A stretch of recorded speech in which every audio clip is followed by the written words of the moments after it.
Good morning. Good morning, everyone. My name is Matt Dunn, and I'll be kind of running the stream here for the Coosa game. Um, Coosa is up against my Tarheel Lunkers today, so we'll see how things are going. Hope everybody's doing all right this morning, and I'm ready to see some action. Dave, can you hear me?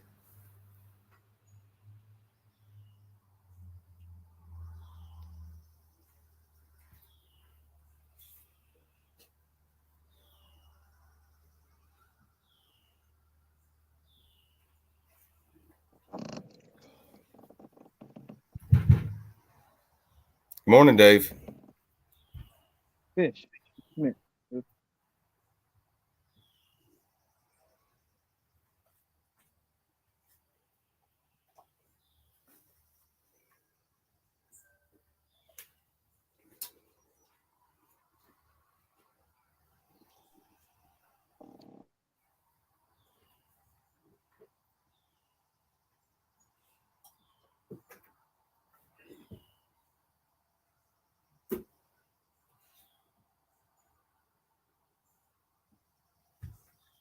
Oh my gosh.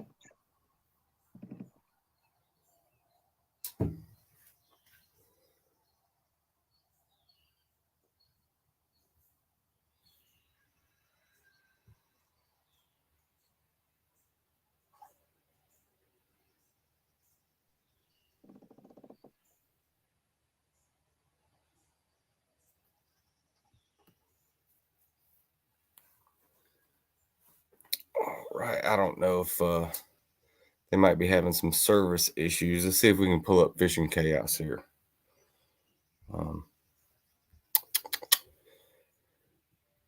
So if anyone is watching this or does wind up watching it, bear with me. I'm not a computer savvy kind of guy, but I'm trying to do what I got to do here, make it happen. Let's see. I think I got you. You got me? It's just bad Do you? service. Yeah, Oh, it's okay, bad cool. service. How you doing this morning, Dave? It's a glorious morning out here. Is it? It looks beautiful, man. It does. Any bites yet?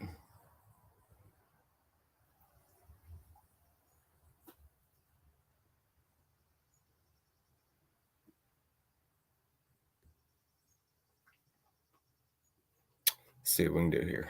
Well, I think he's in and out of service, so let's see if we can pull up Fishing Chaos here and see the leaderboard so far. Um, this is week 7. We're already towards the end of the season, and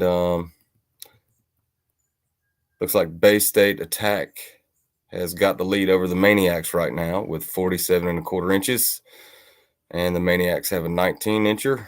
The Granite State Sticks are at 36.5 inches over the Massachusetts Maulers. They have 19.25. Then we've got the Rhode Island Rebels have got a 17-inch fish, and they are leading the New York Empire by 3/4 of an inch. Let's see, right now against the Renegades and Delaware Doom, Connecticut's the only one that's got a fish up on the board of 15.5. The Bronze Backs have got a 16, and they're going up against the Motor City Ambassadors with a 15.5. No submissions yet on the Knights versus the Outlaws. No submissions yet on the Shiners and the Hogs. Warhawks has got a 22 up from what it looks like. Let's see. And I think I heard my little boy wake up, so I might have somebody helping me here this morning soon. A whole lot quicker than I thought I would have him. But let's see.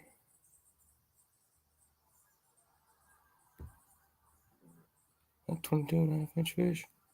That's a nice one. All right, let's go back.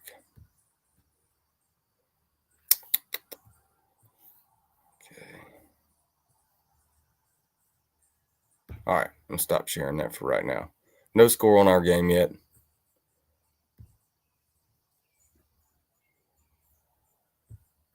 Okay.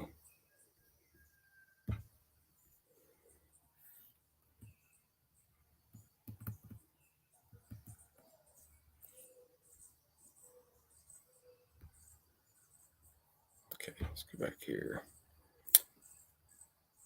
See if I can add Dave back again. See if I can bring him back up.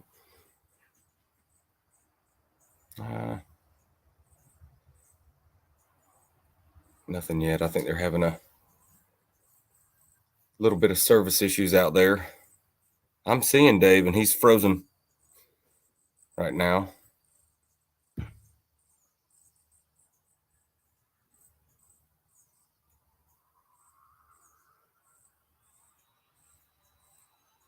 Let's see.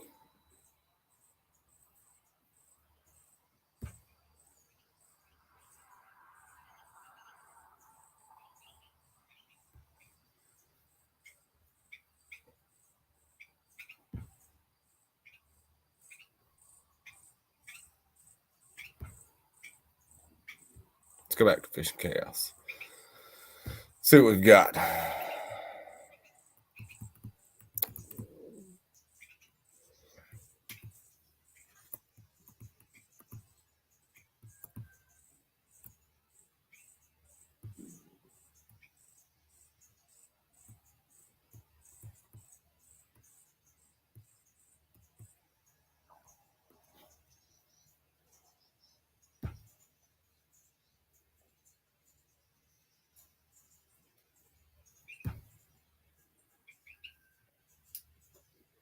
Let's see, here's some of the submissions from the day so far. Oh, there we go. There's Mr. Justin Faircloth has got a 14 3/4 up on the board so far. I'm sure you can't hear me, Justin, but pretty work. Pretty work. That's what I like to see. All right, let's see. Try to go back to the leaderboard here. Main leaderboard.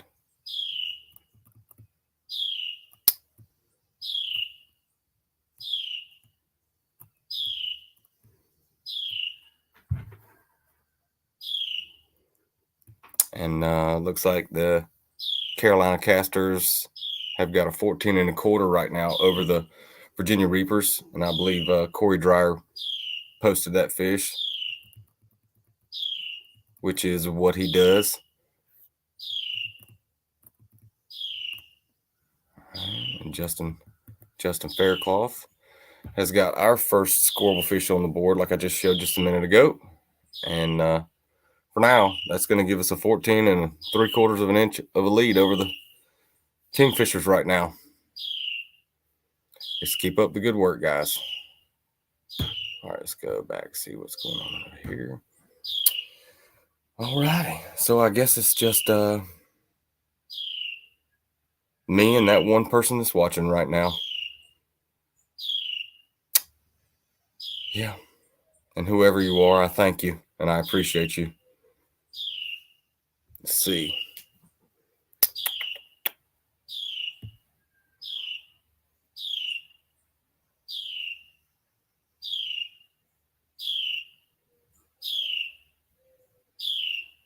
All right.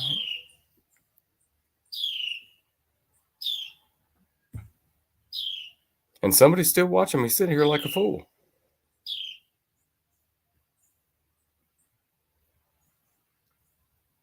One thing I will say is this, at least, speaking on the behalf of the Tarheel Lunkers, this is a very important game for us this week. We our last game 2 weeks ago, I think it was week 5. We actually went up against our other North Carolina team, that being the Carolina Casters. And we wound up taking the win over them out at their home lake, which is Lake Randleman, North Carolina. Beautiful lake. It's really cool how that place is set up.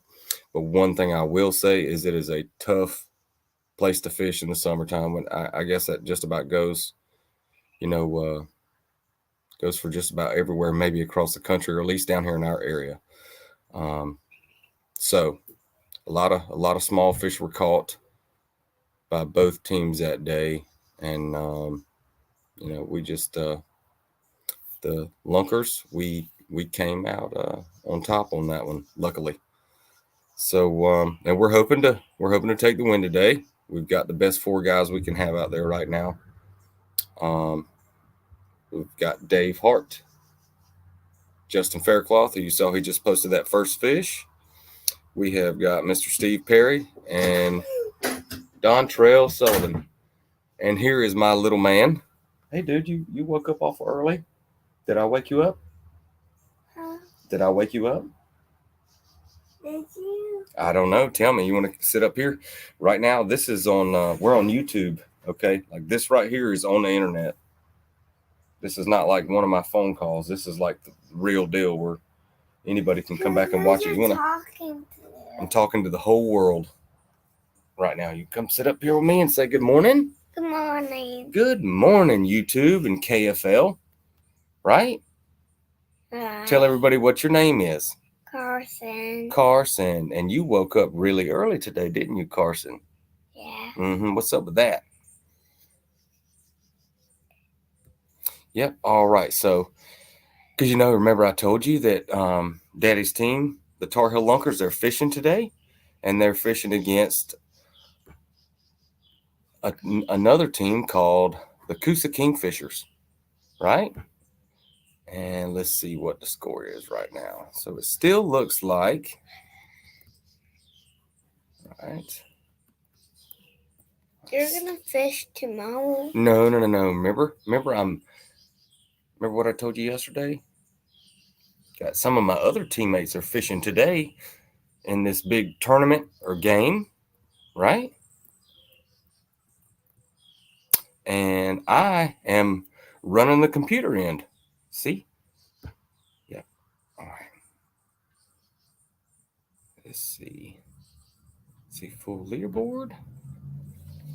See, that's the Tarheel Lunkers' first scoreable fish right here.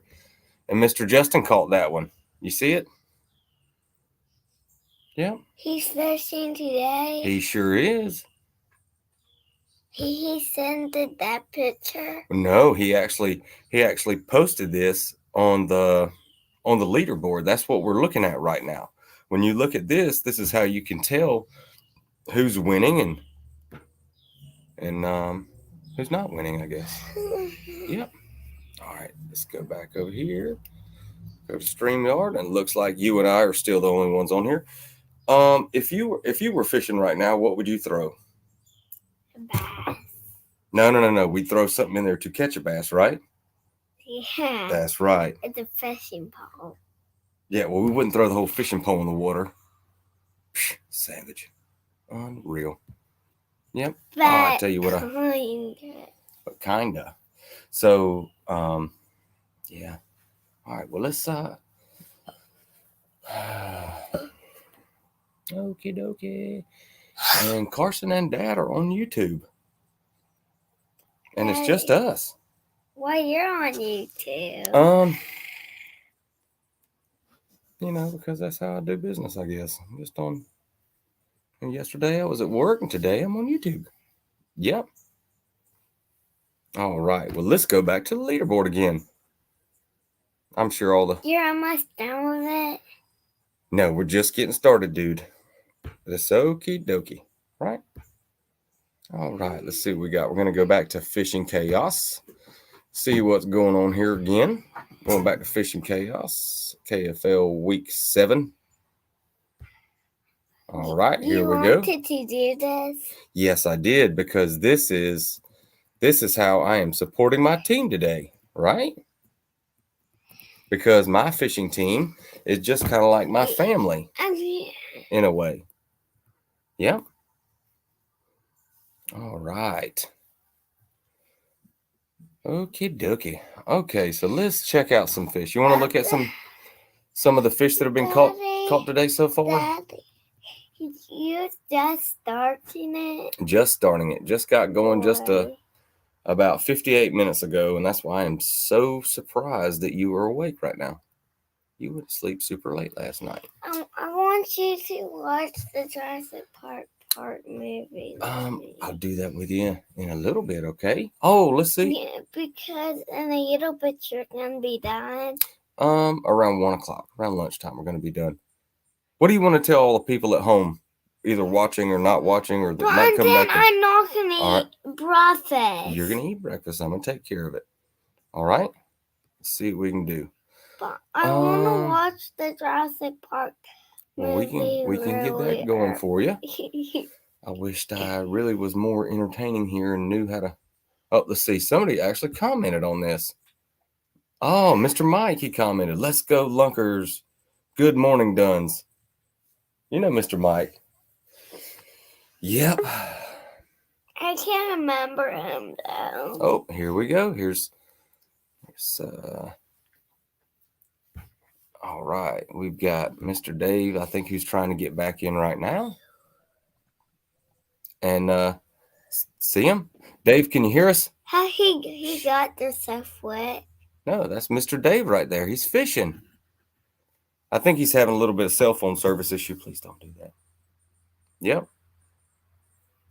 You see how he and I have the same exact jersey and hat. Isn't that pretty sweet? Yeah. Say, good morning, Dave. How are you? Good morning. How are ya?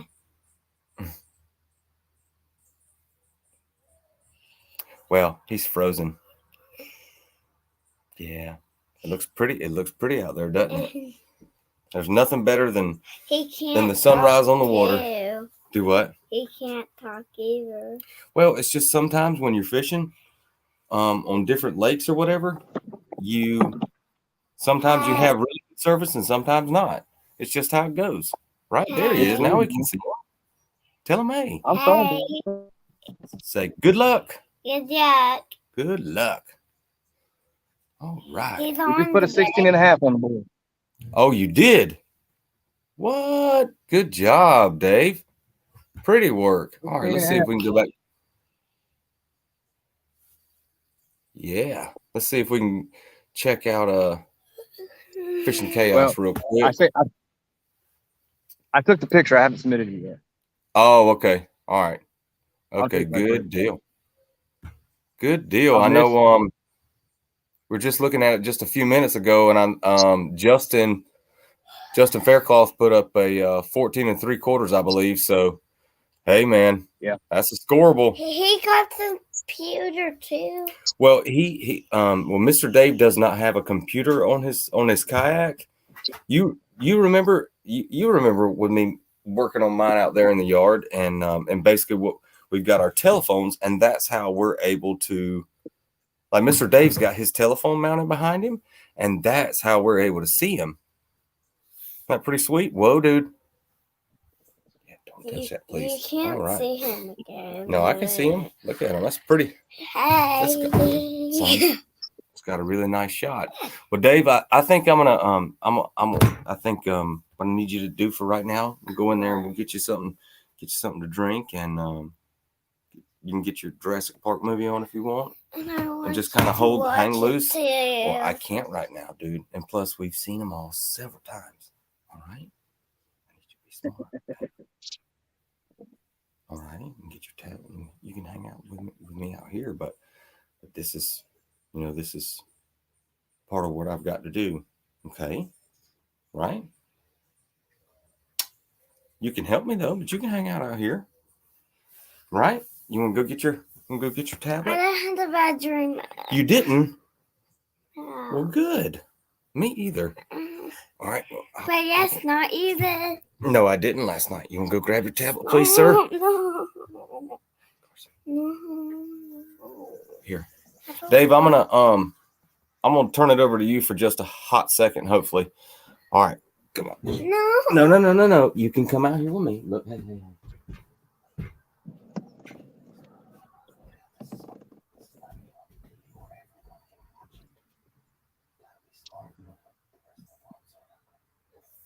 All right, let's go. Let's go get your tablet, okay? Here. Dave, I'm gonna leave it to you for just a minute. I'll be right back. I'm just gonna mute my. That's good, man.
Okie dokie, I am back.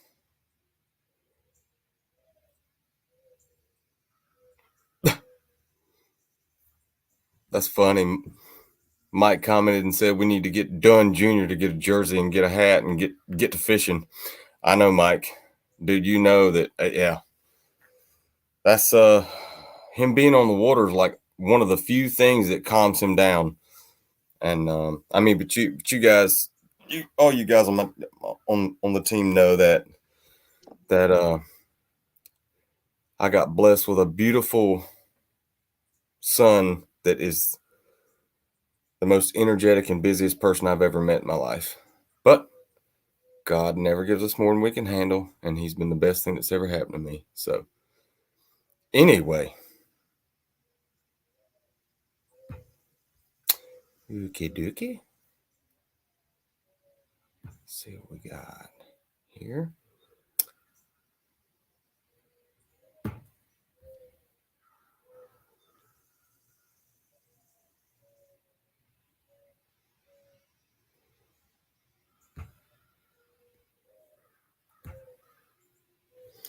Okay, let's see if we can go back to Fishing Chaos and see what the leaderboard's looking like for now. for the time being, because I know I'm boring and I'm not near as good looking as my kid is, but you know, sometimes we play with the cards that we're dealt. All right. Let's check it out. KFL Week 7. And right now, the Maniacs are now leading Bay State Attack with 68.5 inches up against Bay State's 47.25. The Granite State Sticks have got 52.25 over the Maulers, and they have 37.5 inches. Going over to New York, who they are playing against Rhode Island, playing against the Rebels. And the Rebels have got 49.5 inches, and New York has got 32 inches. Then the Delaware Doom is at 49.5, up against the Renegades with 15.5. Got the Bronze Backs, the PA Bronze Backs have got 33.5 up against Motor City Ambassadors 15.5. No score on the Knights and Outlaws game yet. Same thing with the Tennessee Shiners, who are facing the Hogs today, the Arkansas Hogs. Washington Warhawks have, for right now, have got the lead over the Privateers with 37.25 inches up against the Privateers 14.75. And that's going to be a pretty tight game. I know. I'm not sure exactly where they're playing, but it's going to be interesting. And it looks like in the Reapers game against the Casters, the Reapers just posted a 14.5 inch fish that is just a 1/4 inch more than what the Casters have got so far. And that's going to also be interesting. And then the Palmetto Punishers are going up against the Hammers, the Alabama Hammers. And the Hammers just posted a 15-inch fish. And with the Punishers have got one fish for 17.5 inches. Then we're going to scoot right back on over to the Lunkers game against the Kingfishers. And we have got a 31.25 so far. Looks like the Kingfishers do not have anything that's scoreable yet. Sunshine State Swamp Donkeys have got the lead right now against the Deep South Kraken, 32.5 inches. Southern Slayers have got, looks like one fish, 21.5 inches over the Copperheads. That one's going to be interesting too. The Copperheads, I know those guys just enough to know that they can come out of nowhere quickly. And faced them last year down at Fellsmere in Florida, and that was the coolest experience I've ever had. Although we got whooped, and I think Conrad Benetti that morning he caught like a 24 and a half or something. I mean, it's just unreal the size of the fish in that place, and I loved it there. It was insane. Yep, Dave, can you hear me? I don't think you can hear me right now. So I'm just going to stare at the side of his face. Okay, let's say, ooh, looks like we got some comments coming in. And then whoever Mr. T. Williams is, my little girl doesn't even calm down on the water. She is something else. They should fish together. Oh, he's adorable. Thank you very much. I appreciate it. And you're right. It's just when a child has that much energy, it's just amazing to watch. And it's really, in my opinion, it's really cool being able to raise a child that's that, not necessarily energetic, but just that he's just ready to take on the world, And I think that's what we need for our future in this country, honestly, Anyway, but thank you very much. And here I am. And there you are. Let's see what we got. And I like switching up these little bad boys right up here in the corner. Can't see it. I can't put whatever. Okay, never mind. Alrighty then. And I hear little feet again. For those of you who have not watched every single Jurassic Park movie that there is, you might want to check that out because my little man and I have seen every single one of them several different times throughout every day over the past 2 weeks. And I highly recommend it. Okay. All right. Maybe the next time I do this, I'll be a little bit more entertaining.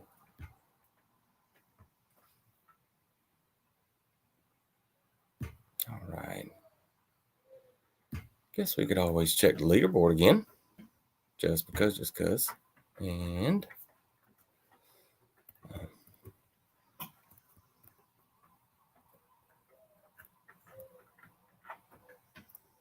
if you guys can see this, I tell you what, I know what would be cool to do right now. Instead of me just running my mouth like a goofball, and I say let's go look at the overall leaderboard here. Now this is where the cool stuff comes in. And I say for as of right now, we will all just look at what I'm looking at on my screen because I don't want to mess any names up here. So what we're going to do, I think what we'll do right now, we'll check out some of the biggest ones that have been caught so far today. How does that sound? Awesome. Let's see. I thought earlier I saw, see if I can go fire through here and find out where the biggest one is so far. You know, that's what it's all about. Really, I guess it's always about catching the next biggest fish. But one thing I will say, those little ones matter too. You know, and if I had $1 for every time I had caught a small fish or in a KFL event, any fish under 14 inches is a non-scoreable fish. It don't matter whether they're 10 inches or 2 inches long. If a fish is a fish, and it's just my opinion, it's just fun to do. You know, either I'm crazy or I love it a little too much. But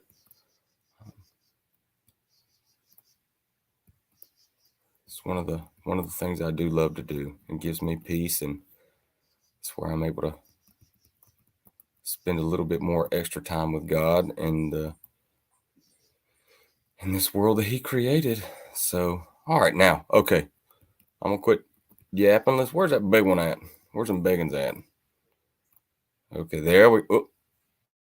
All right, Mr. Nosar got a 15 1/4 up on the board. And y'all just forgive me. I am very telephone savvy. Like all this right here that you're looking at right now, Fishing Chaos, I can rifle through it on my telephone like you wouldn't believe. And this is a first for me doing it on the computer. So still it's pretty cool though. Set up about the same, just a little bit different, you know. But I like it. So let's see. Where's that 22-inch fish at? Oh, there's a 21 and a half right there. That's a big one. Yeah. And that fish was caught. Oh, okay. Yep, we're going to zoom in on that crankbait right there. Bam. All right. You know we didn't catch it on that if it's laying in the bottom of the kayak. I know. It's all good until you step on the treble hook. All right, so that 21 and a half inch fish was caught by Brandon Hewlett. Don't know who you are, but pretty work, sir. And here are the feet. I hear the feet coming. All right. I'm going to tell him what he's in there doing. He's probably in there trying to cook pizza bites or something. All right. Let's see. Mr. Joe Costa. This is that 22-inch fish right here. Let's zoom in a little bit on it. Yep. That's a good one. Heck yeah. All right.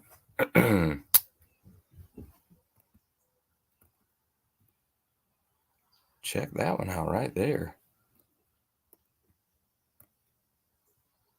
I'm not even gonna try to destroy that man's name, but that's a cool looking fish right there, Mr. Ryan. That joker's thick. It's pretty cool. All right, let me see. Let's go back here. See what's going on. Oh, hey, there we got some people trying to get on now. Okay. All right. What's up, John? Hey, Justin, how are you, man? Pretty good. Good. Mr. Dan Perry, how are you? All right, goodbye. How's it going, man? Well, I've got about 11 fish, but only one's been measurable. Hey, man, still, though, I know when I saw that pop up on the leaderboard, dude, I was tickled to death, man. Good job.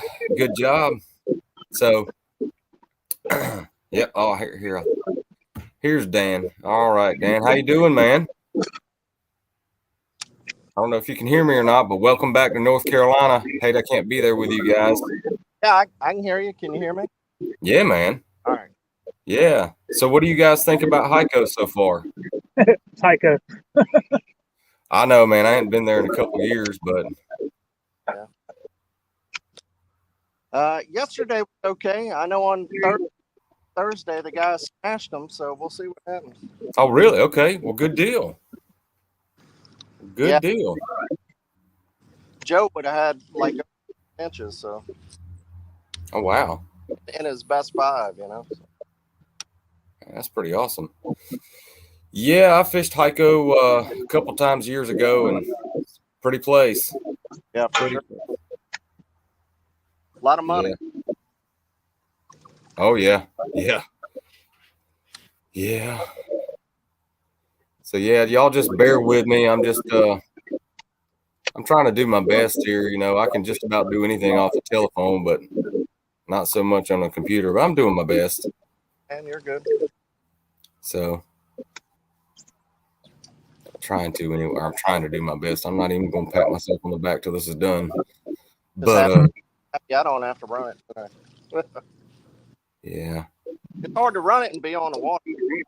Oh yeah, I know. I mean, now doing it like this from home, I think it could be manageable off the water, but because, you know, at least if I were on the water, like I wouldn't feel like I was just staring at a screen, like just trying to do everything I could do to not embarrass myself and embarrassing myself at the same time. So, you know, I mean, it's all good though. Uh-oh. That was a bite, wasn't it? Right at the boat too.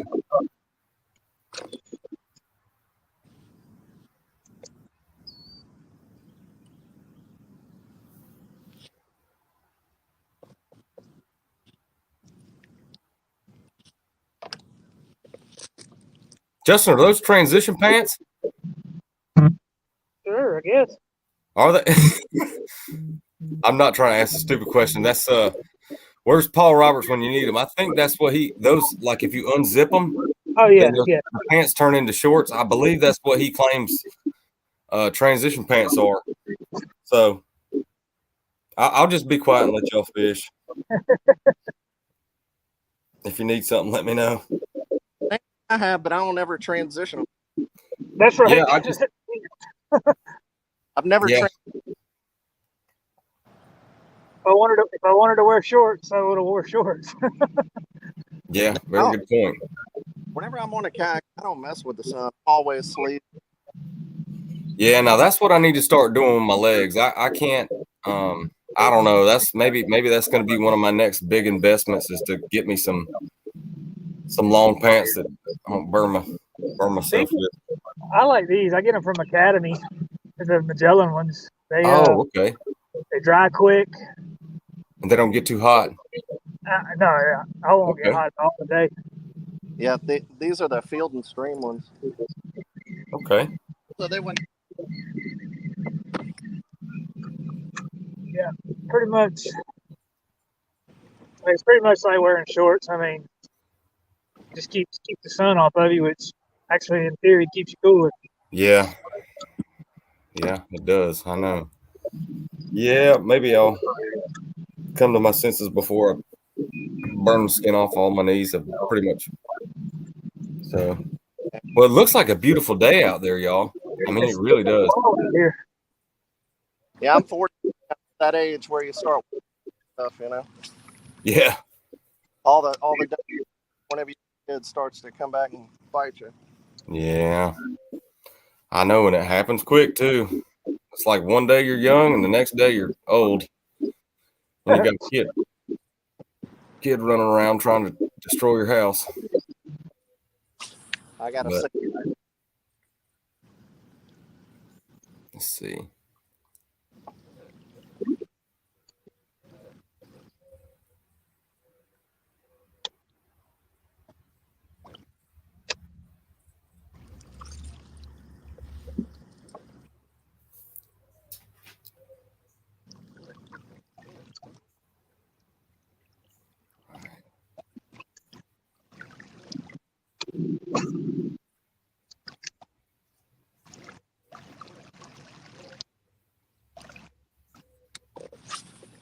Oh, I know what I was going to do. Okay.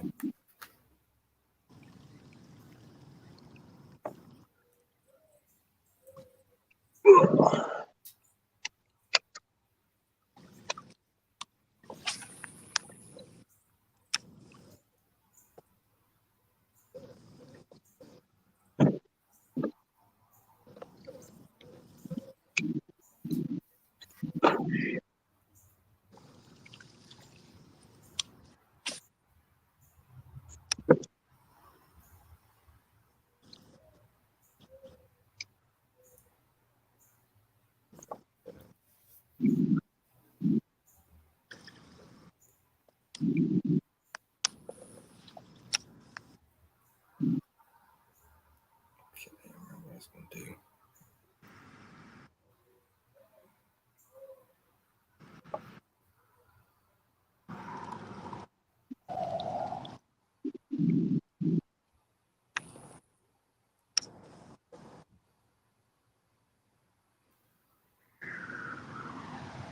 All right.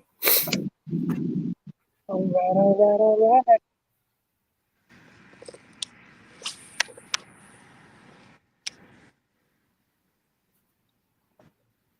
I'll tell you what. Yesterday, battery all the way out. I went all the way to the east lake.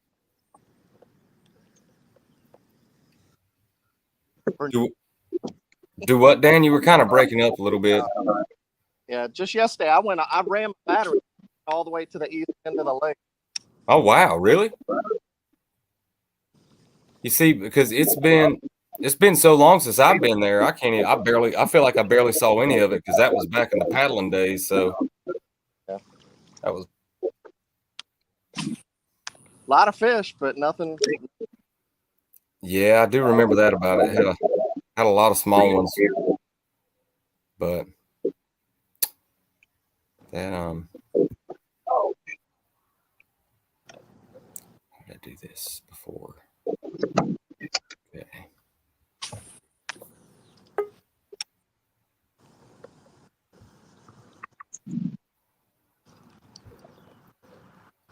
Little thinkers. Thinkers. Bunch of them. Well, the little ones need love too. Not today, they don't. Well, I know. It's easy for me to sit here and say that. You're right. Because a couple of weeks ago at Randleman, that was the same thing for me. I caught so many small ones. I mean, I had a good time, but they didn't help. You know.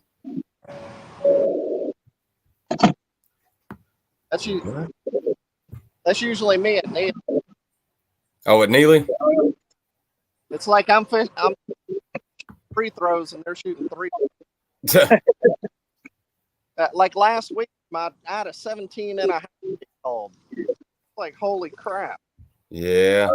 I mean, it happens sometimes, though, you know? I mean, it's just kind of, it's like for me, if I let it get in my head and like worry me, then I'm not doing anyone any favors, myself or my team. And It's messed up on the tennis. You know, like, I don't hit all the other fish. Oh, Dan ain't caught nothing. No, I caught fish. Plenty of keepers. They just didn't help. Yeah, that's just how it goes, though. All right. Good morning, Dontrell. How are you? What's up, man? How you doing? Man, I'm doing great so far. You know, I wished I was with you guys, but I'm just, you know, I'm happy to be here with you guys in spirit. So, and it looks like it's a pretty day out there, and as long as everybody has a good, safe day, it'll be good. Have you had many bites today, Dontrell? Yeah, I just got my first scoreable. Oh, okay. Good deal. Short earlier, but I got my first scoreable. Well, good deal. That's how it's been for me. I done caught 10, 11 fish, but only one scoreable. Yeah.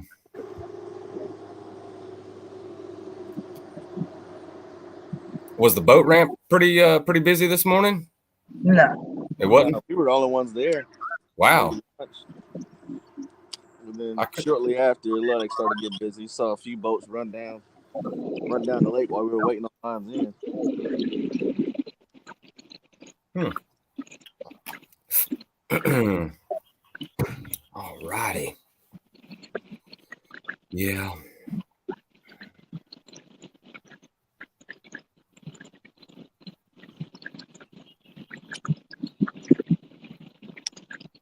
You guys, I'm going to leave you to it. I'm going to go check and make sure that my little dude's cool for right now.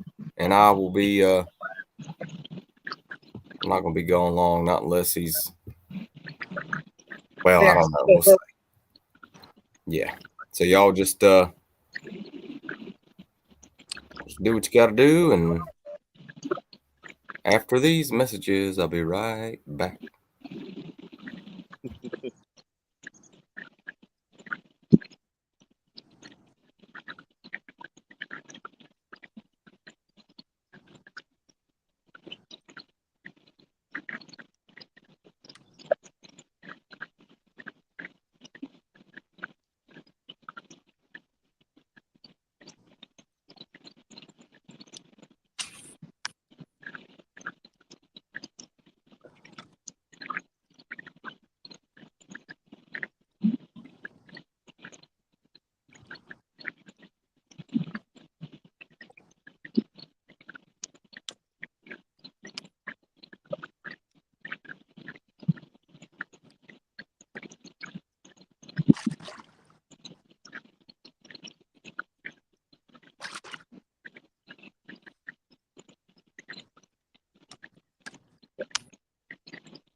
That's you across from me, Dan. Yeah. Okay, I wasn't sure who that was. I'll go way. Oh, you're fine.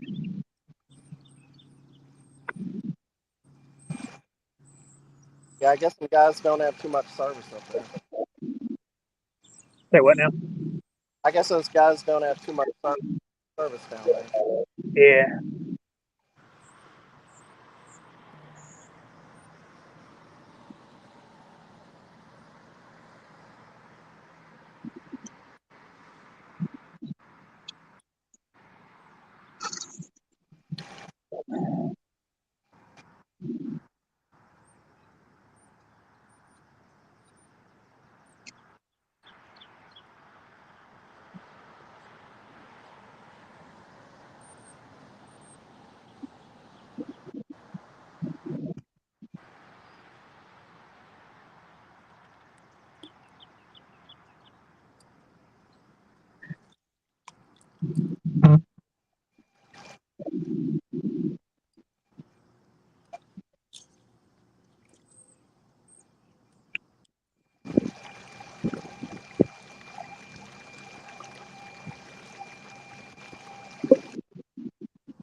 You know what I haven't seen many of here? It's turtles. Huh. Maybe I was just been in the wrong area. I ain't seen none this morning, that's for sure. I've seen a beaver out here. Yeah, I saw a big one yesterday.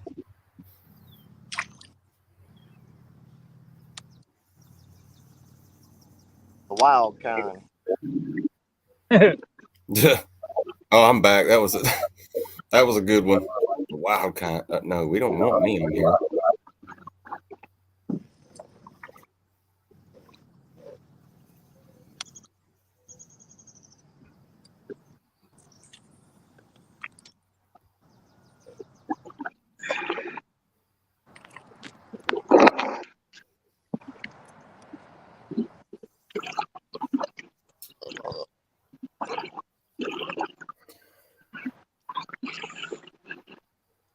Hope this fella ain't watching.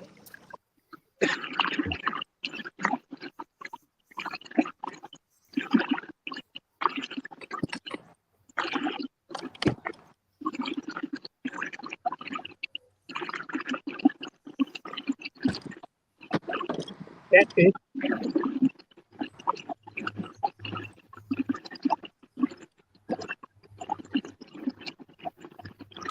Shoot, that sucker stinks. Ooh, What is it? dead catfish. Oh,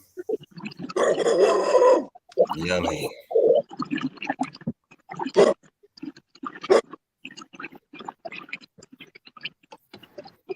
He's trying to defend his dock. It's out in the middle of the damn lake. Oh, the catfish or the dog? Is there a dog barking somewhere? Yeah. Oh, I thought that was at your house. No, my dog's laying right over here. Yeah.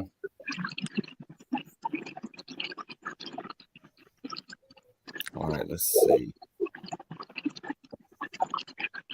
All right, you guys, I'm gonna try to pull up the leaderboard here again. That thing kills your phone fast. Yeah. Yes. I've just been on 20 minutes and I was at 80%. Now I'm at 39. I know. It's like you constantly have to keep it plugged up, you know. It's learning experience, that's for sure.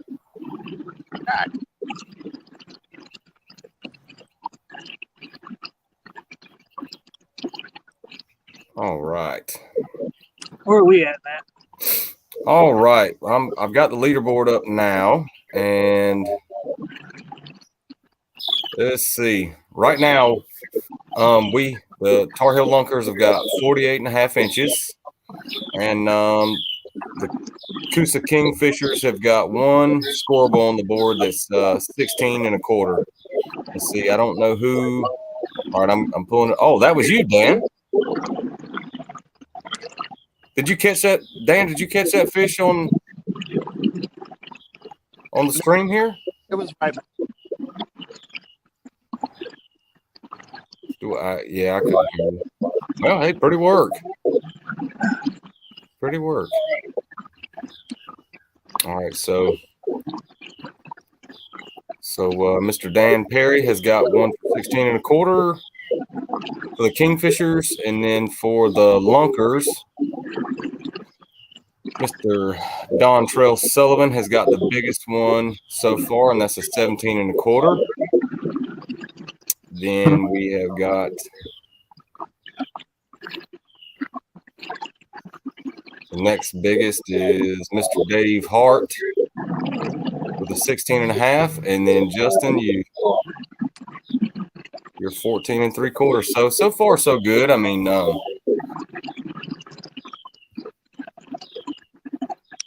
see. We just keep up the good work, gentlemen. Let's see. leaderboard. Let's see.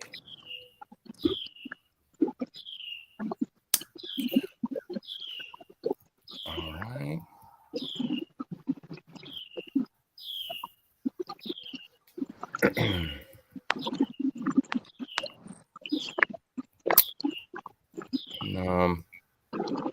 Yeah, this one's kind of interesting. This is the Reapers are playing at the Casters, and I'm not sure what lake they're on today.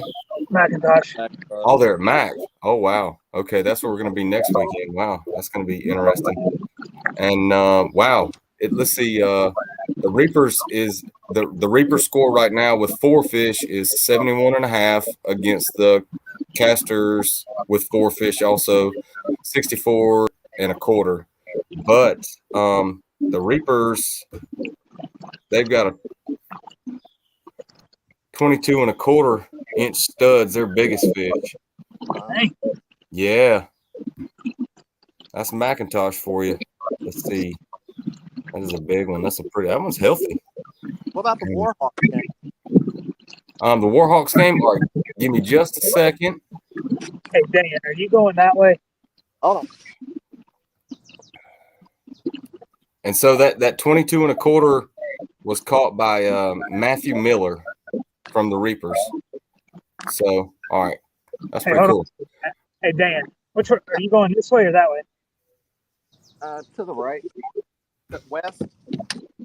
My right? Well, to the west. I don't have my compass on me.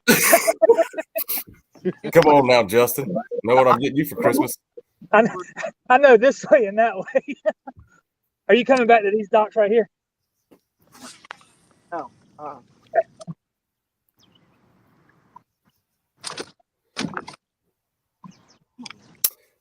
Okay, and the Warhawks at the Privateers, the score there is 52 inches for the Warhawks with 3 fish and 14.75 for the Privateers.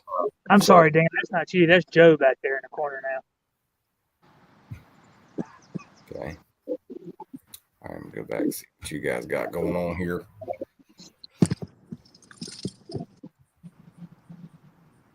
I'll be back in a few minutes, guys. I'm gonna let my phone charge. You got to pee. Just tell us. No, I've already done that. Okay. All right. As long as you. All right. I got to measure. Be right back. All right.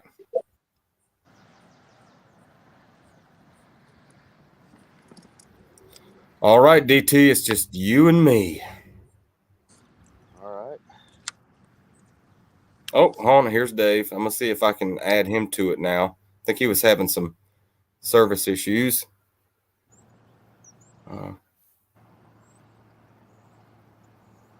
Yeah, well, it's a blank screen, but uh-oh. Bottom. Oh, okay. Liam Brown.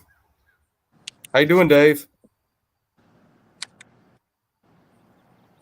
Cool. Trying to keep my cool. All right, well, just keep it, I man. got bust 6 this morning. Well, just keep on doing what you do. You know, I mean, we got the right guys. Like smacking the bottom. Yep. Well, that's the name of my game. Doing that and then breaking off and catching little ones. So It's on purpose to stretch my line out a little bit, you know. yeah, Things happen. yeah. Well, I don't know if you've looked at the leaderboard, Dave, and I'll just give you a little update. Just, I mean, if you're cool with that. Let's see. All right, I'm gonna share this. And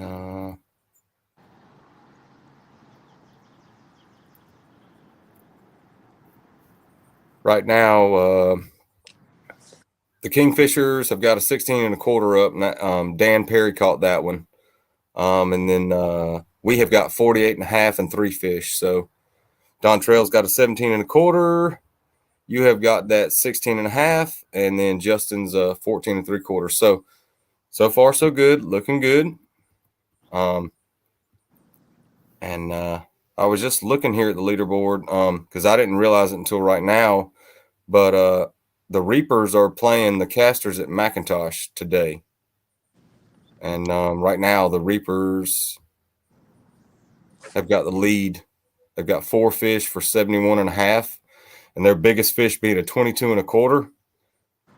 And the Casters have got 64 1/4 and 4 fish. And their biggest one's a 19 and a half. And let's see. And that, Mr. Arlie Minton caught that one.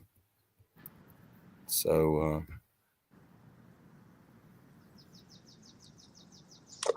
Eric's. Hold on.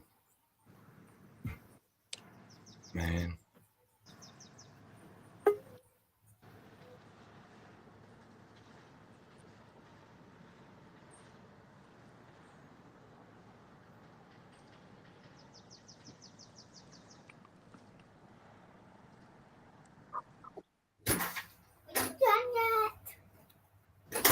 I'm done, dude. Dude, hey, man, I got you a napkin for a reason. Do we have another one? Look, that other donut was for your brother. But it's melted. So means I bet 2 of them melted. Please. Um, Please go wipe your face. I got you a napkin for a reason. No. Thank you.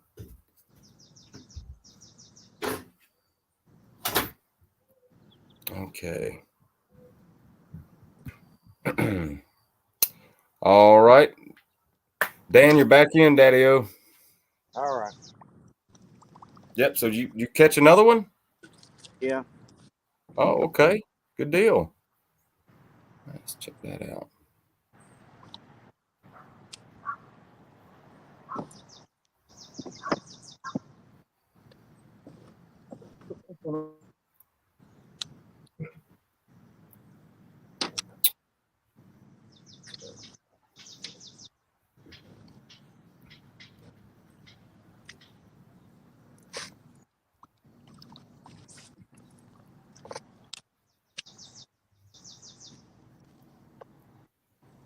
All right. So that's going to make the score to the Lunkers Kingfishers game. 48 and a half still for us, or for the Lunkers / us, to 33 inches. Mr. Perry's going to work. We'll see. They're not very big.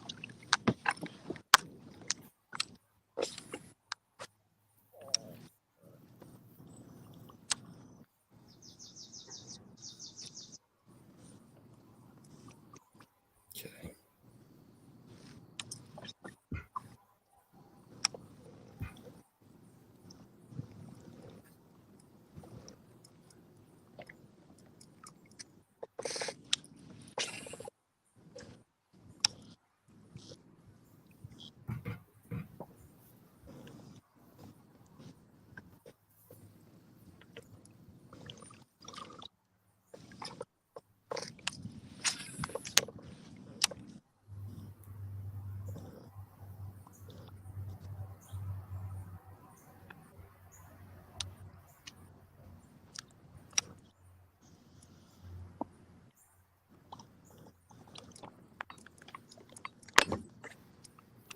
Man.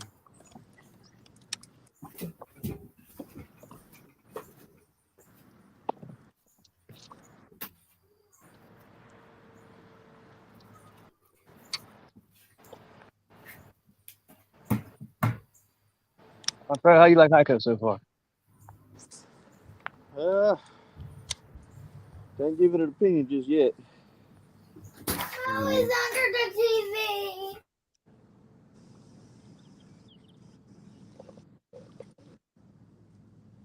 I like what I'm seeing. I just ain't catching any fish on what I'm seeing.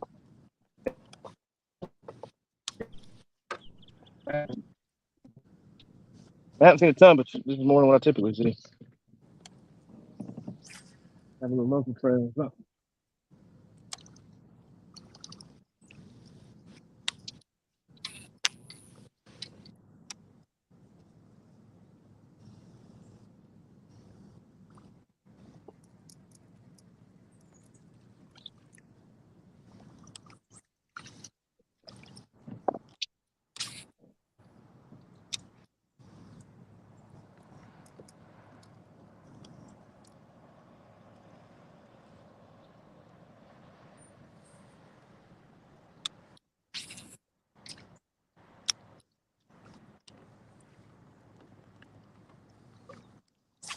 I think one of my group's fish has been beat on because there was 2 boats here this morning.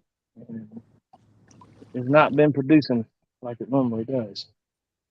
Yeah, I was wondering how the boat traffic was going to hurt everybody. Well, like I said, I mean, they must have a little, I don't know, 20, 30 boat tournament or something, because even on a Saturday, you typically don't see a whole lot of them out here. I know they do some weeknight tournaments. I think there's one club that has a Sunday deal. I thought it was Sunday. Maybe it's Saturday. I don't know.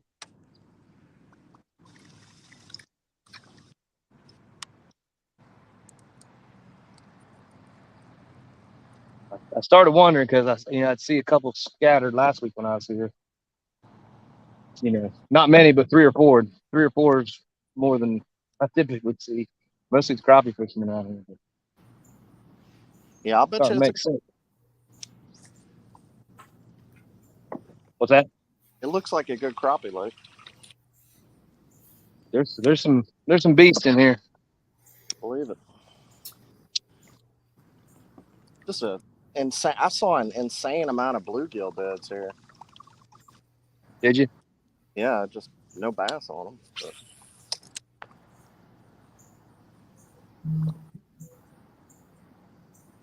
It is just ones I was fishing, or I was fishing wrong, or who knows? Wasn't holding my mouth right. I don't know.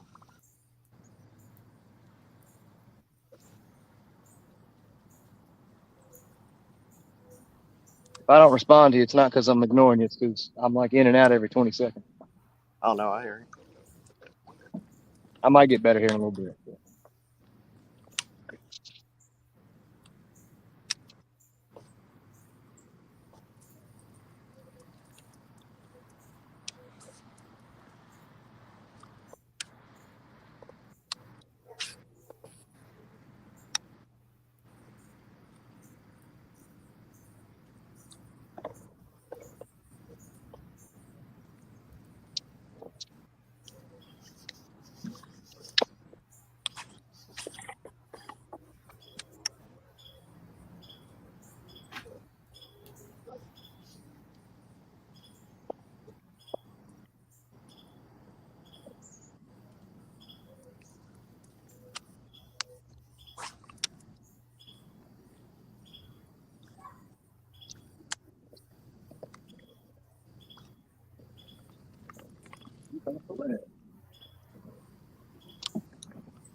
Doing all right?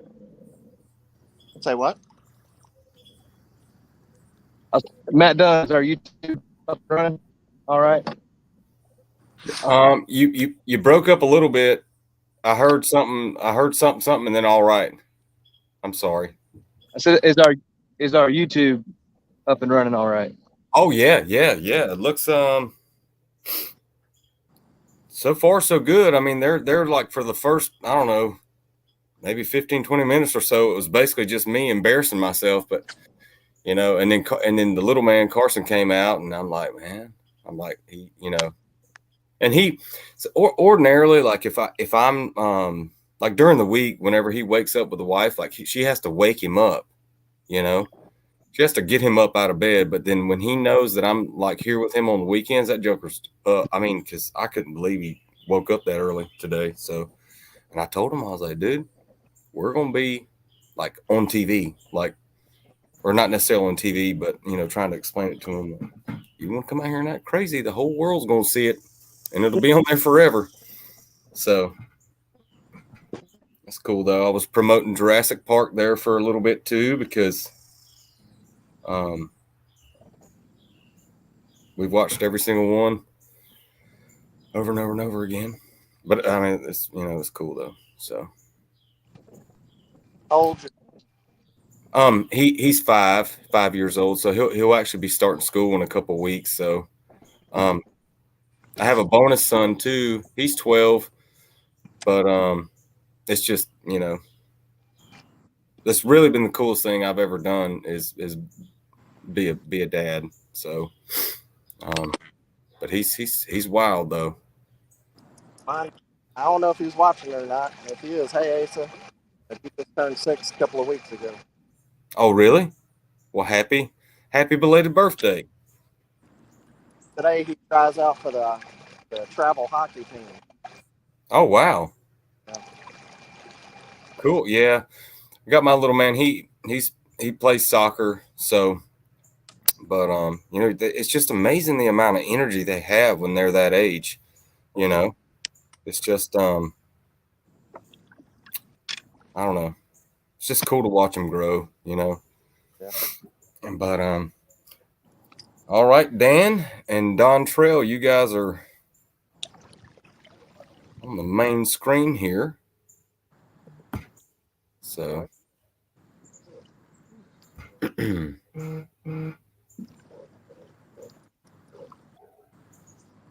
all right. Let's check the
Fish are always busting somewhere you're not, man. yeah. And as soon as you get there, they quit. That's right. Oh, did you found some schooling? Well, I mean, there's some out here, but don't mean they will be whenever I get there. Yeah.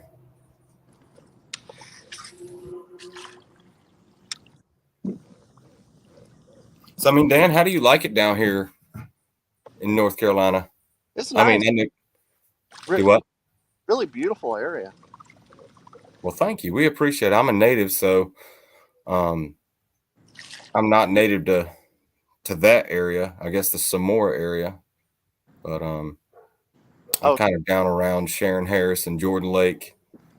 Well, Samora our house. Yeah, it is beautiful there. I know this event today was one of the ones I really was kind of hoping I'd be able to make, but it didn't work out. But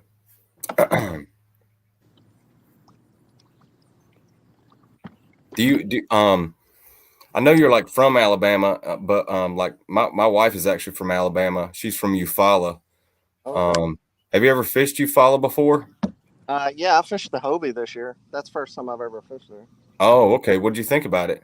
I didn't like it one bit. Did you? Yeah. Me and my wife had been there before to go stay at the nice houses and just like a little getaway weekend. Mm-hmm. But yeah, so it's not beautiful place. Wasn't I got on them in practice, and then once the tournament came around, Yeah. I know how that goes. It's a cool lake.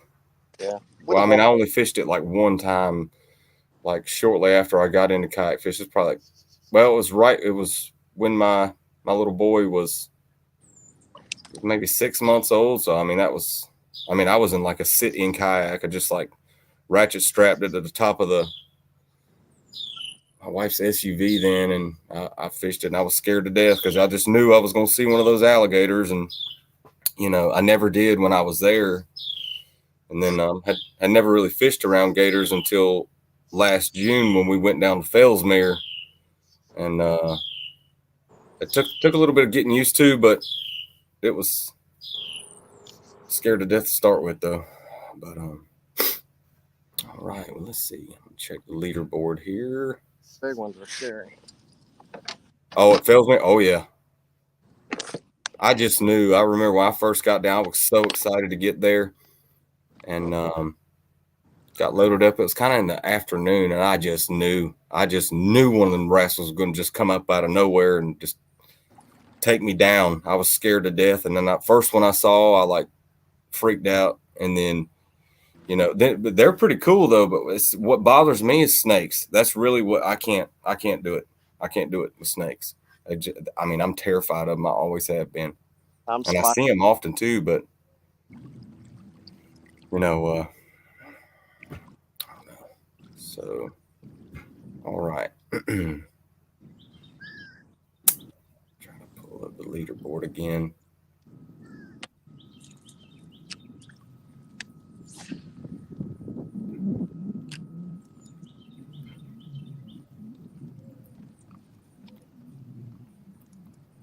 I'm gonna give a quick update on the leaderboards. I'm just gonna give scores, for now.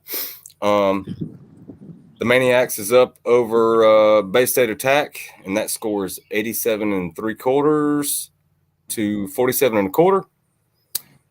The Maulers, Massachusetts Maulers, have got 91 1/4 over the Granite State Sticks, and they have 87 1/2.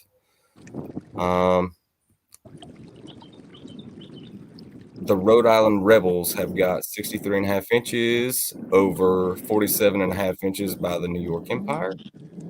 Delaware Doom is winning right now with 80 1/2 inches over the Connecticut Renegades, and they have 32 1/2. Motor City Ambassadors have got, all right. Motor City Ambassadors are tied up with the Bronzebacks right now, and they're both sitting with 48 1/2 inches. The Knights is leading the Oklahoma Outlaws with 46 1/4 up against the Outlaws. One fish at 16 3/4.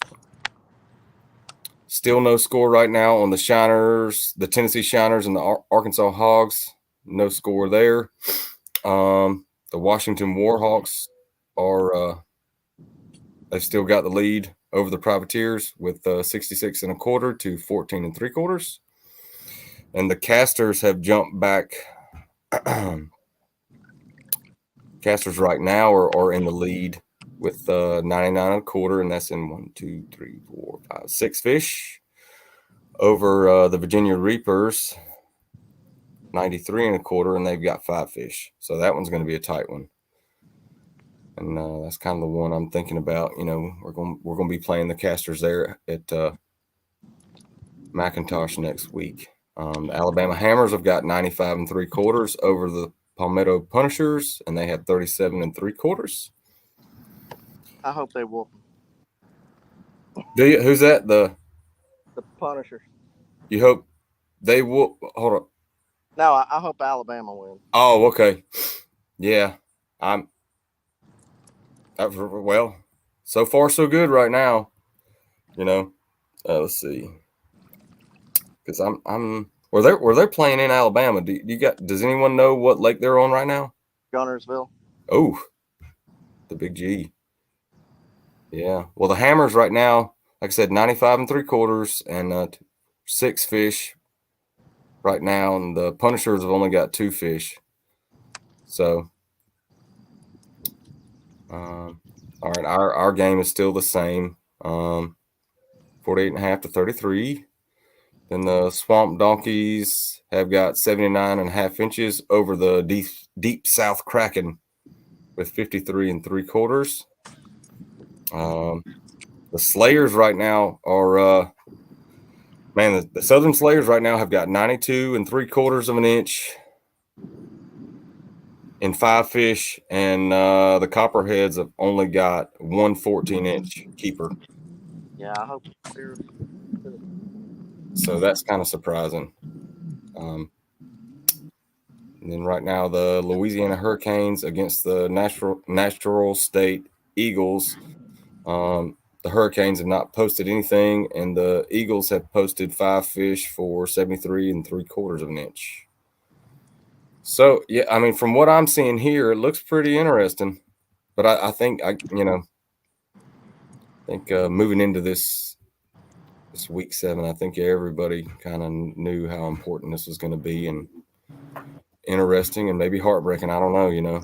So pretty cool though.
Oh, what am I doing?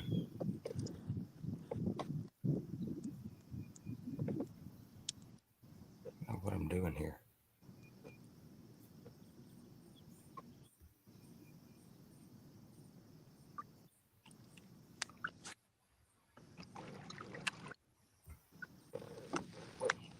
I'm letting line out here. I'm not trolling. I don't know if trolling's against the rules or not, but I'm not doing it. I don't think it's Apparently, against the rules. I never do it either. I mean, apparently it is. Dave looked is into it? it. Oh, okay. Hey, Yeah, because I thought we matched KBF rules and KBF is allowed, but I guess that's the one rule that's different. Well, I mean, it'd be my luck. I'd have that one rod trolling, and like something would happen, and it'd wind up ripping. Like one rod would go in, and it wind up taking 4 with it too. In my luck, you know. So.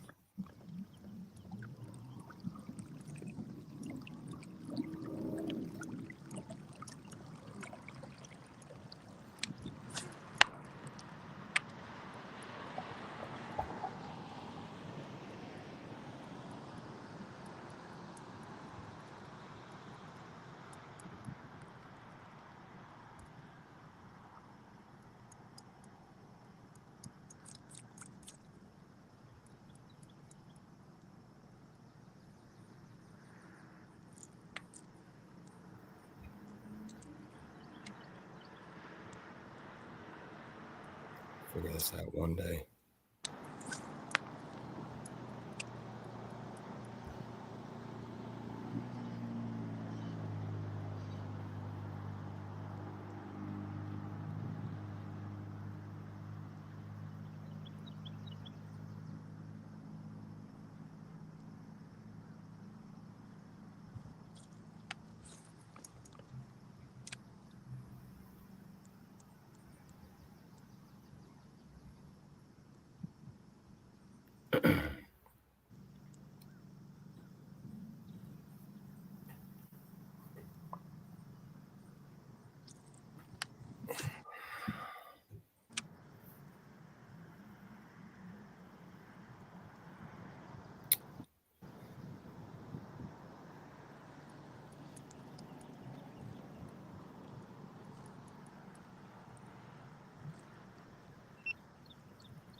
Come on, fish.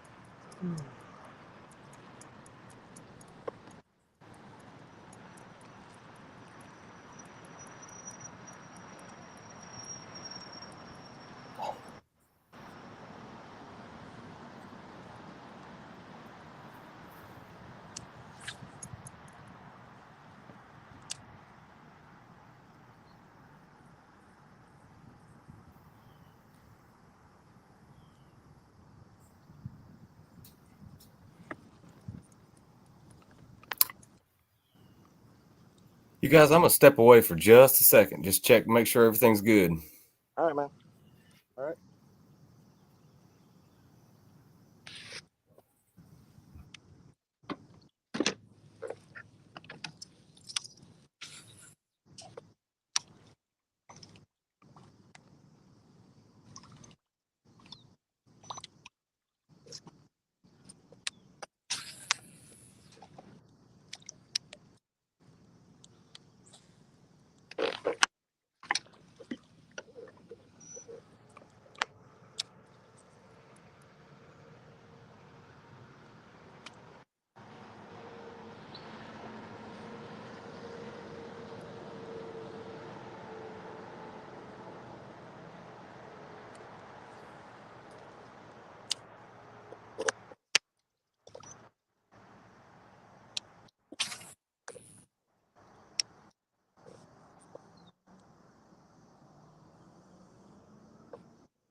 If I were, I'd live under there.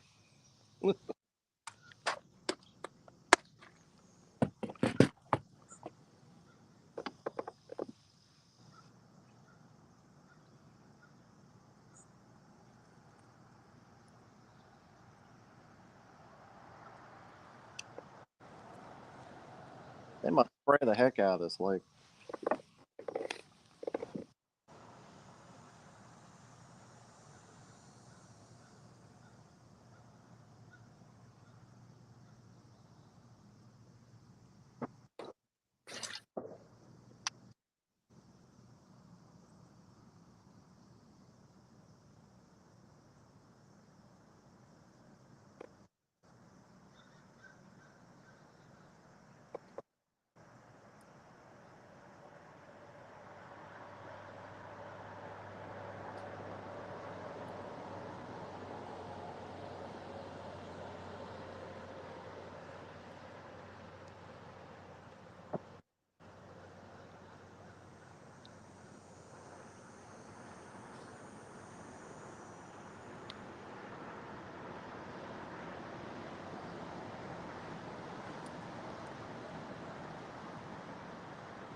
Oh, what the heck did I do?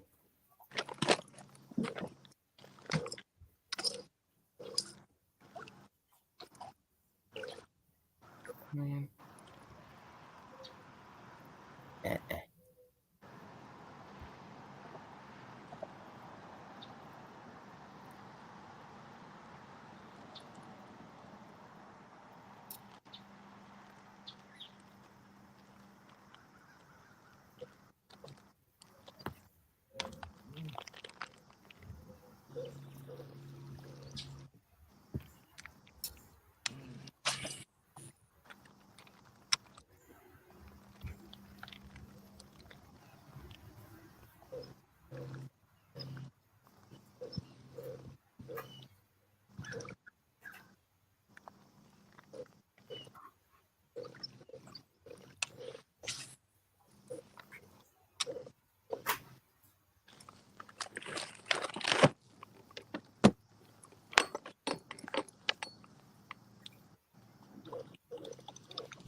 Okie dokie.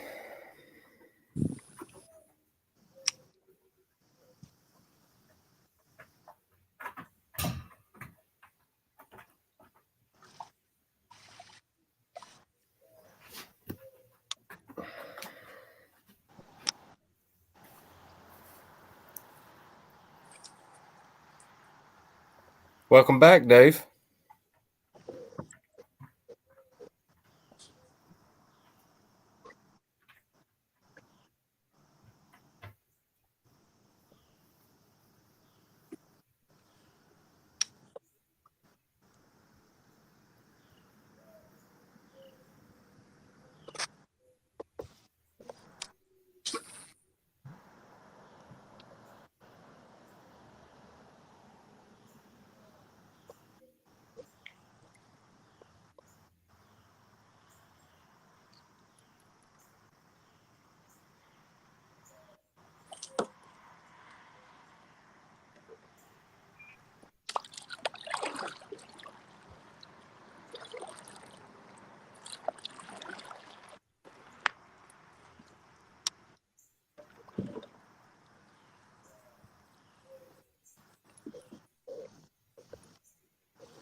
These people got a big bushy yard.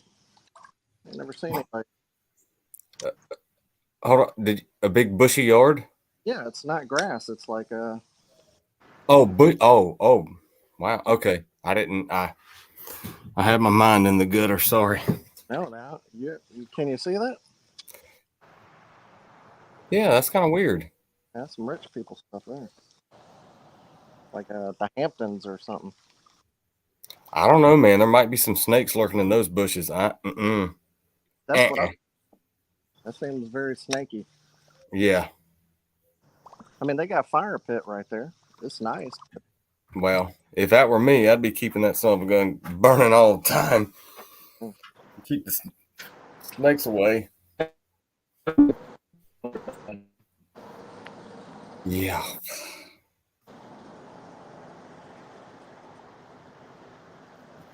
So, I mean, it looks like the bite out there is tough. I mean, Yeah, it's bluebird skies. yeah. I know that front came through. It's kind of like I walked outside way early this morning and kind of chilly. Very unseasonable.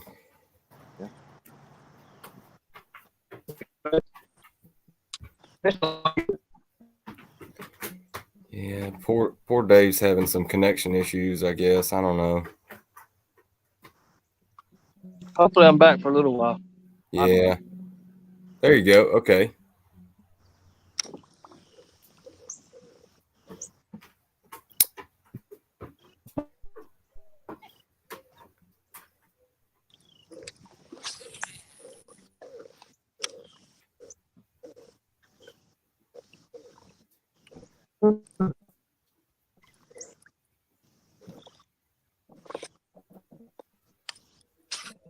All right in a doggone tree. Ram. It come out. Yeah.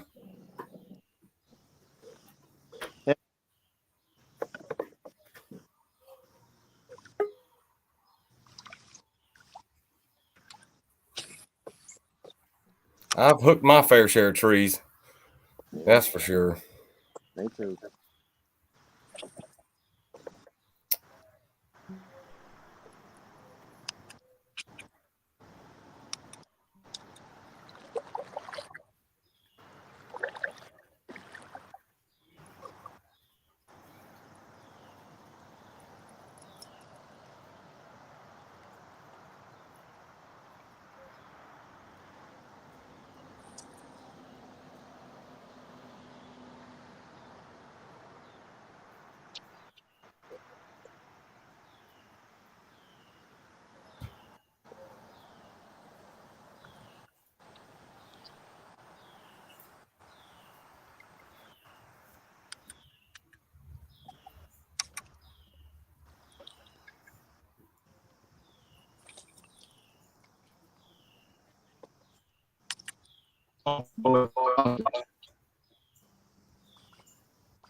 He's being attacked by a robot.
Well, I mean, I guess if it's all the same to you guys, I'll give another leaderboard update.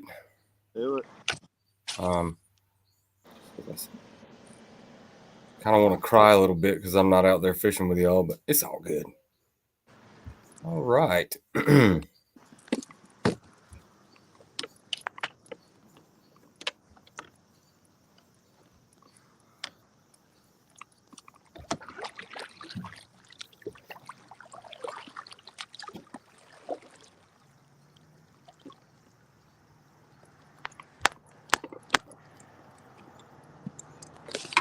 Okay.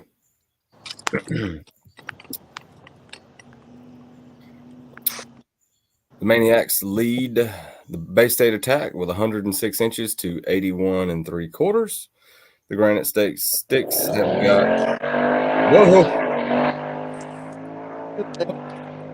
What in the heck was that?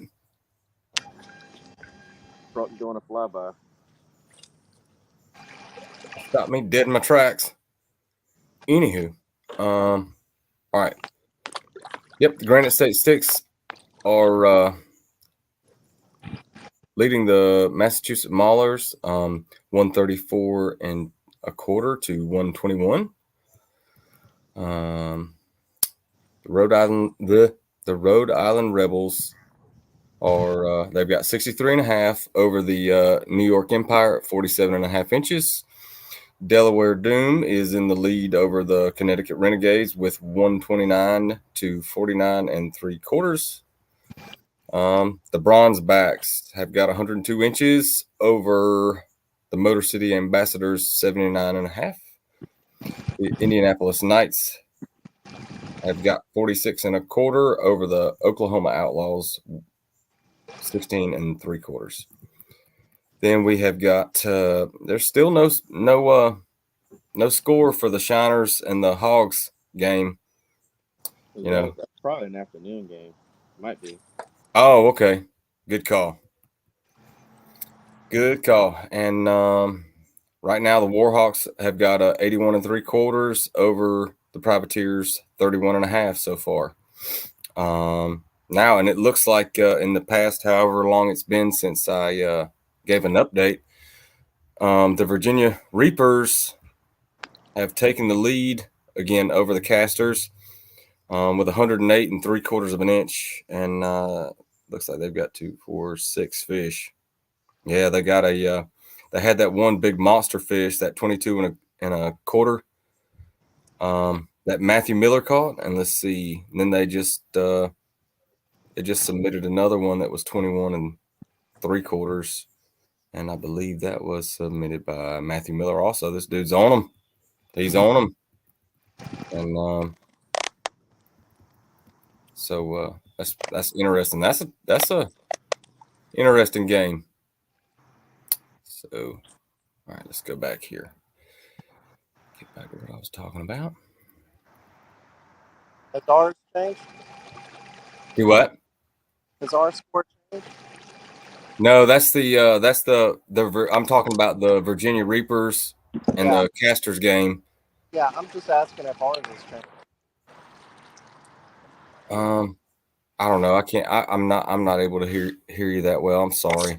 He What's asked our if our score changed. Oh, has our score changed? Hang on. No,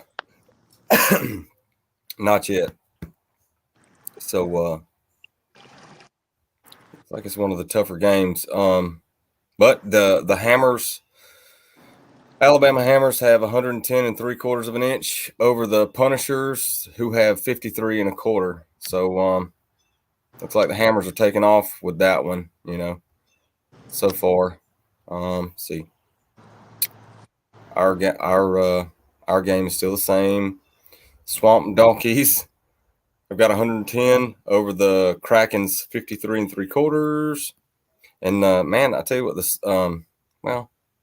Southern Slayers have got 110 1/4, but the Copperheads are starting to make a comeback here. I think earlier they only had one fish, one scoreable posted, and now they've got 5, and they've got 79.5. So biggest one being 19 inches. And I think I believe they're at Tenor Rock today. Yeah. I think so. But yeah, it's sitting here watching leaderboard like this has kind of been kind of interesting, But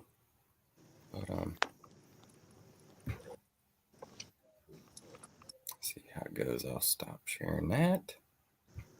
And,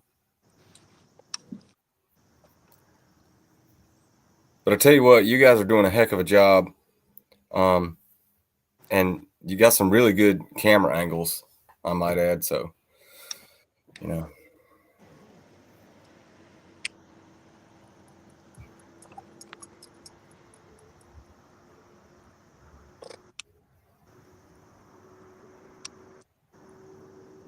just a moment, check on this.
Well, Dontrell, it looks like it's just you and I for right now.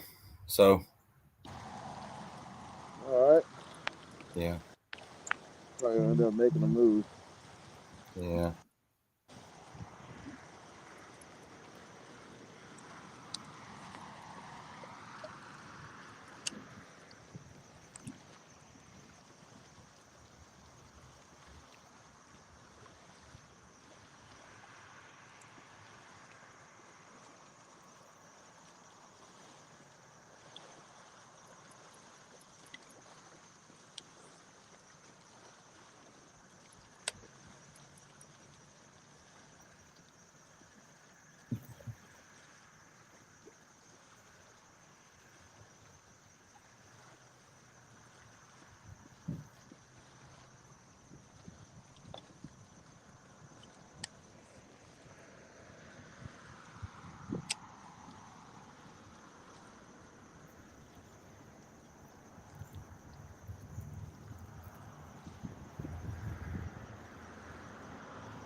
Be back right.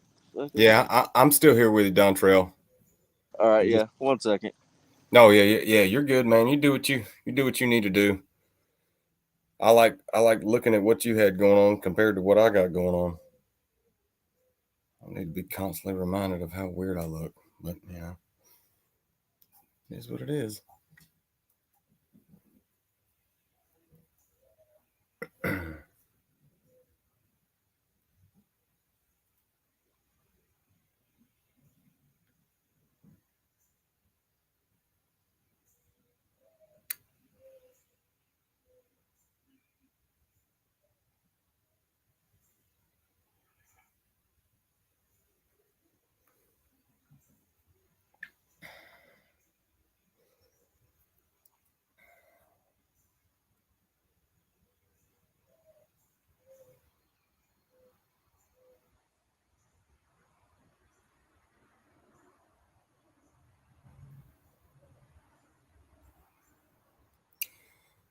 Well, all right. Well, for those of you at home that are still watching, all 6 of you, I appreciate it. I really, really do. I really, really do. So,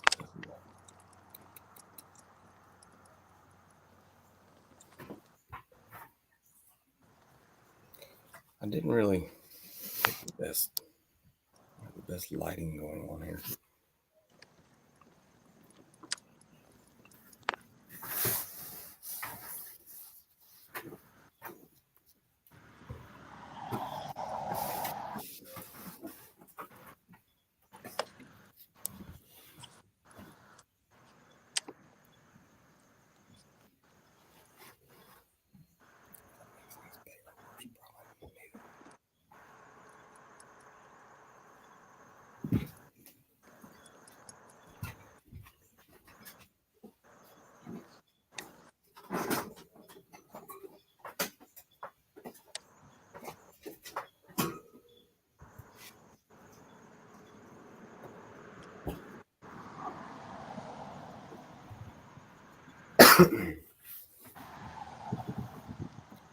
Well,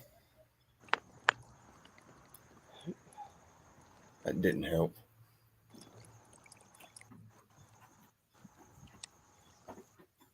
Trying to get.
check the.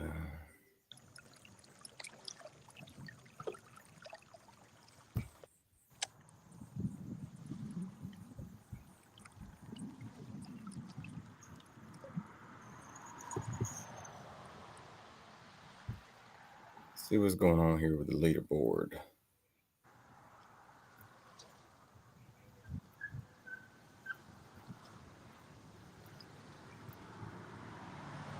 Okie dokie. Well, Dontrell, it looks like there was a change to our score. Let's see. Right now, the biggest is still your 17 1/4.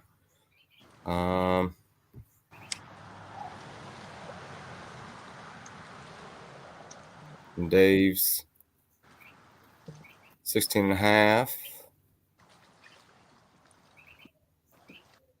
Justin's 14 3/4.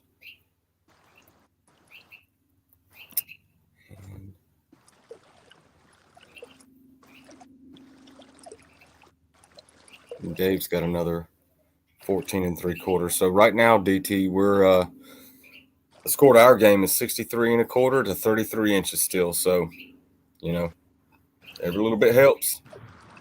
Yep. So, Especially if this is any indication how tough it's going to be. yeah, I know. It's I don't know. I'm kind of surprised, but I mean, you know, Not we really. all know, we all know how that goes. It's like fishing. You know, we have the practice curse. yeah. Oh, were you able to come down and practice? No, but Dave and Steve did, and you know, Yeah. when they were here the other day, they did pretty good. They found a solid pattern, but Yeah. Well, I mean, it looks like that wind's picking up a little bit. So I don't know if that'll help or hurt. just slightly, just a little bit. It's mostly waves from damn boats going in and out of this bridge.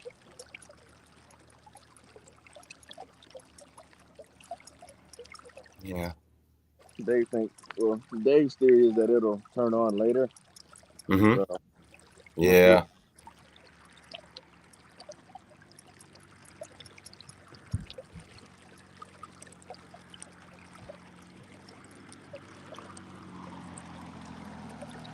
Yeah.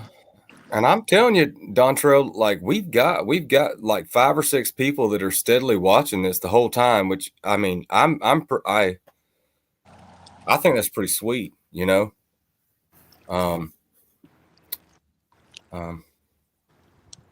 Yeah, so I mean, I don't know if we got 7 right now. I don't know if they're fans of ours or fans of the Kingfishers or whoever, but you know, thank you very much. We do appreciate all your support.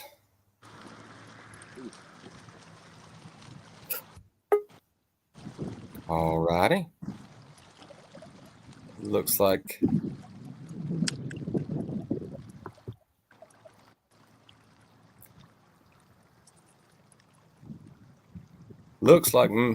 there we go. How you doing, Mr. Dave?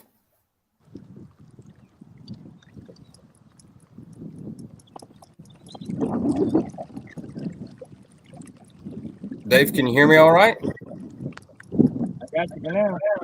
All right. I see you posted another fish, you sly devil. Well, unfortunately, for every fish I catch and post, I lose 3. So I lost another one right after that. Wow. Had them hooked good, and there were 2 visible old dock posts. And apparently, there's the 3rd one there under the water. I couldn't see it. He went right for it. Oh.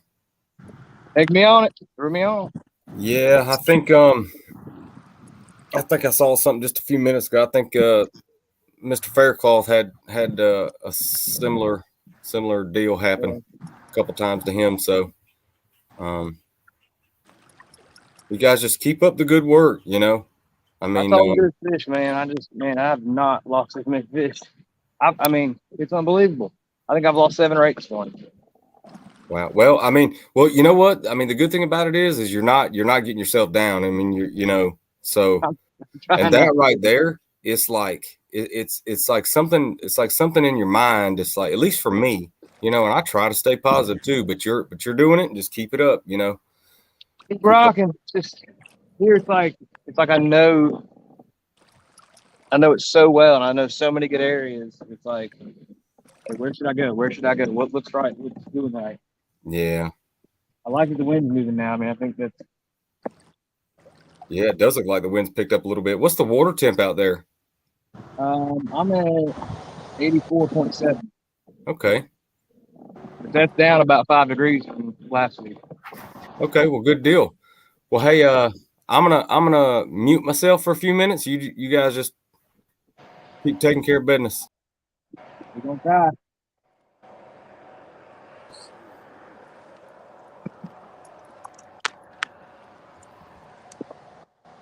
Yep.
I'm sure you working your way west. Uh,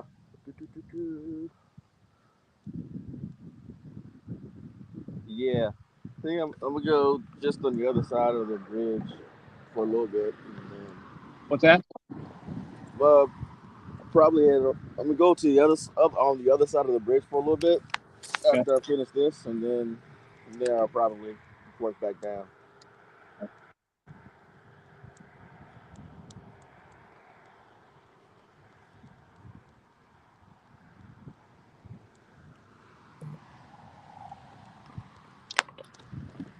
Well, this wind's got to go to get them set up right.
Okay, gentlemen, I want to give you guys a quick update.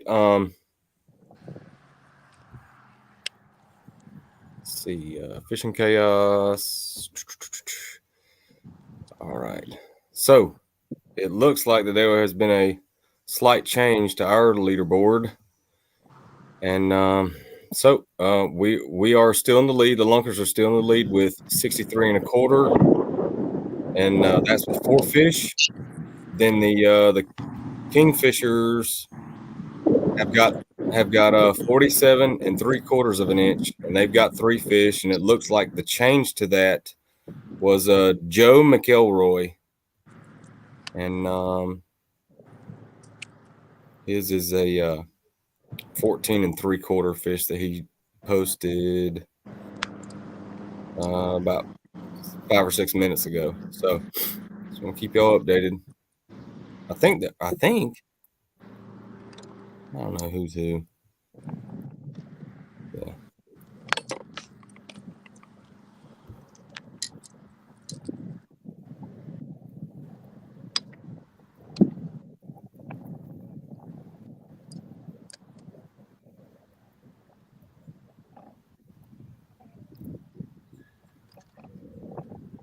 Huh.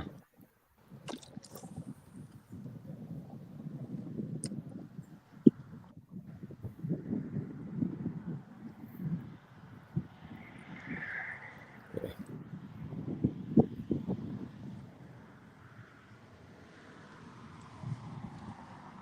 All right. Let's see.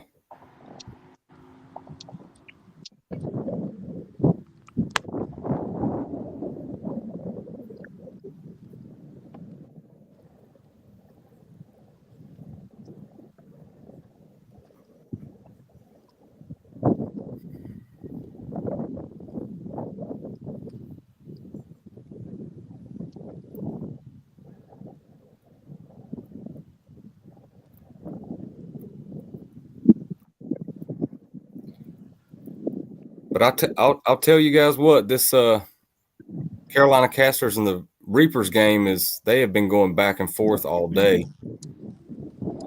What's the total and what's the big fish difference?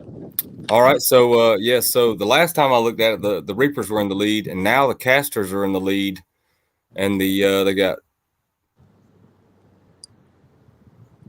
8 fish for 139 3/4 of an inch against, and then the Reapers have 108 3/4 of an inch.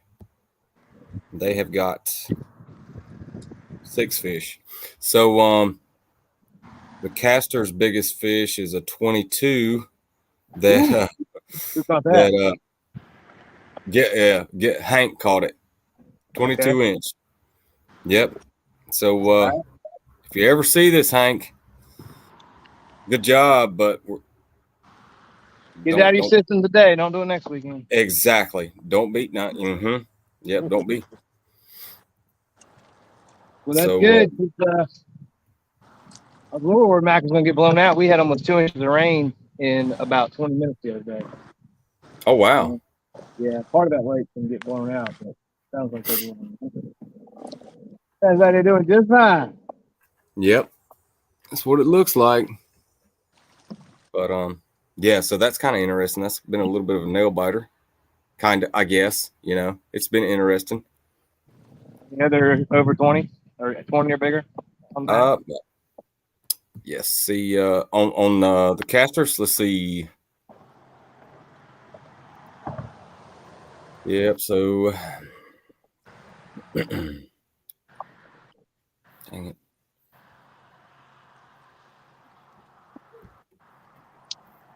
Just bear with me. You could. I'm just trying to catch what might be the dumbest fish in the lake. I hope you did. So, don't say that. I jacked his jaw. He ain't gonna bite again, but yeah.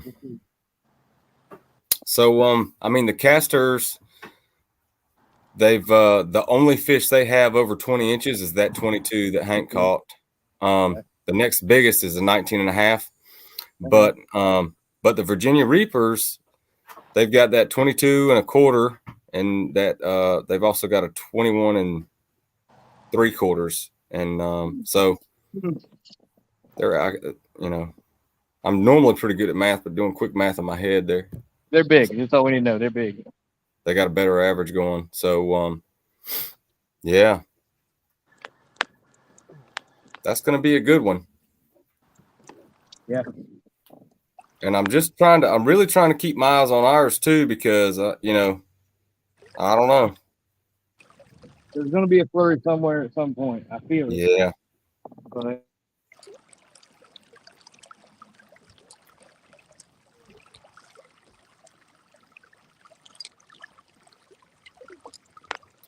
Yeah. And the Southern Slayers are still beating the Copperheads right now. 128 3/4 to 110.5. So that, to me, that one's kind of surprising. But I mean, I've never fished Tenorock, but I can only imagine it. I don't know if it fishes anything like Fellsmere does, it's going to be tough to beat them there. But still early though. And I'm sure Mr. Dan Perry would not like this, but the Palmetto Punishers are now leading over the Alabama Hammers, and the score is 120.5, and that's 7 fish against the Alabama Hammers 110 3/4 of an inch, and that's in 7 fish also. So, yeah, I don't know, for whatever reason, Dan was hoping that they would win, or hoping that Alabama would beat them. So, if I heard him correctly. So,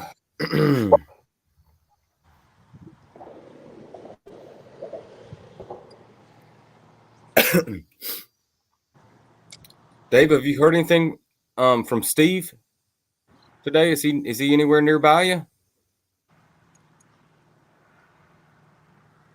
I think it kind of froze up a little bit.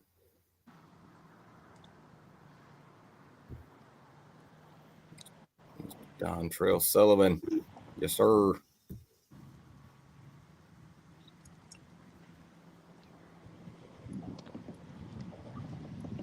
They might be close together, but I know Steve mentioned his service is worse out here than what ours is, or what Dave's is. So he might be out of it.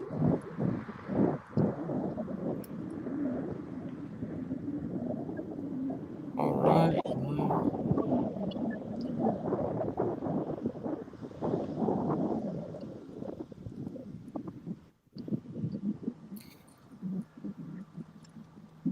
All right. So we've got a couple comments on here from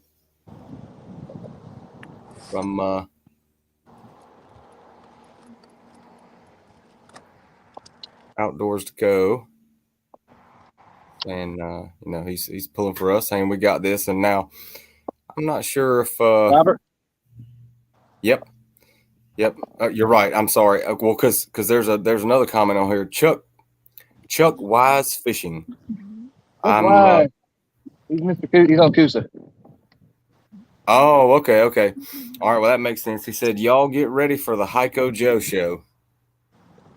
So, yep. I would assume that he's talking about Joe McElroy. What? Yep. Okay. So.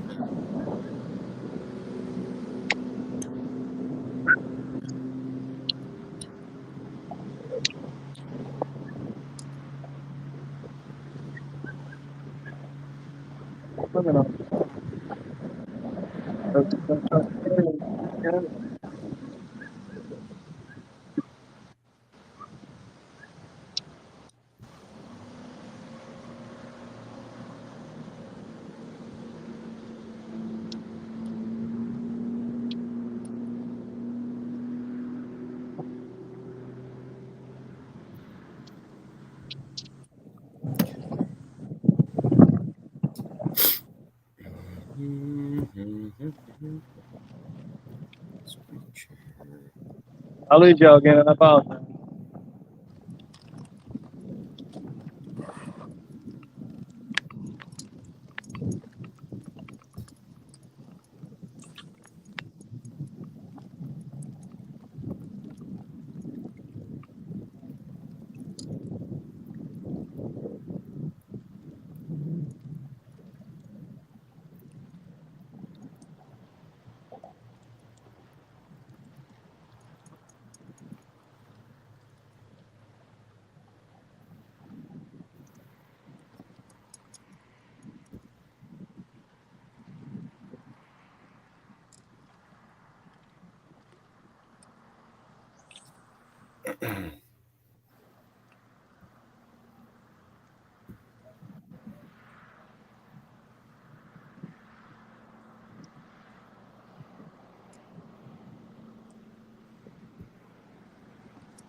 Steve, you got a copy?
Dave, how you feeling, buddy? Feeling good about it? I'm trying to just stay patient, buddy. Yep. Wind just got moving. Good. That's a good sign. It's a matter of how long it's going to take to do its thing. Yeah. Well, in my honest opinion, we got the right man on the job. So.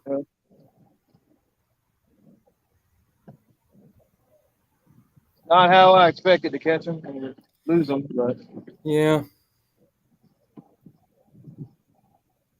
still early. Still a little early. Oh yeah. Definitely still early.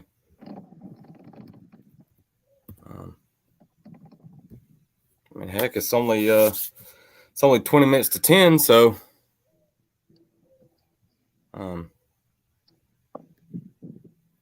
looking good.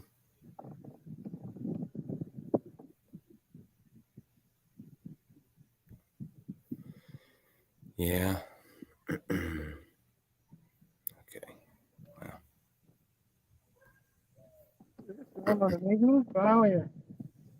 A legitimate bass on the sonar. Do what? The first legitimate bass I've seen on the sonar. Oh wow. I've been looking, man. Seen bait a little bit. But the bass, Yeah. He's a loner. He needs buddies. Well, I mean, it's like I was talking about that that slight cold front we had. I guess you can call it a slight cold front in the in August, but I mean it's kind of amazing how like sometimes just that least little bit what might not appear to affect us that much probably affects the fish, and then oh yeah. So and also hang on, let me pull this up. Well, I can tell you while we're talking about it. I mean, it's definitely true. I mean, Yeah. especially this matchup. Well, we've dealt with it all year. I kind of talked in the interviews the other day about it. I know the Harris event, we kind of had a little bit of a subtle front come through and shut down what we were doing. Yeah. Oh yeah, definitely. Actually, when we were down at Neely Henry, same thing. I mean, there was, I wouldn't even call it a cold front, but there was, I mean, definitely a little bit of a front. There were storms around. The storms kind of blew over the lake. They weren't really bad at the lake. But next day, I mean, it did cool it off. The wind direction changed just a little bit. Yeah. It shut them down what we were doing.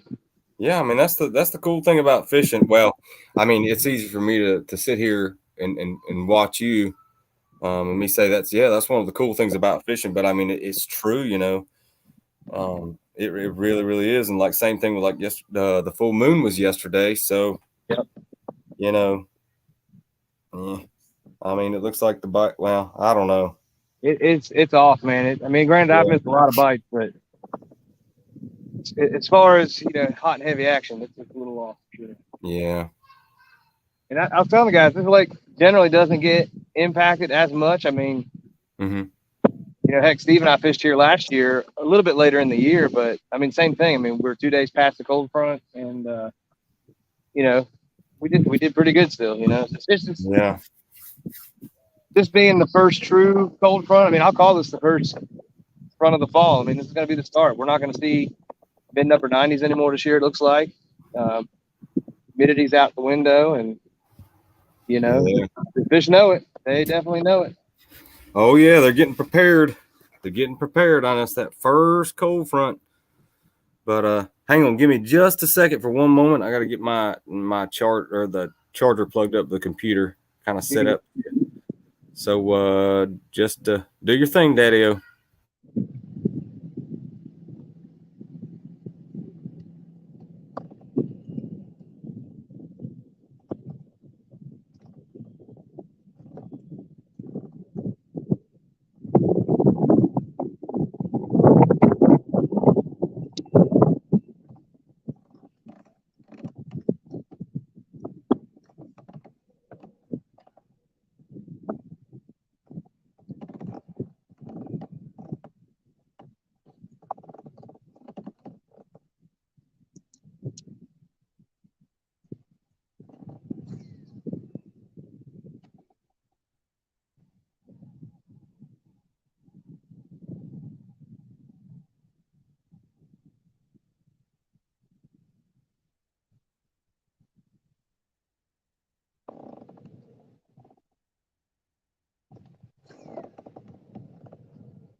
Let's go see.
Well, squad, I'll give a shout out to Mr. Mike Wimmer,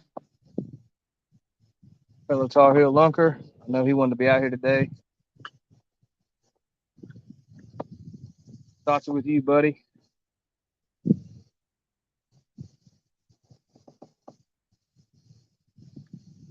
Move is fairly painless. I appreciate all you've done for us, man. When UNC is getting the sponsorship sorted here. UNC. Dave, I'm back, and I didn't want to cut you off, but I could not agree with you more. All right, I'm not gonna miss that thought, but we got Mr. Lance Coley getting ready to add. Lance coming here. Good morning, Lance. How you doing? Not too bad. Wish I could catch some bigger fish. Holy Moses. Yeah, that tends to be the story of my life also. But yeah. So well, good to have you on here, man. Thanks for joining. No problem. We appreciate you coming down. Hate I couldn't be there to meet you guys, but I guess I got the next best thing. So close enough for government work. All right.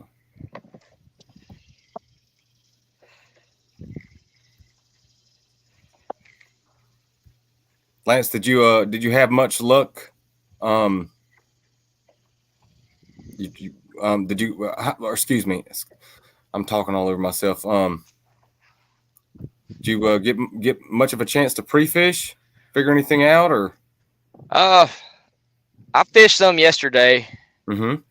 and I mean, I was catching fish. They're just all short. Yeah. I've caught about 8 today, and they're all 13.5 inches long. Yeah. Except for the 6 or 7 pound striper I caught. Really? Oh, you got your boat? Uh-oh. You done said that around the wrong dude. You didn't hear that. You didn't hear that, Dave.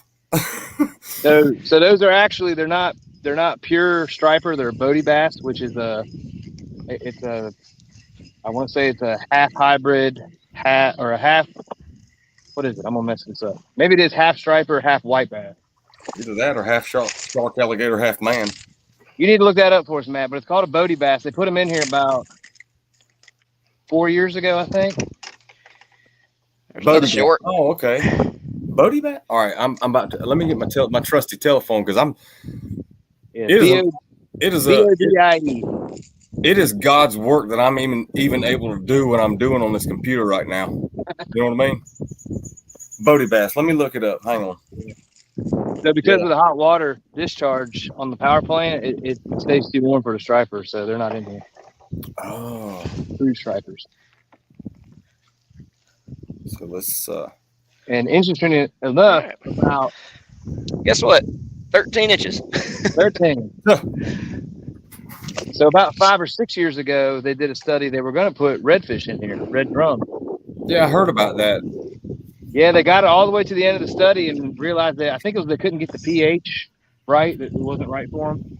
Mm-hmm. Which I didn't realize. I guess there's a couple lakes in Texas that have freshwater sterile redfish in them. And they were going to try it.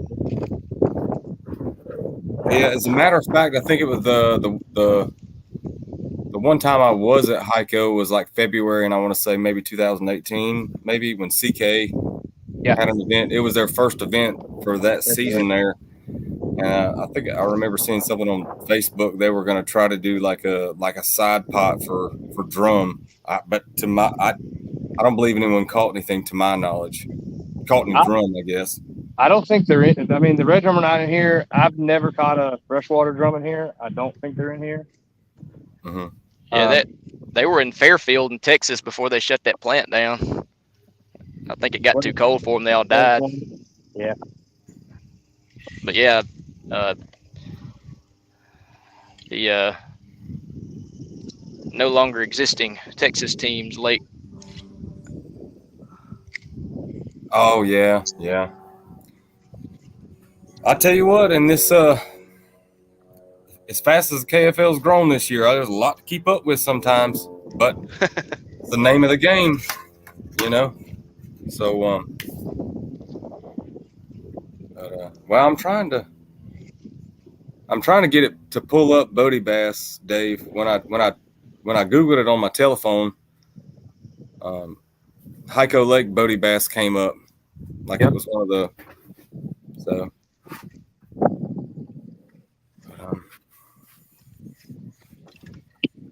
Put them in June of 2019. It looks like. Oh, okay.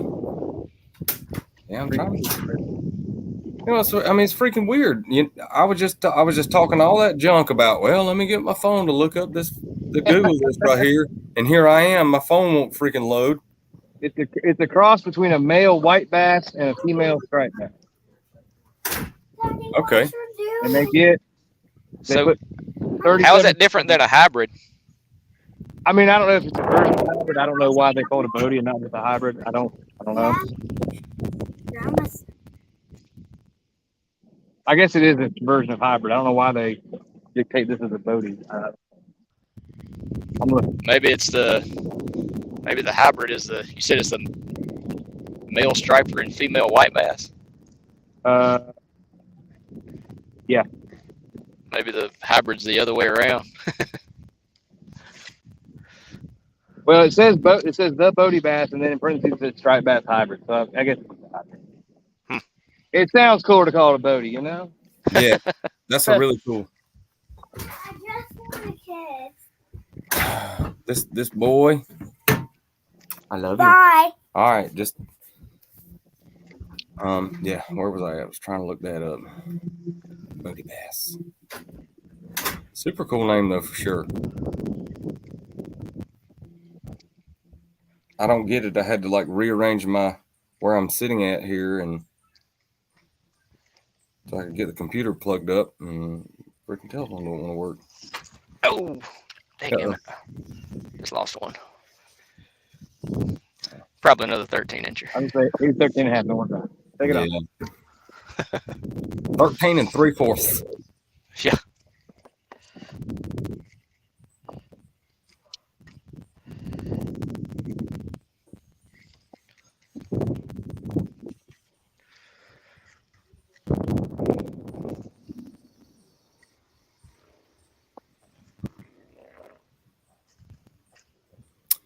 All right.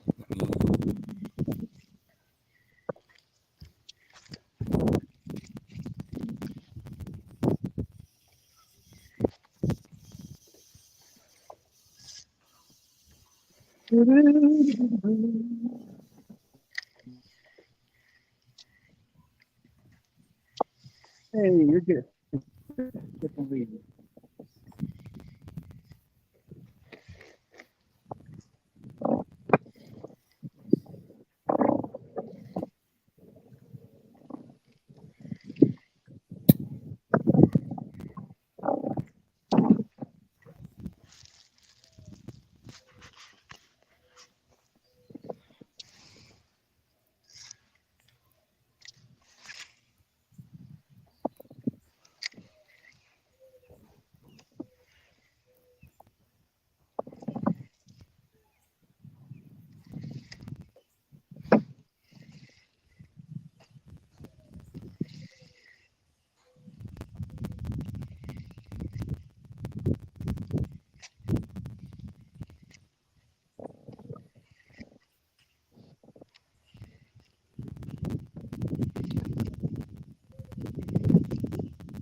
Well, I mean, I guess I could start singing if you guys want me to. Hey, run through our sponsors. I was giving Mike kudos and Steve kudos for getting all the sponsors. You can get to our sponsors. Yeah, I'm terrible. Yeah, I was planning on doing that, but then I'm just if I'm trying to let little man in there chill out, like for real. If I go walking up in there, like his thing is if he wants a popsicle, he doesn't say, "Hey, I'd like a popsicle," or like, "I want a popsicle." He's hot, so that's what it means. Well, I'm so hot. It's like, well, dang, son. If it's gotten that bad, go get you a popsicle. That's just it's funny. But yeah, I was Coolest day thinking. since June, and he wants a popsicle because he's hot. Oh yeah, yeah. I know how to I mean, we don't get the fancy pants popsicles, but that's it's funny that's like his way of asking. I am so hot. Like he'll be like rubbing his head. Oh, like, oh dear, I am so parched right now at the moment, and I don't know what I need to do. But yeah, I do want to. I was thinking about getting my jersey and like just coming out here and modeling it or something. Yeah. Then I might end up getting locked out of the house or something. But yeah, but kind of to add what you were saying about Mike, like, well, which you pretty much said it all. But I mean, one of the best anglers and people I've known, and him being on our team was just that. I mean, just an absolute pleasure, And he's going to be missed, but I didn't say it as good as you do. Well, I was just going to add, Lance, after y'all whooped us down on Neely, it was hot and miserable. We were beat up, down in the dumps. We went to dinner afterwards. Between Mike and Steve, I hadn't laughed that hard in 10 years. A lot of Yeah. it not to be repeated, but my goodness. Yeah, well, it's like when we camped for Mike is a special breed. Let's put it that way. he is. I mean, he is just it. I don't know. He's just one of them. He's just one of those people, you know. So he's got a really interesting sense of humor, and I'm not going to say anything. I'm trying to be all PG and stuff because I'm on YouTube or whatever, trying to run the show here. But yeah, I like it. I like his sense of humor, though. But his players was a good thing Mike didn't get on the live stream very often, if at all.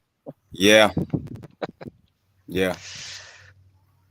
Been fishing with him so many times, and he's like over there, like freaking out, like screaming and hollering. I'm like, dude, what's going on? I've got a complete sugar show going on over here. Like, dude, just calm down. But then, I do the same thing. Hey, stop. Why was there a fish on you? Oh, God. That one felt like it was a little bigger. 13.85. Probably right. Yeah. Of course, on this little spinning rod, they all feel big. They all feel good, yeah. I promise there's bigger ones in here. I promise they're in here.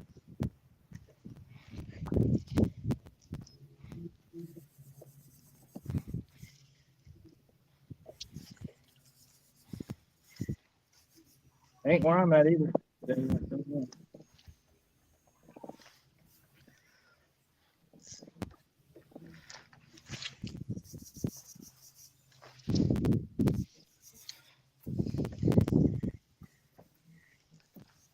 Okay.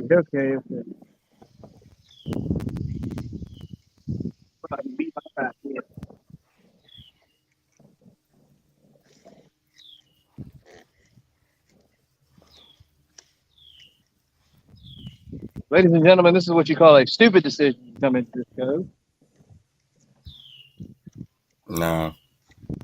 Oh yeah, I've only ever fished here pre-spawn and spawn, and didn't really do that great.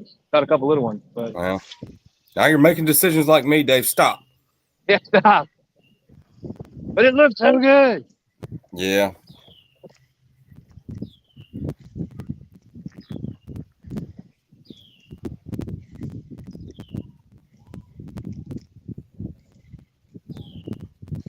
I remember things. Oh, there's play down there. I'll have to play down there.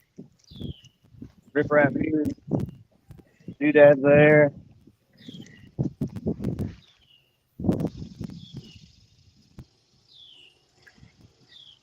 Boat spawn.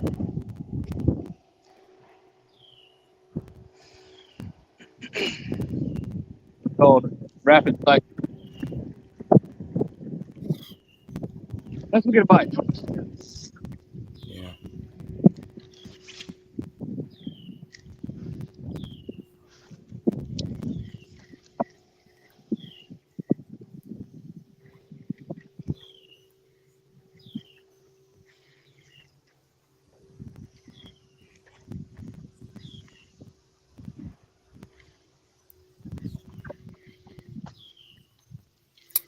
Well,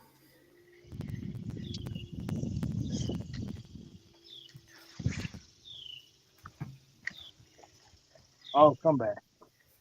all right, gentlemen, it's 10 o'clock, so got 3 hours. So, all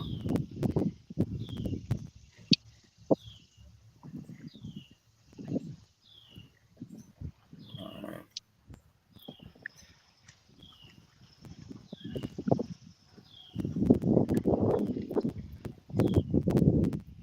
All right, Max, you just lay down. I'm gonna get one on for you. This is your All right. lay down. Bang, bang, Grand shrimp. fish Make it here? happen. Your fault. Yep. You catch one out of that lay down, I'll bring you a popsicle. I got a cannibalistic bluegill that's in the pocket, so that means it's not bad. Mm-hmm.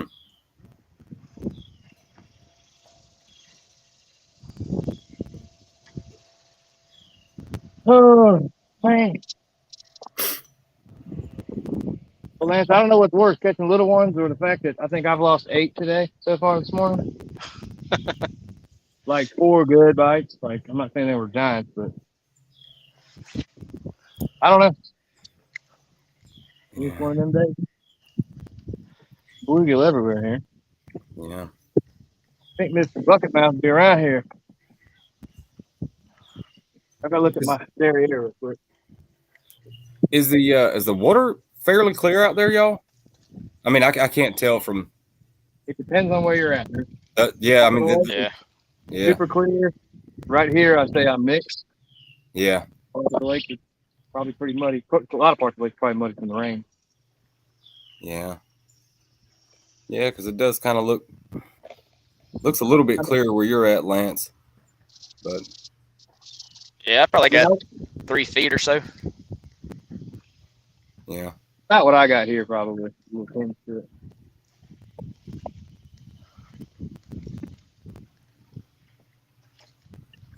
you don't want to do that one.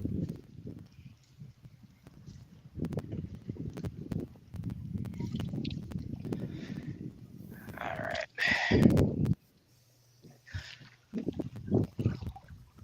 Time to try something different.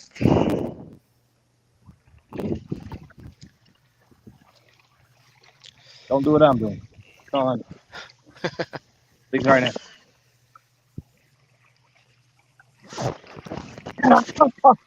Oh, there's number 9. Number 9 of me. Shake it off, Dave, or I'll I make know. sure you never have another popsicle for the rest of your life. No, you got it, dude. Everything's good. Well, That's how it was with me whenever we were in Norfolk. I mean, like that, the first bite I had, I say bite because the fish got off. That was like an 8-pounder. You know, that's hard to shake that. So, yeah, it's very hard to shake that. but This one wasn't that big, I don't think, but I think he would have kept. I mean, the squirrel would have kept. yeah. How dumb are you, fish? How dumb are you? How hungry are you?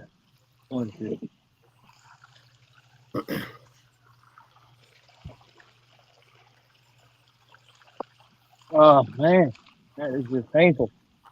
Yeah. Yeah, honestly, it's like personal. I mean, if you need me to, And I'm pretty sure that's number 9. God's not counting, Dave. You don't need to either. Okay, for real. You're good. You're good. It's all right. Humble pie. That's what God said today. Yeah. You think you know this place? No, I mean, it's just like me at Harris, you know. I mean, as much time as I had spent there in the past, you know, it's like every time I'd fish, if there was a tournament there, I was going to do terrible. Like, it would be the worst day in the whole year I'd ever have, you know. Just don't. I kind of hate when I'm not fishing it this fall with the local trails. Oh, like yeah. Harris. Yeah. I think that's my favorite time to fish it. Yeah, when they're schooling real good. I'm a little biased, but Oh, I know you ought to be. You winning rascal. What was that? Did you win that? That was that event last year or the year before last? that was 2020. Yeah. I know these guys now. If they ever go back and watch it, I'll never forget. Like, I mean, that was my 3rd tournament I'd ever fished, I think. I remember. Yep, I remember that. I just remember seeing a Facebook post halfway through the tournament, and I can't remember. I think Hank must have posted it. Mm-hmm. And it's basically, well, it looks like me and my old friend Joey Sullivan are going to duke it out. Oh, really? He did that? He posted that halfway through the day? Yeah, because they're Halfway through the tournament?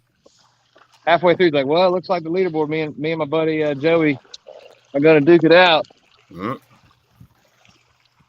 And my slightly cocky self said, watch this, boys. I got lucky, though. That's why I try to always be humble. Get that. The nail's not going to do much if you don't have a hammer behind it. Right. You know what I'm saying? So be humble. Well, it was 100% a junk fish win, too, man. Yeah.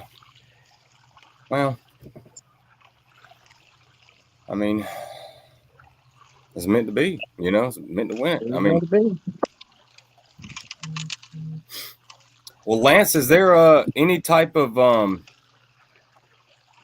what's your favorite lake in Alabama, man? I mean, if you'd rather me not talk, I won't. But I just, No, you're good. I don't want to mess you up. No, I don't mind talking. I'm just moving right now anyway. I like the whole Coosa River chain. Really? I live close to Lay Lake. Mm-hmm. It's pretty good, especially early in the year. Okay. Logan Martin's good, and Neely Henry's the next one up above it.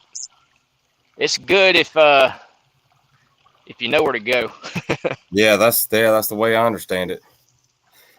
Yeah. It looks beautiful, but I've never seen Neely Henry. I was when I was talking to Dan earlier when he was on, I was telling him my wife is born and raised in Eufaula, so years ago, like when I first started fishing out of a kayak, I fished in Eufaula at one time, and it was pretty cool. You know, I enjoyed it, but I don't, you know, Yeah, I don't get up to like Tennessee Gunnersville. River chain like Gunnersville. I don't. I mean, I fish it some, but Mhm. I hadn't spent a whole lot of time on it. Yeah. And I've never been on Eufaula. I'm mainly a river guy, really. I've been on, you know, a couple hundred rivers around the southeast. Really? I just started lake fishing about 3 years ago. Wow. So I'm sure you caught some shoalies then. Oh yeah, I've caught every species of bass there is. From How do they compare to like a smallmouth or a spot? Are they just as mean? Or? oh yeah, shoalies are special breed. I mean, they fight just as hard as a spot and a smallmouth, but I think they like faster water than smallmouth do. Really? They do like that current. But they're very rare, aren't they? Or well, I mean, for probably the most well, they're I think their distribution is limited. yeah, Yeah, it's they're rare in the fact that they're only in one or two river systems. They're only native to one. They got moved to another river, and they're doing pretty well there. So they're really just in two river systems wow, in Georgia. that is pretty cool. Yeah, and their average size is nice. That's what makes them so appealing to me. Mm-hmm. I mean, they don't compete with largemouth or anything on maximum size, but Mm-hmm. those 2 to 4 pounders are fairly common. Yeah, that's pretty cool. Yeah, and catching like a 2-pounder out of the river, man, that's fun. Oh yeah. I mean, if you don't lose them, but yeah.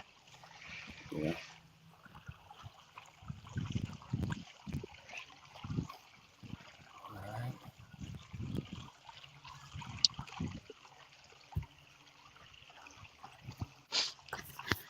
Well, I'm gonna mute myself for a minute, y'all, and I'll be back in just a couple, okay? All right. Good. All righty. Hang on, just bear with me.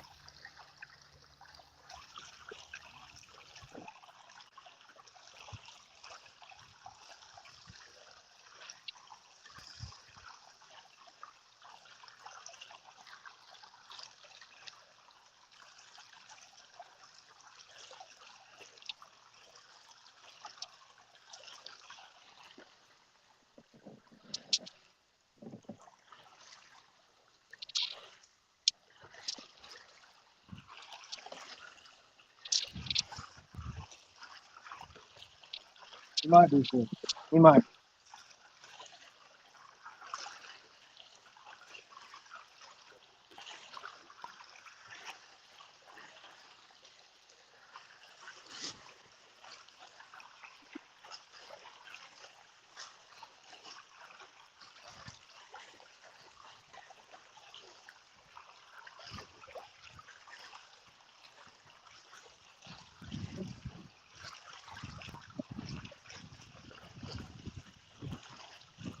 Too big fish, too big.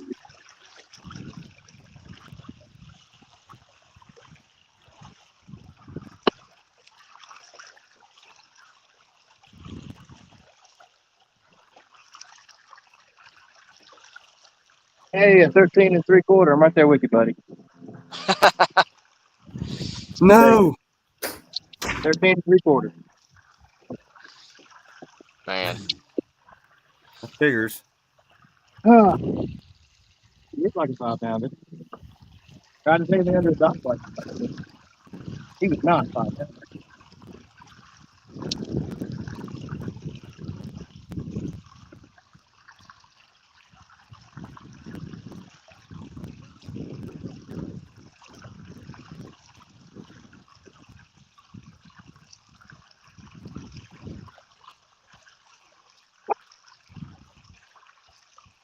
Morning, sir.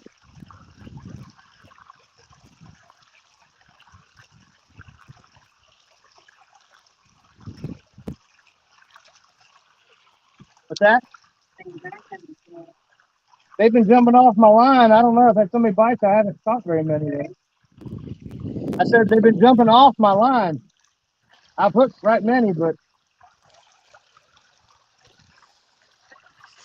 yeah.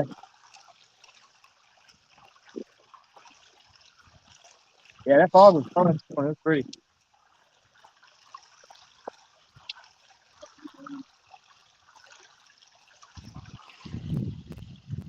He won't jump after that, will he? I hope he won't.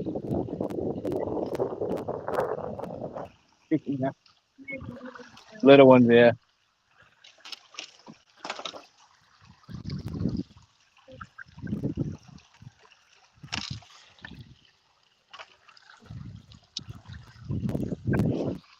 He looks distracted. I'll make one catch. If he goes that, I know I've got one that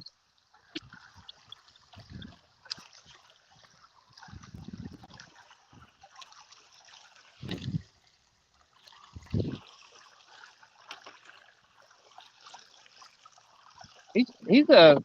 Is he full golden?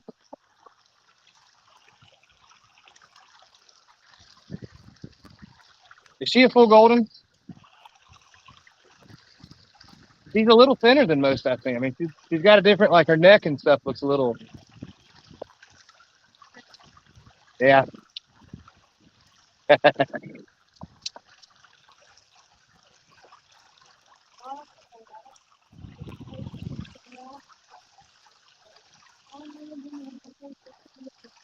Now that was a bigger fish. Dang it. That little pop was a little bit bigger.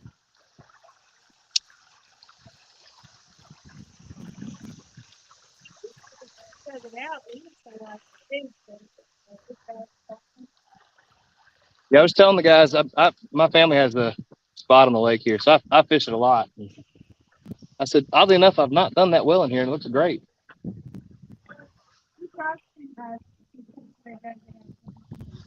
How long did they dig it? I've been coming here since 2005 or 2006.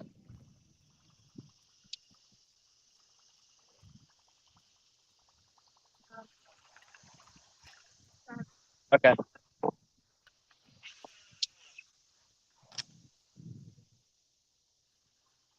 You see it?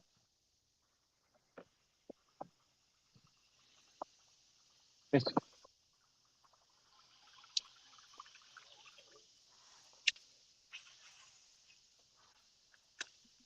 yeah. Yeah, I've been up there. Yeah, it gets down fast.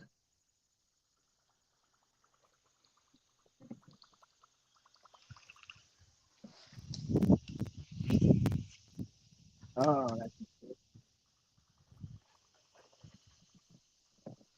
well, enjoy your day.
That's a good one, guys.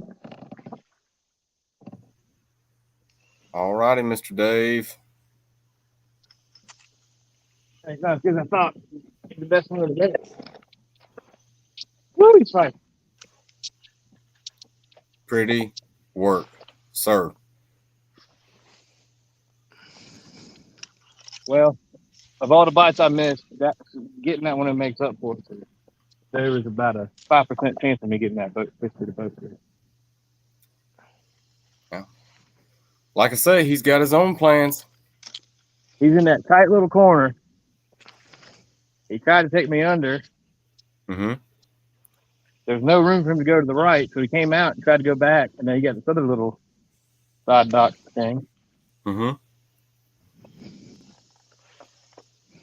Yeah, that's a nice one. He's not as nice as I thought. I thought he did good, but I mean, it's still. I was sitting right here getting ready to turn mine back on, and I've been kind of like swapping between the two of you guys, and saw that rod bending.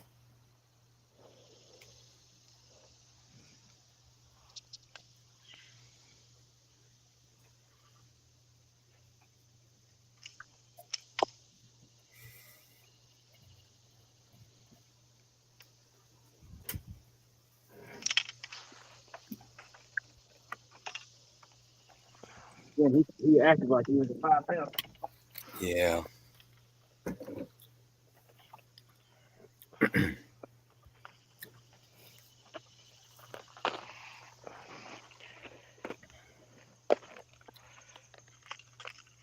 Blood's on a little bit anyway.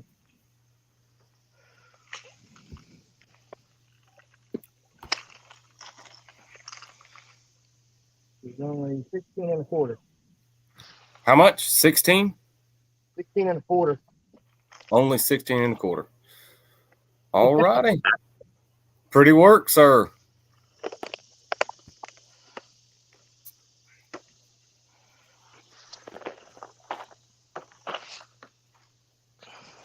There he is for everybody to see. Yeah. Good job, Dave.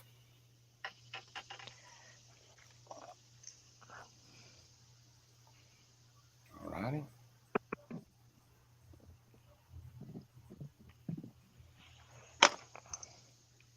Ladies and gentlemen, Mr. Dave Hart.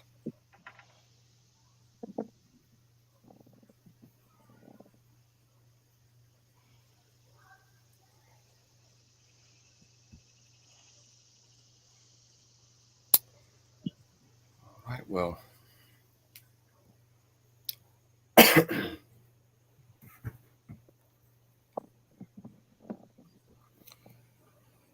Well, Crazy is I feel like at about 1:15 is when they're going to crank up. I'll Yep. be able to start catching them like I want to catch them. Yep, and it'll be 15 minutes too late. That's how it goes.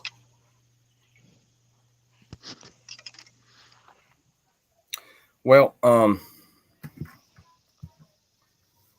guess while you're getting the picture and everything right now, aren't you, Dave? Yeah. Okay. All right. I don't know if we lost Lance or not. There he is. Hey, Lance. Hey.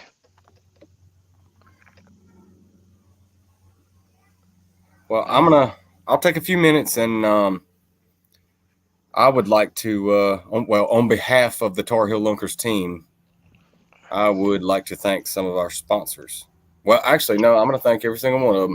You know, I'm going to try to start with the bigger ones first. But well, here goes nothing. PEMDAS, I guess that's how you say it. Is that right, Dave? PEMDAS. Yeah. PEMDAS. PEMDAS Technologies and Innovations. All right, and then we have got Affordable Trophy Hunts. And then also another one called Tier 1 Real Estate Services. Cedar Creek Outdoor Center, which is actually out of Dallas, Georgia. So it's pretty cool. The Cedar Creek's where Steve Fair got hooked up with his Old Town, man. Oh, is that where you got it from? Okay. Yeah, Okay. the pandemic. It's hard those things to get. He called him up. He's like, I can get it out the door in 12 hours or something like crazy. That's right. That's right. Okay. They hook him up, man. Yeah, because I remember when he got that, because I had just pretty much just got my top water like not too long before that, and he had mine's a 120 pedal drive, and his was a 110, I believe. And he showed up. I don't know. Next time I saw him, he showed up with that big water, and I'm like, man. Yeah. So I don't know. I'm partial to Old Town. I love them, but So continuing along with the sponsors, this is one that was a returning sponsor from last year, is the Restore Warehouse. This is their second year supporting the Lunkers, and we appreciate you. We appreciate all of you. But another one that we had returning from last year is Cast One Custom Rods. He's a rod builder that's fairly local to myself, kind of like in the Fuquay, Varina, Garner-ish area, which is like nowhere near where you guys are at right now. Then we've got Valor and Honor Outdoors. They're also a returning sponsor.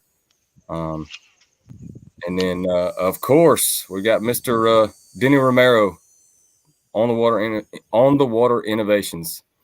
And pretty much if anyone who's been around kayak fishing for the past couple of years, I'm sure they know who Denny is and know what his brand is about. He builds some amazing kayak trailers, and I've known Denny for, I don't know, 5 years or so. Always been one of the nicest, friendliest, coolest people, in my opinion, to be around and fish with. And he does fantastic work. And I can truly say that because my professional background is like a fabricator or welder. So I know what I'm looking at. I've got like 20 some years experience in that field. So Denny, we thank you. Then there's eight anglers out here, and he's responsible for 4 of the kayaks getting here. So really, yeah, I think Joe McElroy has one. I think they brought 3 boats with them, and okay, Mr. Justin Faircloth.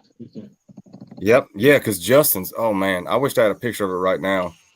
They're sharp. I mean, I don't know. And like I say, I mean, I know good work when I see it. If it's fabrication related, I know. So, I mean, and I'm not trying to brag. I'm not that kind of person. But moving right along, we have got Veterans Guardian, which is a, gracious.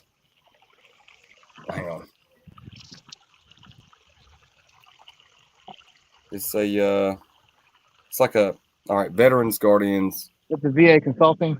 Yeah, VA, like claim consulting. Yeah, claim consulting. Yeah. Company. Thank you.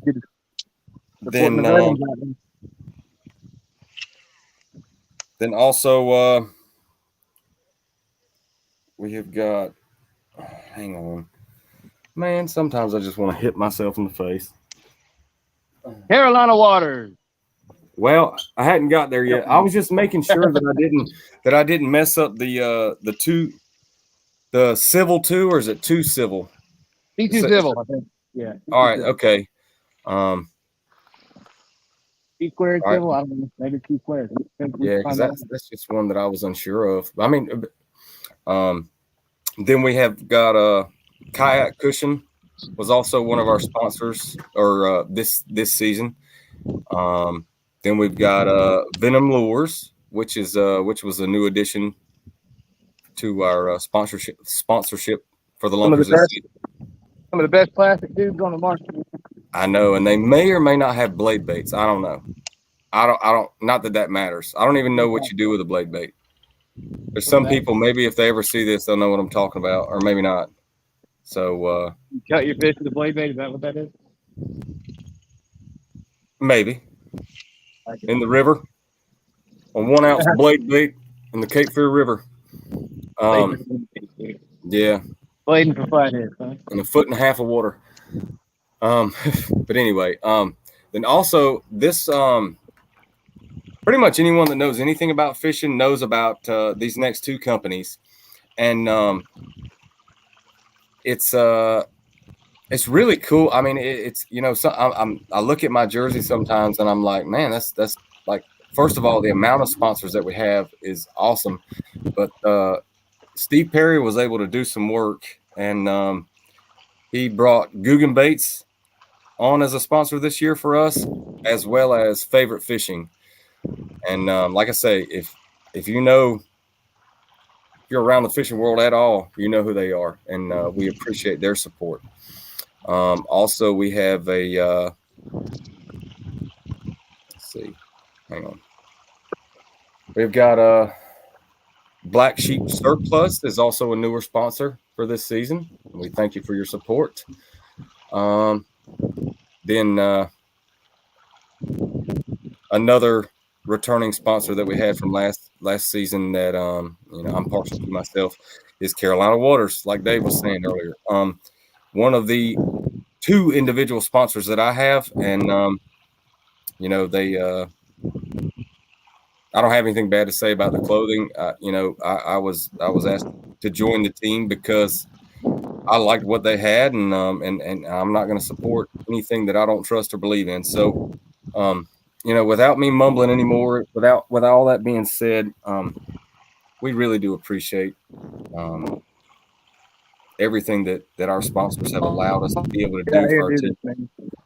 So, thank you very much to each and every one of you for being a part of our family. So, anyway, thank you. Great job, Lance, sir. Great job. No, my problem is I mumble too much, dude. I don't know. Well, see, like I have a sincere. hard time.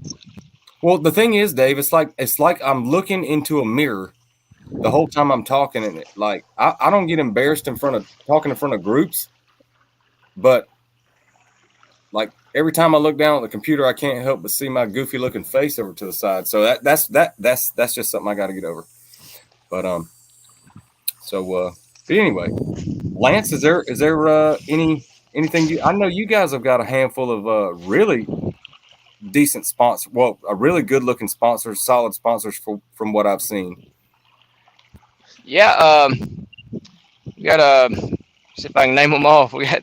Yeah, I didn't mean to put you on the spot, but I mean, I know we got Ram Tools was kind of our biggest one. It was kind of cool to get that one. It's a non-endemic. We got Dugout, Bait and Tackle. Mm-hmm. We got Bioenno, which is they make batteries. You like their batteries pretty good? Well, I assume you do, but I actually don't have one, but oh really? Okay, well, at least you're right. You'll have one soon enough. Yeah. I'm using a battery that I had before we got the sponsorship. So yeah, I got you. I understand that completely, man. And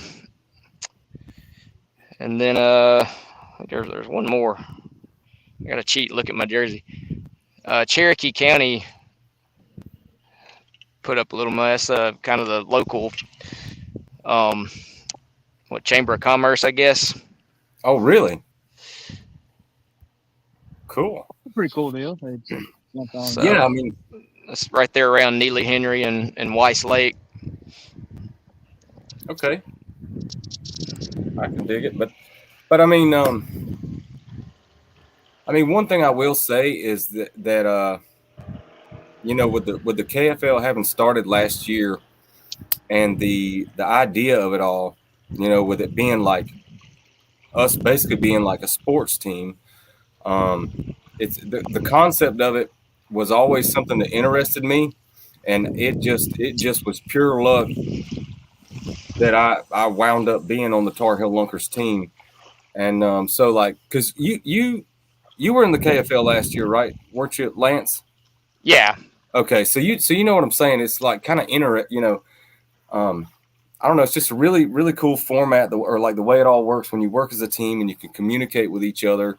Like fishing does not have to be cutthroat. Like, like when you fish tournaments, I'm not saying that everyone's like that, but a lot of times, like you go into a tournament, you don't want to give anyone your juice. You want to like keep what you found to yourself or whatever. Right. And I think like the thing that I enjoy so much about, this format and being on my team in particular, and they're the only ones I can talk for, is that you can work with one another. And if I had $1 for every time I've been sitting beside someone and we've both been throwing the same exact thing and they've been getting bit and I'm not, it's just how it goes.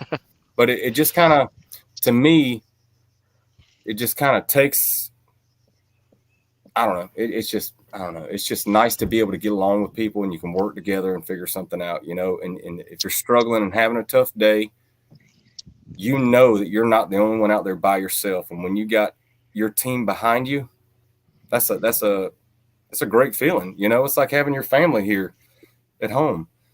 Yeah.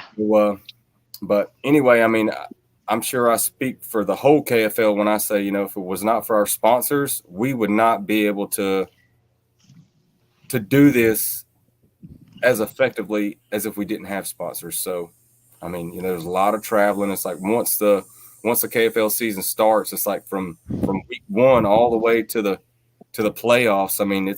It's every weekend. A lot of traveling, a lot of,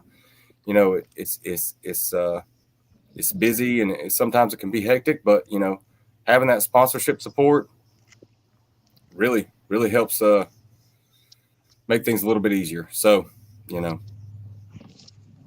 Oh yeah. Anyway, I'm gonna stop rambling about that. Let me go see if I can find something else to ramble about. Hang on, wait a minute.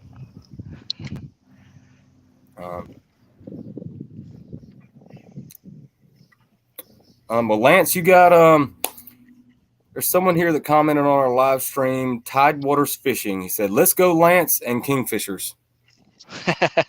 So I'm not sure who he is, but or her, whoever, I can't tell. Tidewaters. Tidewaters. I should probably know that, and I can't think of who that might be. Wow. Okay, Alabama's got some tidewater, but not a whole thing. Takes a lot. Lance says, "Thank you, whoever you are." No, I'm just kidding. All right. Well, I'll tell you what we will do. All right, I'm gonna go back through the leaderboard. We'll see what's happened. And all right, here we go. KFL Week 7.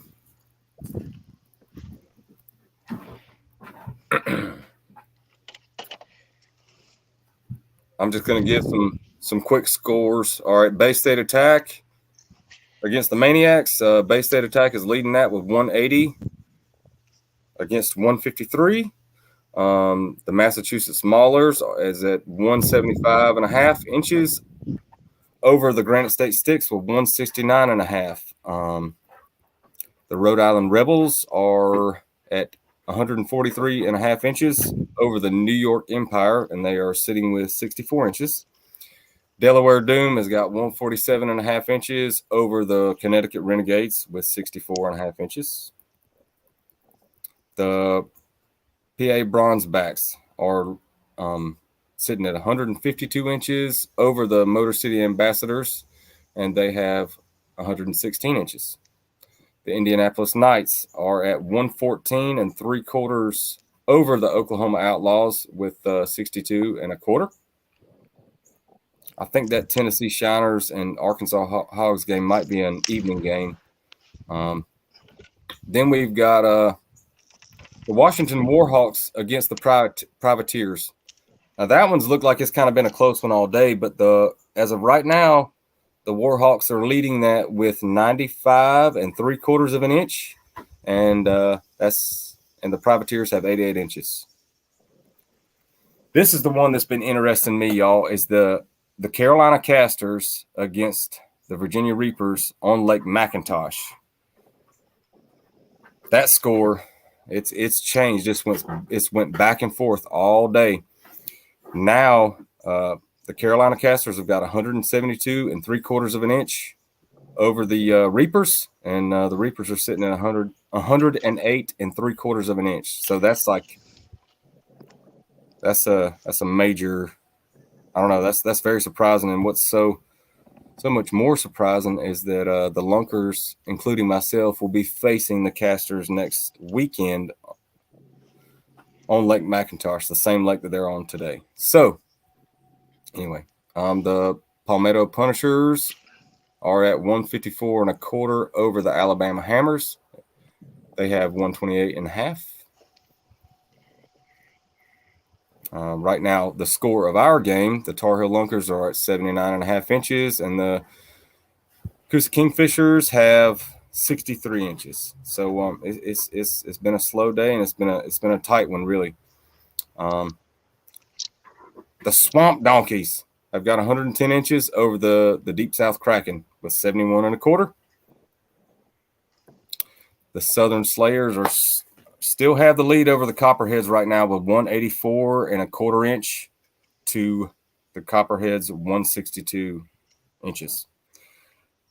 The Natural State Eagles are at 124 1/4 inch over the Louisiana Hurricanes at 48 3/4. So there's some in my mind, I'm seeing a lot of stuff here that's very interesting. So we'll see how it pans out.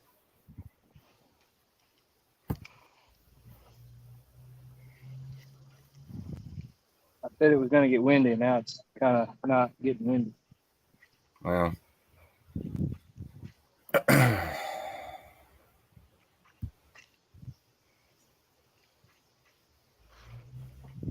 Oh, okay. Well, Tidewaters Fishing said it's Dustin Nichols. Oh, Yeah. hey, Dustin. Thank you. Yeah, he said he knew that, Dustin.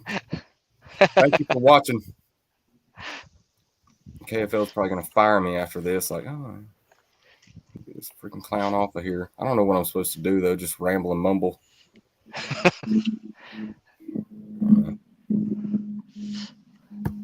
But just make noise. Well, I'm good at that. Good at that. Okay. Thank you, Mr. Chris Decker, if you're watching. Appreciate you sharing thought. You working today too, buddy? Chris is covering the Bassmaster High School Championship on Heartwood.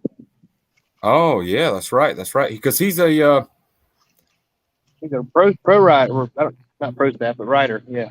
For the Bass Times, right?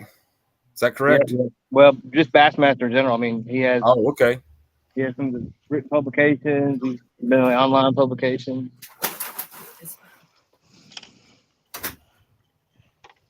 Yeah, it's we've got a very unique team.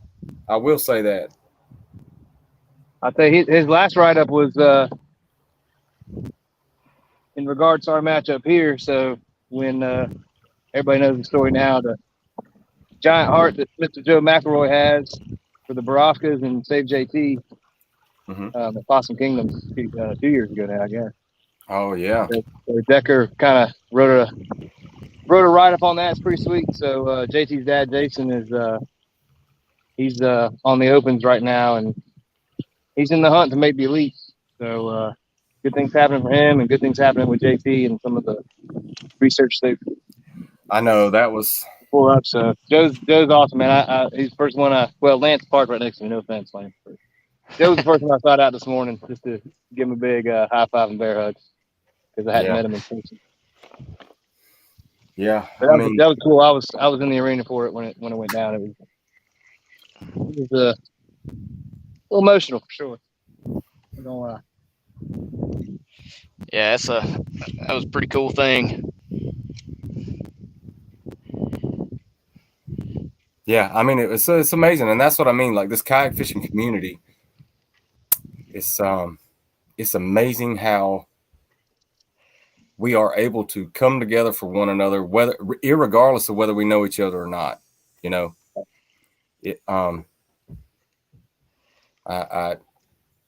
I'm not even going to get to rambling on how the kayak fishing community has helped me and my family in the past, but I'm going to tell you, it's something special about it. You know, starts with wanting to go out there in a little teeny tiny plastic boat and go catch fish, and next thing you know, you got a family of people you can depend on all across the country. It's pretty amazing. So, and like what you're talking about with JT, Dave, I mean, I don't even want to try to get into explaining that because I'll ruin it. But what they did, or what we as a kayak community were able to do for that little boy, just amazing. Well, Joe, man. I mean, I know everybody chipped in, but it's one of the things he had it on his heart to do it, and yeah, because he started it all too. Yeah. I mean, and that right there is, I'm sorry, that right there is God working. Believe me, I'll be sorry about that. In him and us, but it's just my opinion. But so yeah. Chuck, my favorite part of that is Possum Kingdom was a special place. Lance, I think you were there, weren't you? Yeah. And, yeah, I wish it wouldn't have turned into chocolate milk. I should have been there, but the chocolate milk stunk. It kind of threw me off a lot. Joe, I think the story was he pretty much saw. Oh, there was a fish, but I think it was a crappie. Ruh-roh. I think it was a crappie. We'll find out. It didn't feel like good thing it wasn't a striper. You'd have had you've been dragging him behind the boat for the rest of the day. No, I'd tell you to get in the car and bring me a cooler full of ice. Mm-hmm. Well, I told you I'm only bringing popsicles and that's it. Okay, what were you saying? Now I'm saying I think the cool, as big as Possum Kingdom was now, it did fish a little small because of the mud, but I think the spot that Joe fished was like out of the Airbnb window pretty much. That's kind of a cool story.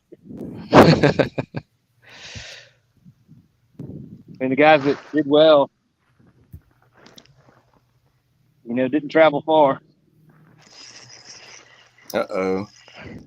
I hear some drag pullage. All right, Lance. That better not be a big one. It's not. All right. Okay. Oh, quick release. And I hate it. I really.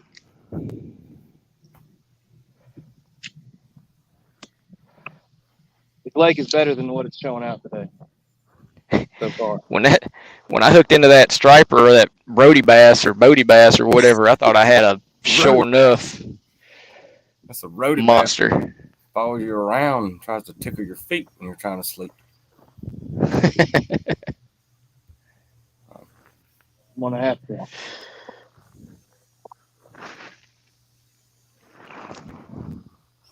Figure something out here. And doing what I want it to be doing.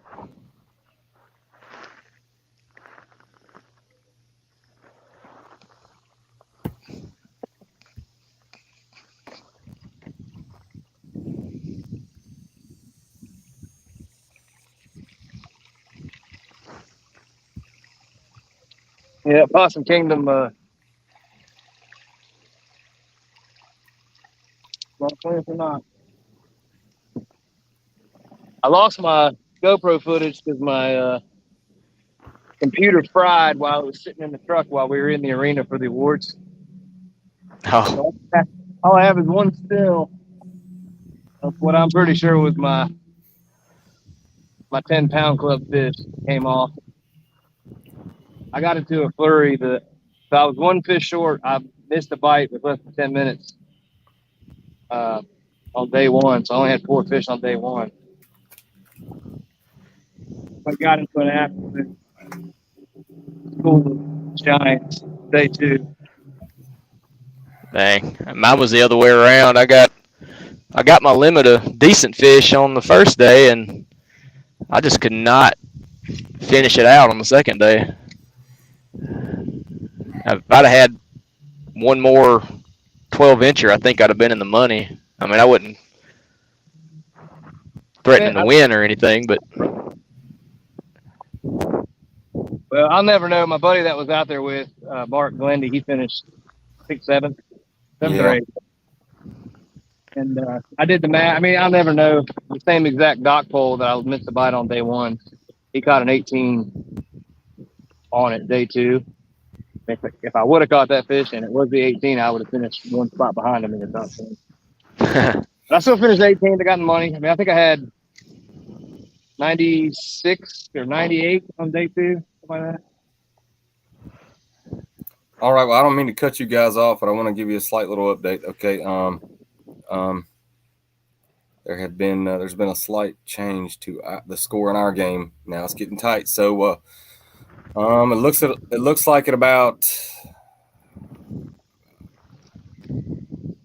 10 minutes to 11. Well, just a couple minutes ago, Dan Perry submitted a 14.5, and a little before that, Joe McElroy posted a 15.25. So the score right now, 79.5 inches for the Lunkers, and 77.5 for the Kingfishers. So it's getting tight. So all right, so I'm gonna shut up and Battle of the Dinks. Yeah, I knew it'd be tight, but I thought it would be like 180 to 183 tight. That's kind of what Right. That would have been nice. I mean, I'm a little flabbergasted, to say the least. Not in a good way. well,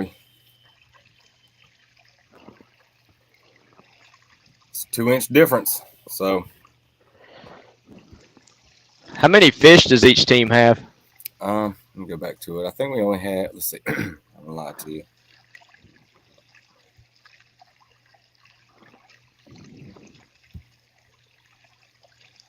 We each have 5.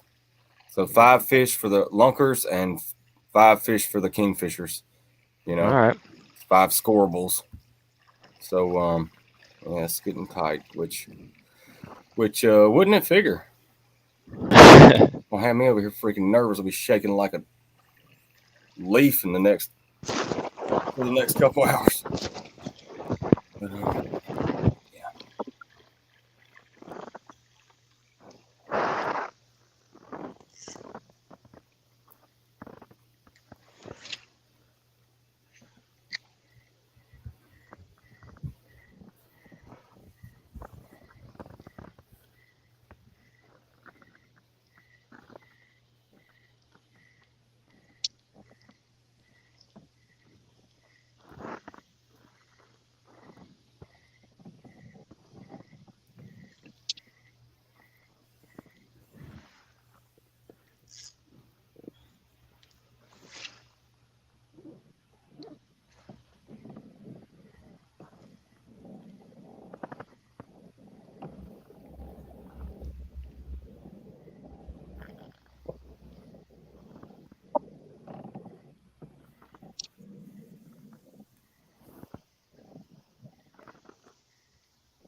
Steve, make up.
Looks like both of you guys are traveling right now, moving.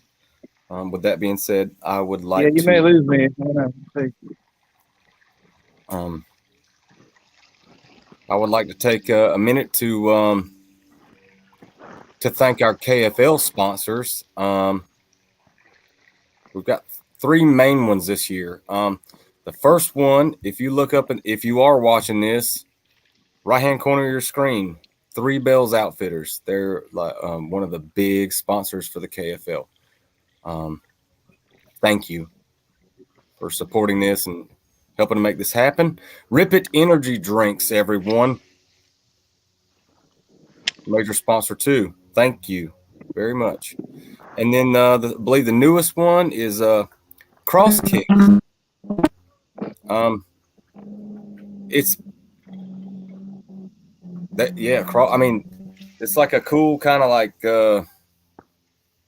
stylish water shoe, I guess. It's not like I don't know. Check them out. Check them out. Their support is greatly appreciated.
I'm just checking back at the comments.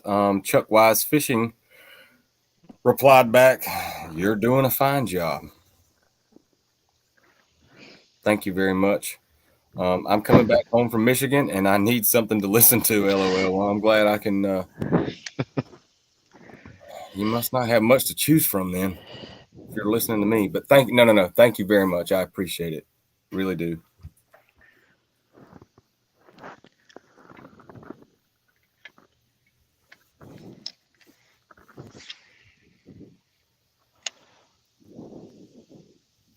Well, Lance, it's you and I, buddy. Dave broke camp on us. Either that or he fell in the water. Well, So you just do your thing. I'm not gonna bother you. I might go through here and give an update on what's going on the leaderboard.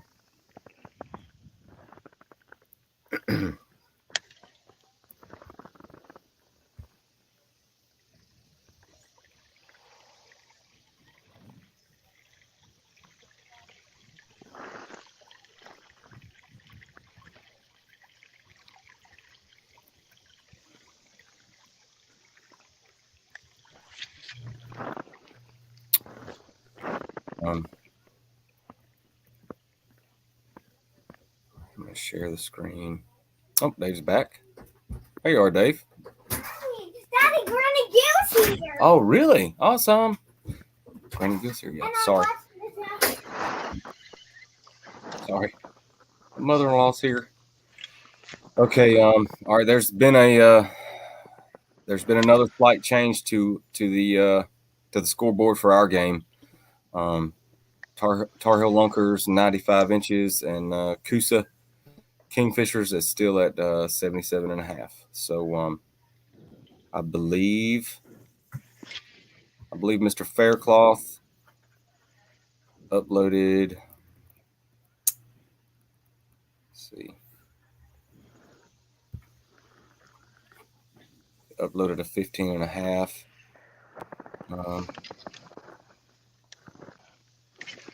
About 5 minutes ago, a little over 5 minutes ago. So Good job, Justin.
So we got 2 hours.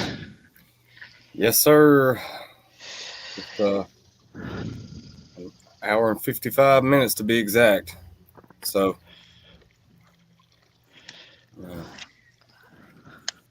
turned into a nail biter. Mm-hmm. Anyway.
All right.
Lance, it's not gonna bother you too much if I kind of talk for a little bit. I won't. I'm just. I don't know. I'm gonna sit. I'm gonna share this. Hey. Yeah, you're good, man. Okay. All right. I know how I get sometimes, and I just appreciate you wants a hanging loose. donut. Brother wants a donut. Can you believe that? Or he What? can get rolling on Excuse me. What was I telling you, dude? Right here, the whole world can see this. All I got to do when it's done, I just got to email it over to Miss Lauren and Nana. All right. Big brother, no, I know. All right. Hey. I'm gonna wait for you because you're gonna do that too. I'm not. I'm just telling you. That's what I'm saying, dude. Dad, just get a donut for my brother. Hey, man. Let me mute this for a second. He knows how to say please. Where are the donuts for my brother? Excuse me.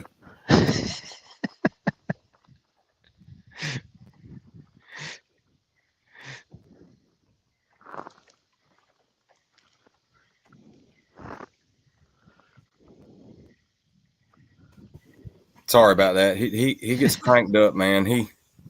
That's all right. He's At least he's trying to get a donut for his brother.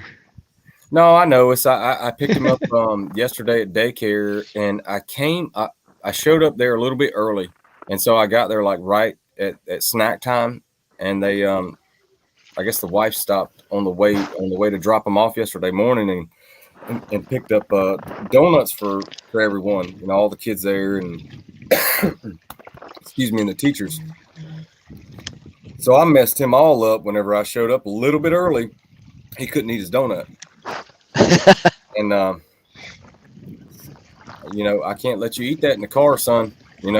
So we saved it, and then this morning he woke up like way earlier than I thought he would, and I gave him one, and I had to hide the other donut because he promised it to his brother. So because if not, he'd be up there crawling around the cabinets looking for it. So do you have any kids? I got one boy. Do you? How old is he? He's 9. He'll be 10 this fall. Okay, so you know what I got going on. Oh yeah. Yeah. Gotta keep them boys fed. I know. They get hangry. It's unreal. I mean, even me, like I couldn't put on a pound to save my life right now, and I'm always hungry, and that's how my little man is too. I have a bonus son; he's the same way, but it's just it blows my mind, you know. But yeah, and it's just like normally. I don't know if I was talking about it earlier. I don't know if you were on. Like ordinarily, like my wife, like during the week, you know, I'm already at work by then. She gets him up. She has to wake him up in the mornings, you know, get him to get up out of bed. And if like on the weekends, whenever I'm here with him, it's like crack of dawn. He's wide awake, but he's exhausted. You know, he's exhausted for the whole day. You know, because he won't slow down. But yeah, I mean, I wouldn't trade it for the world though. That sounds very familiar. Yep, I'm sure you know all about it. So yeah. Yeah, there's no pacing. It's like flash in the pan energy. Yep. 100 miles an hour But, all the time. Mm-hmm. How old are yours? My bonus son or stepson, he's 12 and he'll be 13 in September. And then my little boy, the one that was out here just a minute ago, he's 5. He turned 5 in March. So he'll be starting school in a couple weeks, be starting kindergarten, and I'm not ready for that at all, but he's ready, and he's a lot more, you know, I don't know. He's a lot different than I was. I never liked things to change really, but he's ready. He is so ready. So, but I mean, you know how it is. It's so cool being able to watch them grow up and just kind of like grow. You know, it's like they start out that little bitty baby, and they really don't look like who they're gonna look like, and you know, for like a year or two. It's just so cool. I mean, to be able to see how they grow and how they look. You know, and how they grow into their own little personality, and it's amazing, dude. You know, I mean, it can be stressful, but you know. So, and I know you know, but oh yeah. Does your son fish with you any, or He does some. he does? It's funny. He's very motivated by competition. So if there's like a kid tournament or something, he's all in. Really? But he's not real big on fun fishing. I mean, he'll go sometimes, but he will compete at anything. That's pretty cool.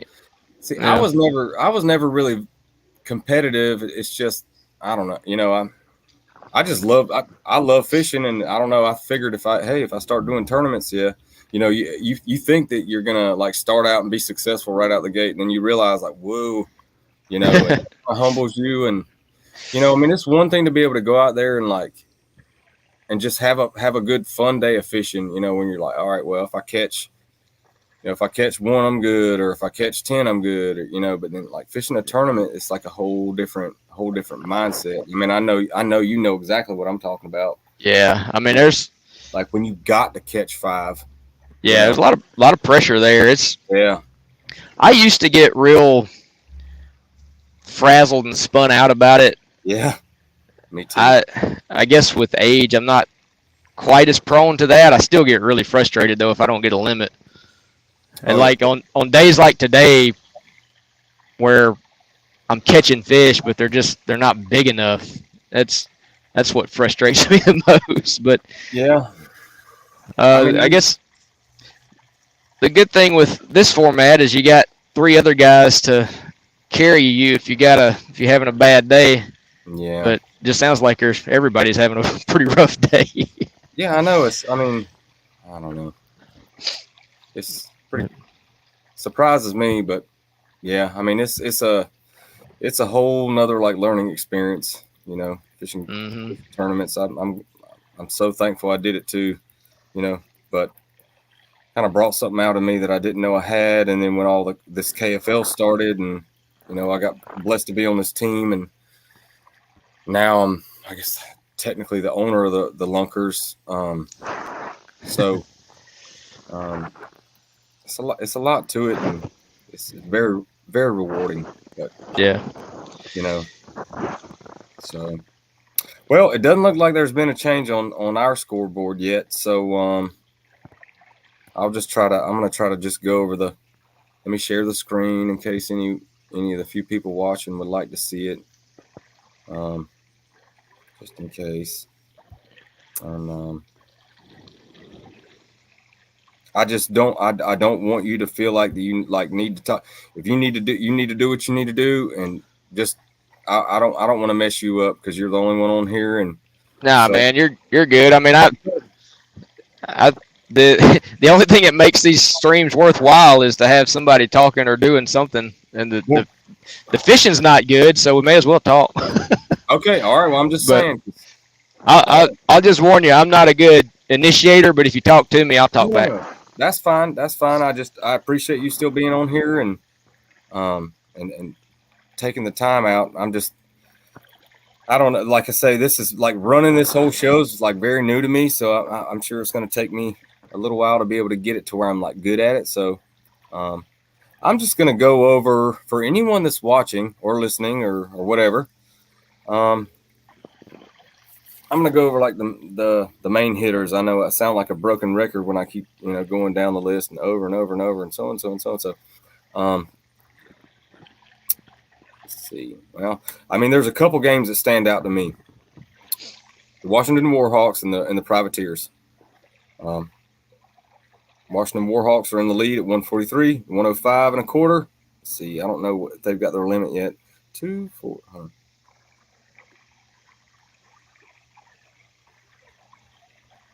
Dude.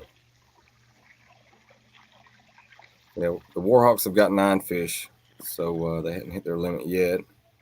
What did I do?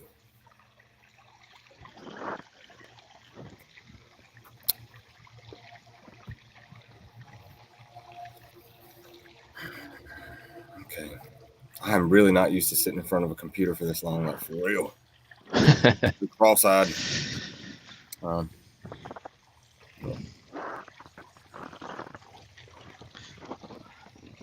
Days like this, I wish I had an outboard. I know, man. I just can't make myself put a motor on mine. Do you have a motor on yours?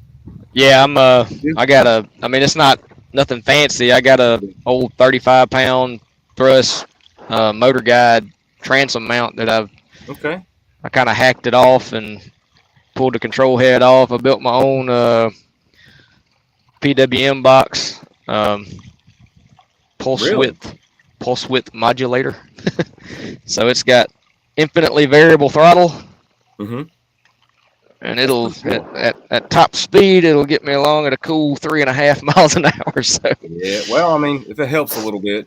Yeah, it's 12 volt. It's not like the 24 volt and 36 volt systems that'll go like 5, 6, 7 miles an hour. But yeah, it beats paddling, and when it's windy, it's nice to have. Oh yeah, I can imagine. I mean, I paddled for like 3 or 4 years, and then finally got a pedal drive, and I was like, I loved it. It was like, to me, it was a game changer, and I can't make myself put a trolling motor. I have nothing against it, and I don't mind fishing against anyone that has one, but I don't know. It's just, to me, it's just almost like it would be too much. I don't know, but that's what's so cool about it. You can do whatever you want to them. That's right. So cool. Like the possibilities of what, how you can modify your kayak and do what, what fits your needs. And, as an individual, I think it's cool, so for me, for right now, unless I get old quick, which I already am, and I have a motor, but yeah. So yeah, that was part of the reason. I mean, if I'm being really honest, part of the reason I started getting a motor or decided to go with a motor is I'm getting older. Really, it hurts more the next day to paddle all day. Dude, I know. Also, all right. So what kind of boat are you in? I'm in a Wilderness. I'm on Wilderness's team. Oh, okay. So it's not a pedal drive. No, I do have a pedal drive. I got a Recon 120 HD that I fish out of for our local tournament trail. Doesn't allow motors, and I didn't do any Hobies this year, but last year I fished some Hobies out of it. Mm-hmm. It's a good pedal boat. It's Yeah. nice and stable. It's not fast, but it's stable. Mm-hmm. Well, I've heard good things about them. So Yeah, that was really my first big boat, if you can even call it a big boat. It's still just 12 feet, but it's so wide. I've always fished out of little bitty boats for the longest. I still got it. I fish out of a Commander, which is like a hybrid. They don't make it anymore. It's oh yeah, that's right. Because you said you're primarily like river. yeah. So that makes sense. Yeah, I don't blame you, man. So that boat weighs maybe 60 pounds, so I can pick it up and throw it on my shoulder and carry it up an embankment. Yep, I know. That's what I used to do. These 90 and 100-pound boats are 100 plus. You can't do that. Mm-mm. I can't anyway. No, I can't either. How old are you, if you don't mind me asking? I'm 40. Oh, okay. So you got like, well, my birthday's in a month, so you got like a year on me. Yes, I turned 40 in April. So. Oh, cool. Okay. Well, good deal. Yeah, it happens quick. You know. Oh yeah. Seems like just a couple years ago I was 20 something, and now I see that 4 in front of my age. I'm like, that don't seem right. Yeah, but it's just an age. So yeah. But you're absolutely right. So yeah.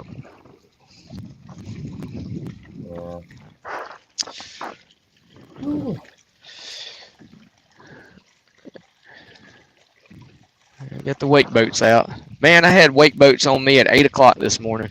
Really? Yeah. No way, because I didn't think the Hyco was that bad. But earlier this morning, Justin Faircloth was on, and you know, I asked it the guys, because I know there's only that one ramp there. Like, was the boat ramp bad? And they were like, oh, there was hardly anyone there. So, because I know like the lakes around here, like Jordan Lake and Sharon Harris and Falls Lake, you know, they're always packed. And in the summer, it's like you've got everybody out there, and it's I know they don't the people don't think that they're going to kill you, but it's a lot to deal with too. That's another thing to take into consideration every time fishing tournaments too. So oh yeah, these wake boats make it interesting. It's almost like being on the river again. yeah. It's like, man, I gotta employ some of my whitewater skills here. On the lake, I know. But I mean, some of those boats, dude, it's amazing, like the amount of wake that they put out. Like when it. Oh yeah. It's like I don't know how to describe it, but it. Well, I hate being inside of them. Like if you're on an inside point or something, and they're going out and then cutting, like making say they're going out and then cutting a left and coming around on the other side of you, and then their wakes come in the middle, and they just pile up, and they're huge. Yeah. And that's the ones that are got the pucker factor. So if I see one coming, I try to get out of his turning radius so I can handle the normal wake and not the compound wave. Yeah, or at least like try to turn into it. That's what I try to do, and it's oof. Yeah. But I don't know what's worse. I mean, as long as it's not peaked, if it's a roller, I like taking them sideways and just kind of. Oh, really? Yeah, because if I go into it, half the time my boat cuts into it and I get water all over the bow. And yeah. That's a good point. That's a good point. If I got loose lures, they get washed out the scupper holes. Yeah. No, I know what you mean. It's just that's just like one of the things that kayak anglers have to kind of contend with. I don't want to say deal with, because it is what it is, but at least for like me, like in the summer, I've always like when I first taught myself how to fish deep water, like I had this pitiful little, like one of those old like Piranha Max fish finders, like teeny tiny ones. I don't know if it did me much good or not. I had like Navionics on my phone, and I was in a sit-in kayak, and I put me like this little makeshift ghetto rig trolley, like anchor trolley on that sitting kayak, and I just I'd throw an anchor over the side, and I'd sit there, and I'd I'd get to where I thought there was a good point or like a road bed or something, and I just would just fish it real slow with a Carolina rig, and then and for me, that's kind of like where I was able to build that confidence, because it was like for a while there, I never knew, like, all right, I'm looking at my graph, I think they're fish, but I don't know, like that looks like fish, and let me back up and see if I can catch them, and then you either may or you may not, and it's I'm sure it's the same type of learning experience on a bass boat, but I never fished on a bass boat, so it was like I fished ponds and then got into a kayak. So Yeah, but, I've never been really on a bass boat either. I went ponds to wading creeks to kayaking creeks to kayaking lakes. I've never owned a motorboat. Yeah, I mean, why not? It's simple. It's fairly inexpensive. I mean, you can go down a rabbit hole in a heartbeat. Oh yeah, But I mean, it's a cool way to be able to do something that you love doing without having to spend an arm and a leg. I just think the main thing with it is I always wear a PFD. I remember when I started doing it, and that was like back in, not, I don't want to really say KBF's early days, but where it was like, if you're going to fish a tournament, you have to have your PFD on. If you don't, you're DQ'd. That wasn't hard for me to get over. But I know, like, some people I feel like some people back then had a problem with it, and yeah. I mean, it's just a culture change thing. I mean, it's like wearing seatbelts. Exactly. Yeah. Whenever those laws went into effect, people fought it and didn't want to do it, and now I feel naked without it.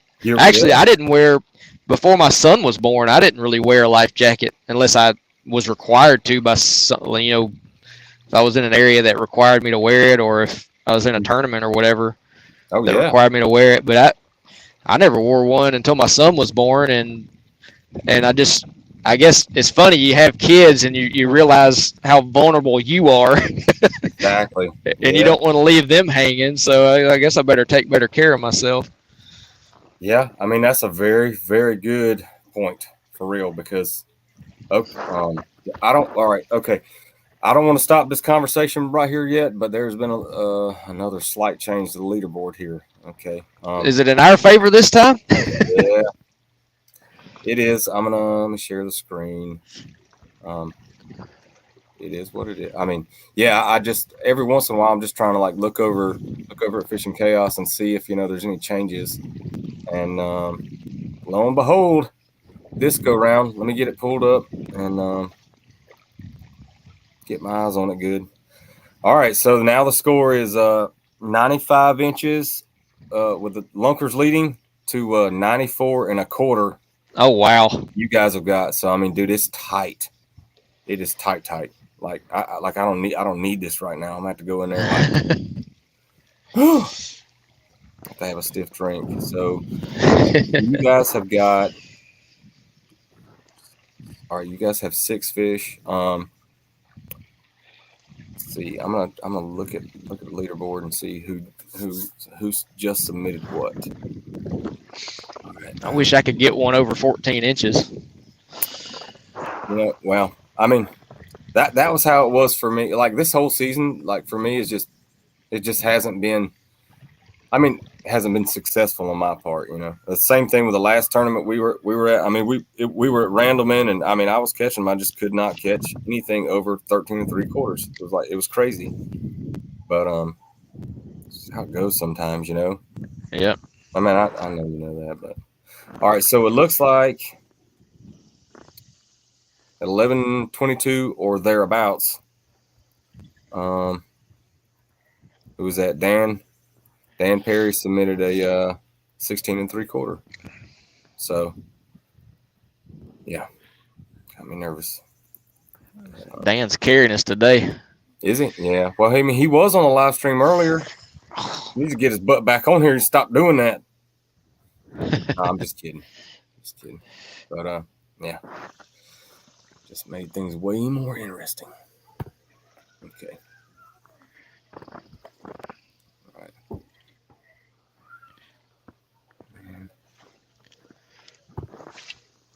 All right, well, do your thing. I'm just going to kind of like pause myself for a minute. I might have to go in there and talk to that youngin.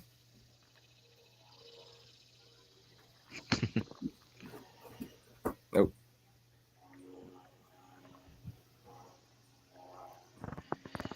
Yeah, Lance, I'm gonna mute my mic. So, All right.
Lance, you guys planning on driving home this evening, or y'all gonna get some rest tonight and then drive tomorrow?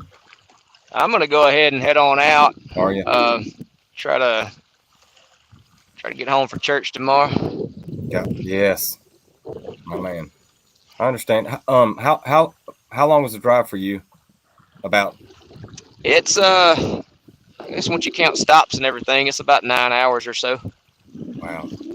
So it's a pretty good haul. But I'll gain an hour going back. Oh yeah, that's right. You will. Yeah. With the time change, so Yeah. still be a late night, but won't be too bad. Yeah. I know what you mean. Well, maybe I can talk my wife into going to 11 o'clock service instead of 8. Yeah. Well, I mean, irregardless of how this turns out, thank y'all for coming down here. I mean, it's I just hate that I wasn't able to be there with you guys today, but you know, the next best thing, and I really do appreciate it. Hey, no problem. It's a beautiful lake. I think this front that came through has just got it shut down. Yeah, I know that's what Dave and I were talking about. I mean, it seems like just the tiniest change to like us as human beings or whatever. Like this morning walking out, it was like, man, it's a little bit chilly out here, and I like it. You know, I like it, but man, that affects the fish.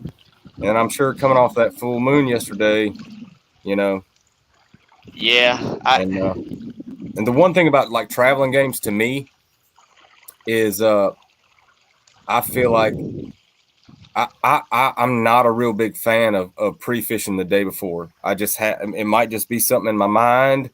It's just I get I get nervous that, you know, I mean, like if you're catching them on a crankbait or something with treble hooks, you know, it's like you almost have to catch one or two to see, you know, make sure you're not on stripers or white bass or crap. Yeah. You know what I mean? And then you know, all right, you catch two of them, and then they wind up being really good ones. And then it's like, well, you want to pull the treble hooks off, and you know, I don't know. You know, I mean, it's just something that's always kind of got me. It's a balance there. Yeah. You can't win pre-fishing. Yeah, exactly. I mean, and it's like you gotta fit. Like, I mean, if you're traveling 9 hours, you know, I mean, that's like a full day of travel here and there, and then you know you work, you know, Monday through Friday. Then you know you got to take time off of work. So if you drive Thursday, then you got Friday to pre-fish. It just makes more sense to do it like that. But I don't know. Still, it's always been something that's like made me nervous. Even like for a local tournament, you know, I don't like pre-fishing the day before. Yeah, you know? I never pre-fish for local tournaments. You don't. I mean, I know the areas well enough at this point that I know what I want to do, and sometimes it bites me. Sometimes the fish just aren't there. Yeah. But usually they are. Yeah. But yeah, when on these road games, it's just kind of or even a normal away tournament. That's what I see guys catching all these fish out of the same area and pre-fishing. I'm like, why are you doing that? Oh, I know. Somewhere else. I know, but I mean, you know, there was a time. I can't speak for you, but there was a time when I would do that. You know, because it just was like for me when I first got into it. If I went to a new lake and it's like I was still like new enough at it to where I was like, man, I can't believe that I'm like just good enough to be able to go to a lake I've never been and like figure out how to make a couple of them bite. And then it just kind of, for me, it just kind of became like, I just love catching fish so much. I just couldn't stop myself. But then, you know, you kind of evolve as an angler and you got to make decisions. You know, and that's the thing about a kayak for me that, you know, I don't know who's watching this, but one thing, you know, when I talk to people who don't kayak fish, it just, some people are like, man, you're crazy. I'd never do that. And some people are just like so intrigued how we could just almost like put ourselves through that kind of physical labor. And until you do it, you know, the physical part of it, okay, you know, so be it. But there's just so much to it, like, you know, like around here, like for instance, we'll just say, yeah, you pick any lake and it's got 5 public launches, and they're all approved launches. You got to be able to look at the map and try to halfway break it down so you can figure out where you want to launch, because you can only cover so much water in a kayak, and Yeah. you know, so sometimes you can shoot yourself in the foot before you even get there, you know. And if you're only allotted like X amount of days to be able to pre-fish ahead of time, you know, you kind of, I don't know, it's just Yeah. it's So really interesting. Sorry, go ahead. no, so when I pre-fish, I go. I actually, if I start catching fish, I leave. Yep. Mm-hmm. I'm like, all right, that spot has them. Let's find another one. Yeah. Um, but yeah,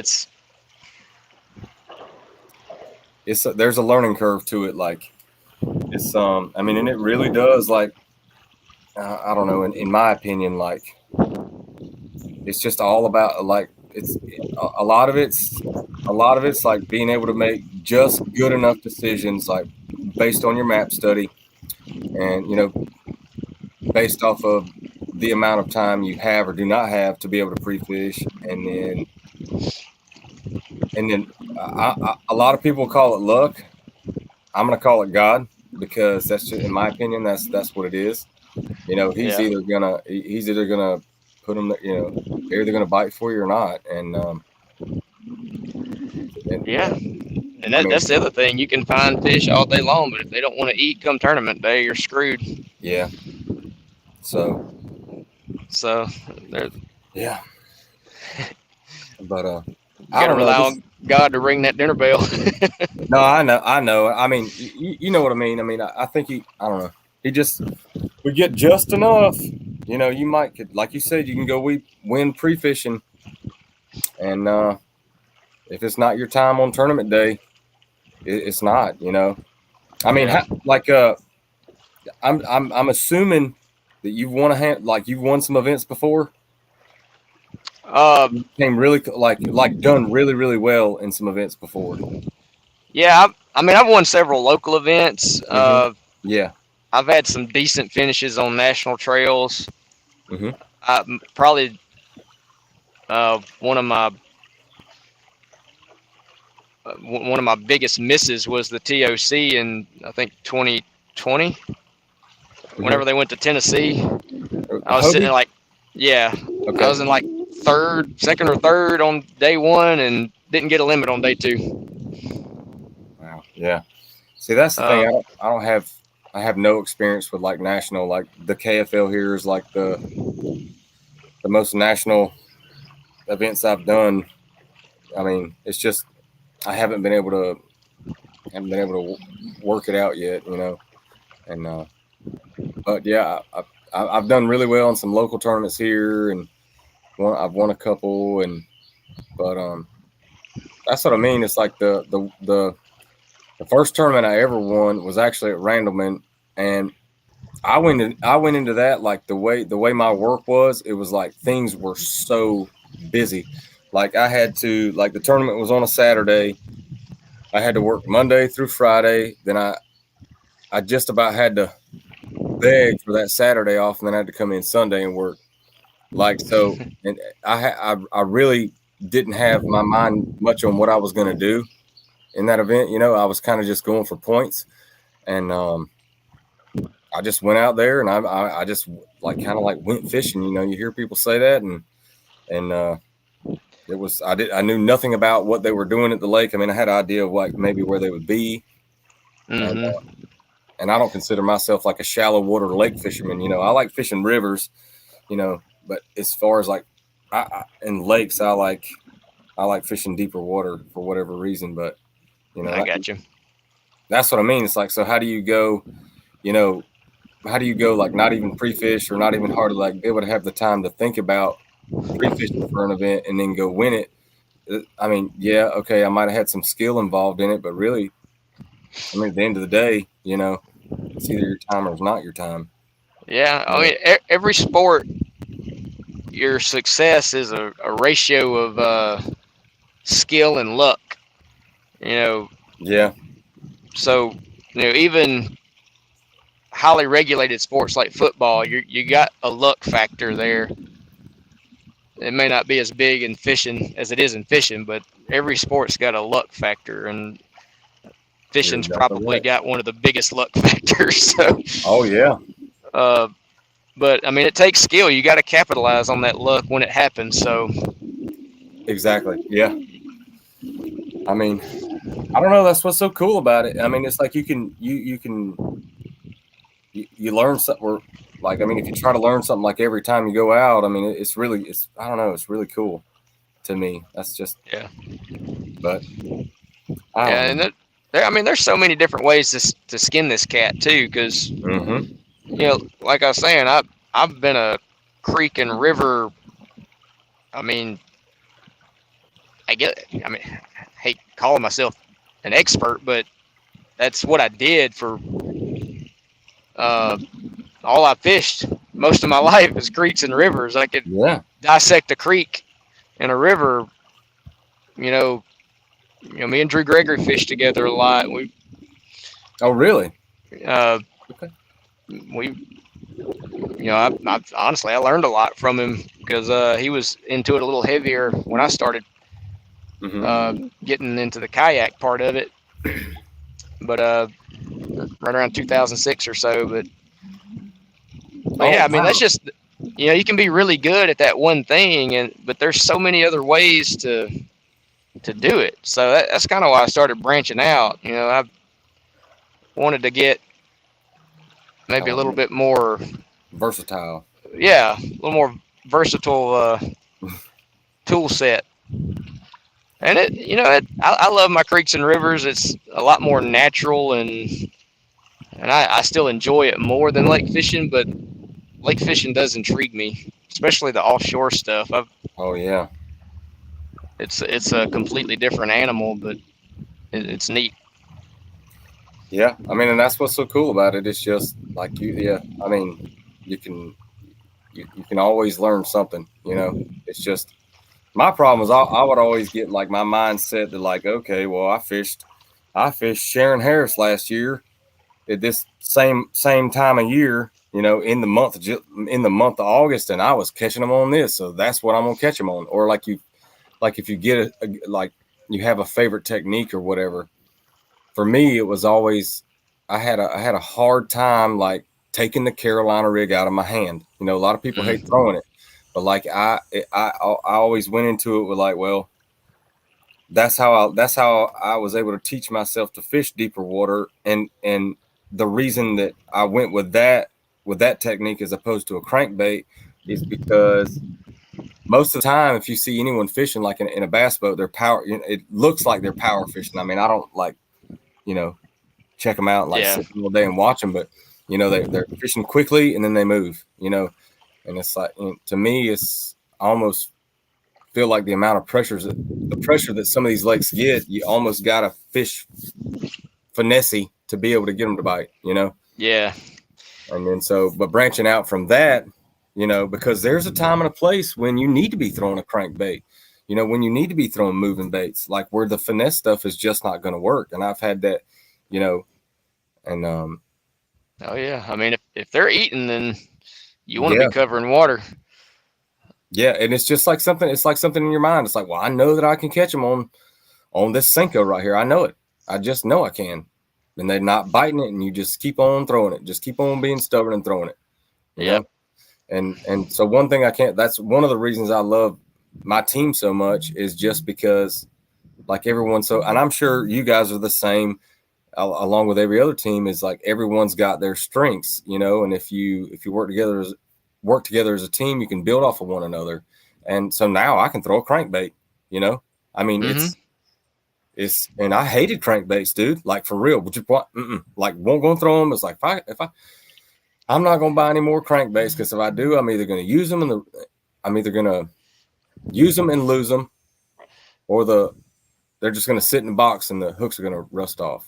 Until I like had people to like kind of learn from, and then you catch one fish on it, then the more you can just build off of it, Yep. And I think that's what I mean. Yeah, I used to fish, or not used to. I've fished crankbaits a lot in the creeks and rivers. So, obviously not deep diving crankbaits, but yeah.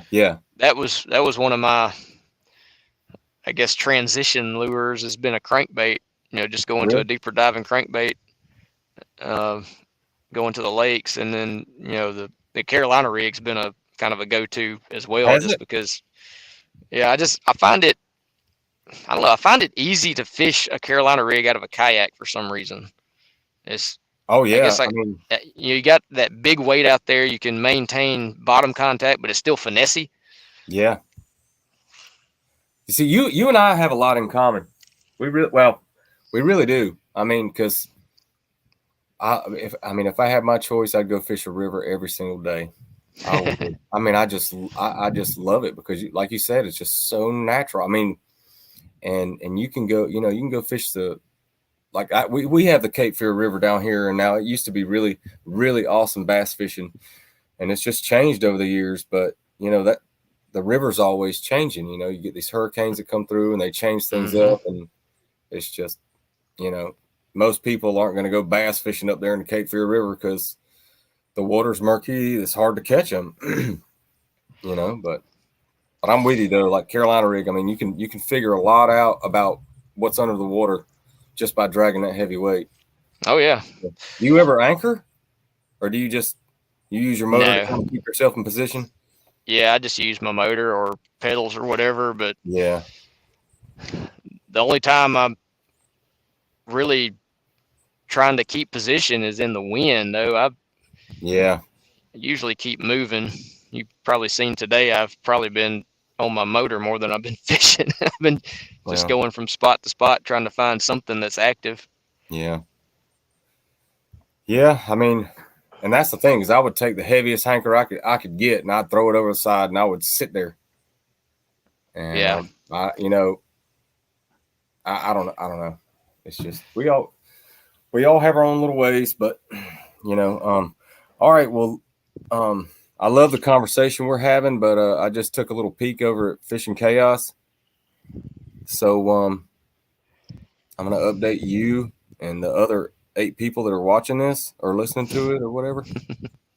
Let me try to refresh this again because it's got me stressed.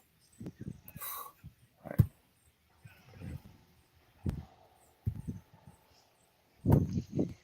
All right, let me see if this will come on.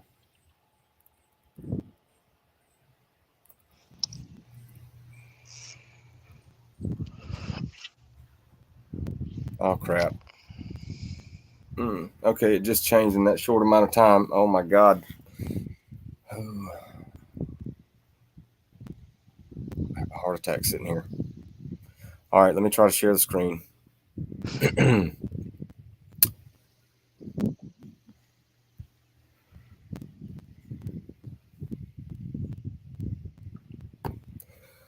Okay, everybody.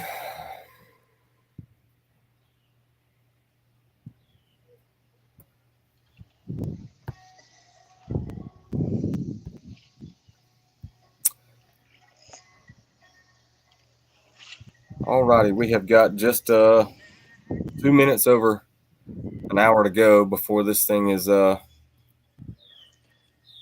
finished up, and right now the score for the Kingfishers and Lunkers. Right now the score is 123.5 inches on the Kingfishers, and the Lunkers we have 111.25. Or 111.25. So the Kingfishers have taken the lead, which I don't like. I mean, it is what it is. Man, I just wish I could contribute to that. I know. All right, and you guys have got 8 fish. We've got 2, 4, 6, 7. So y'all actually have a little bit better quality. You're only 10 inches behind. Yeah. Yeah, I mean, well, damn it. All right, okay, I take that back. All right, and now as I'm looking at it, y'all just posted another one, 14. So it's 2, 4, 6, 8, 9 fish, 139 and a quarter. Hold on, 139 and 3/4 Kingfishers to 111 and a quarter Lunkers. This is stressful. I mean, this is for real. Like it, like I feel like I'm turning into like a zombie. Like I'm not. I don't do computer work. Like I work with my hands and whew. Wow. Probably rather be out here fishing, huh? Yeah. I mean, I definitely would. I mean, this is part of it though. And it's my team, and I gotta do what I can do to help out, and that means I gotta sit behind a computer. That's what it means. So yeah, man, it's a tight game. Holy smokes! But, see, moving right along. Looks like the casters have got a pretty good lead over the Reapers still, 176 to 124. The Punishers have got a good lead over the Hammers, 169 and 3/4 to 128 and a half. And this one's interesting. The Privateers have taken the lead over the Warhawks, 164 and a half to 158 and 3/4. So that one's interesting. I think that's the first time. I could be wrong, but I think that's the first time that the Privateers has been in the lead today in that game. So, dang.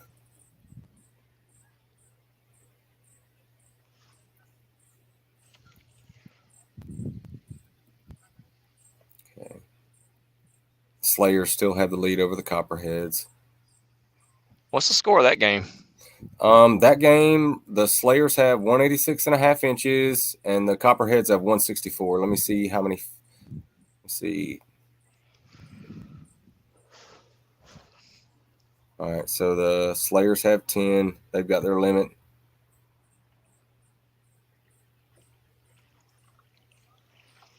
And Copperheads have 10. So this is it sure is something.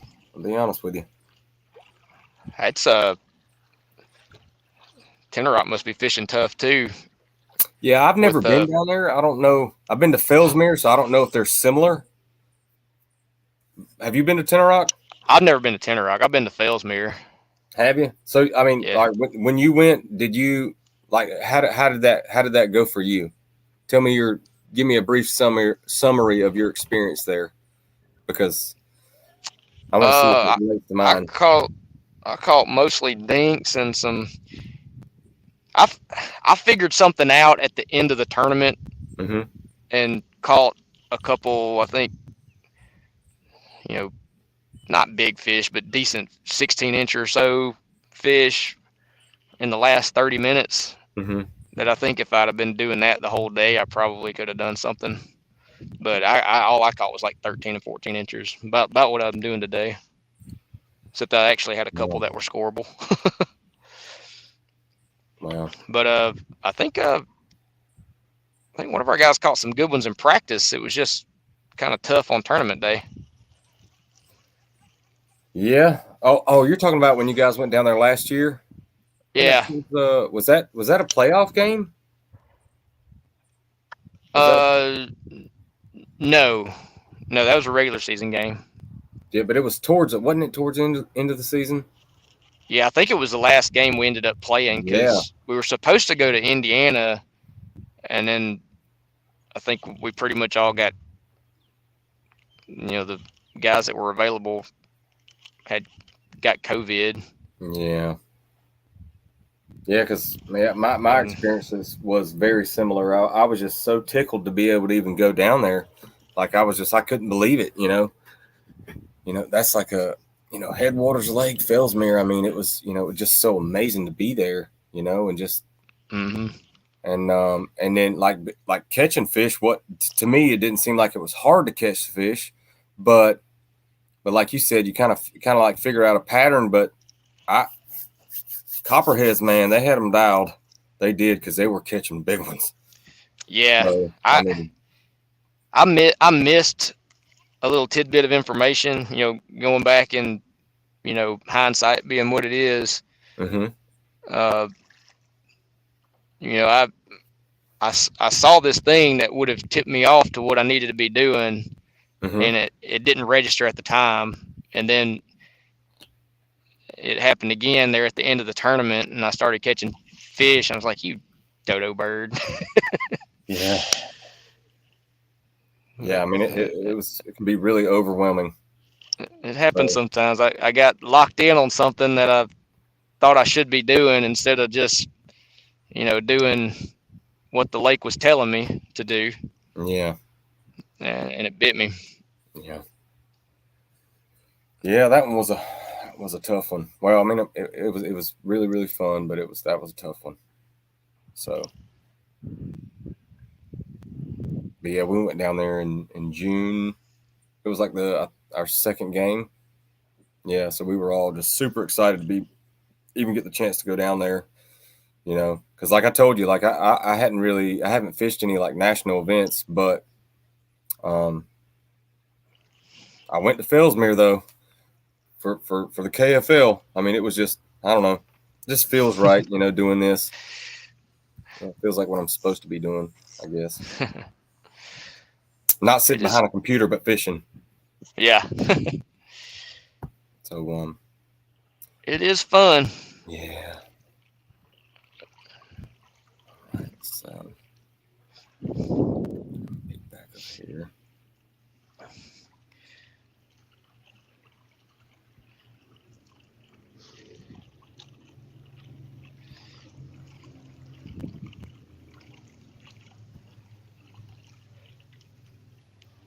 I just need to find a few fish.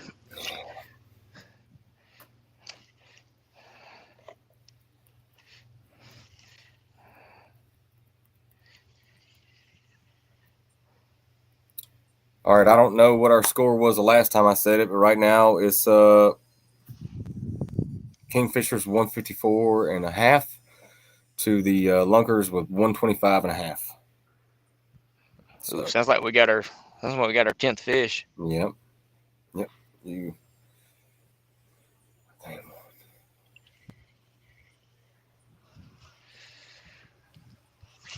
10 fish for you guys, and 8 for us.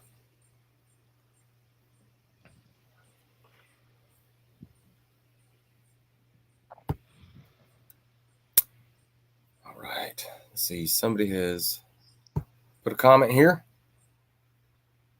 You and Lance should start a podcast. That's what Chuck Wise Fishing said. Well, Chuck, I don't know if you're listening to me right now. Like, I think Lance and I have hit it off pretty good, but I think he just felt bad for me. And maybe that's why he's talking to me. So, thank you for that. Yeah, it's pretty funny. Yeah, I mean, if these live streams are going to be worth anything, people got to talk. And like I said earlier, I'm not good at initiating, but if somebody talks to me, I'll talk back. Yeah. We need some good talkers on these live streams, so it's actually worth watching. Yeah. I know what you mean, and it's like I understand what's going on right now. It's like we're in the very last hour of this thing. Everyone is like, things have gotten tight. Like, you guys have taken the lead. Everyone's trying to grind, and that's I understand, and that's why I appreciate you.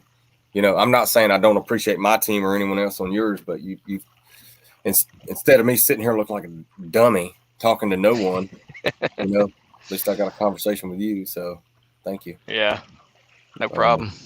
Because if not, I'd be a basket case over here, dude. Like, for real. I don't. Well, we've been getting ragged about not ever getting on stream, but Yeah. like for our home events. But man, there's not a lake in Alabama that's got good enough cell service to stream like that.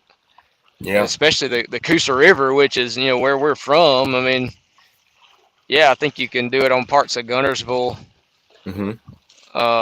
and the Tennessee River up through there, like around the city centers. But we're not the Tennessee River Kingfishers. We're the Coosa Kingfishers. So Yeah. we would be, we would be on, or at least I would be on unfamiliar water. And it's a lot further away too. So, but I try to get on it whenever I can. Yeah, I mean, But yeah, I'm the same way too, but like I know today's a little bit different. Well, I mean, I'm sure I'm sure it's a whole lot hotter out there on the water than it is with me sitting on my back porch in the shade. But like my biggest thing has been like my telephone when it overheats, it's like you're done. yeah, Like having it, like I like having it mounted. I like having it mounted behind me, like kind of like what you've got going on. mm-hmm. But you can't gauge when it's going to overheat and when it's not going to. And then Right. if you only have one phone and it does overheat, you do catch a fish in that like last hour. Like what do you got to do? I mean, it's got to cool itself off before and then it's say if you do catch a fish that you can measure and take a picture of, then you're stressing that fish out even more because you got them sitting in the net because you're waiting on your phone to cool down. That's kind of. That's the hard thing, like towards the end of the day, Yeah, the technology is definitely probably a little behind what we need for this format. Yeah. At least for extended, live streams anyway. Yeah. I mean, and I did a little bit of like research and I looked on Amazon and they make like these like phone coolers that kind of can like attach to the back of your phone. And I don't know if they work or not. I mean, and they range from like $30 to $100 some bucks, I don't know. Cause I always keep a waterproof case in my phone, like all the time, just because, I keep like a lanyard ordinarily when I'm not fishing a KFL event. I always keep like a RoboHawk lanyard on it and keep it like tucked in my PFD in the front pocket.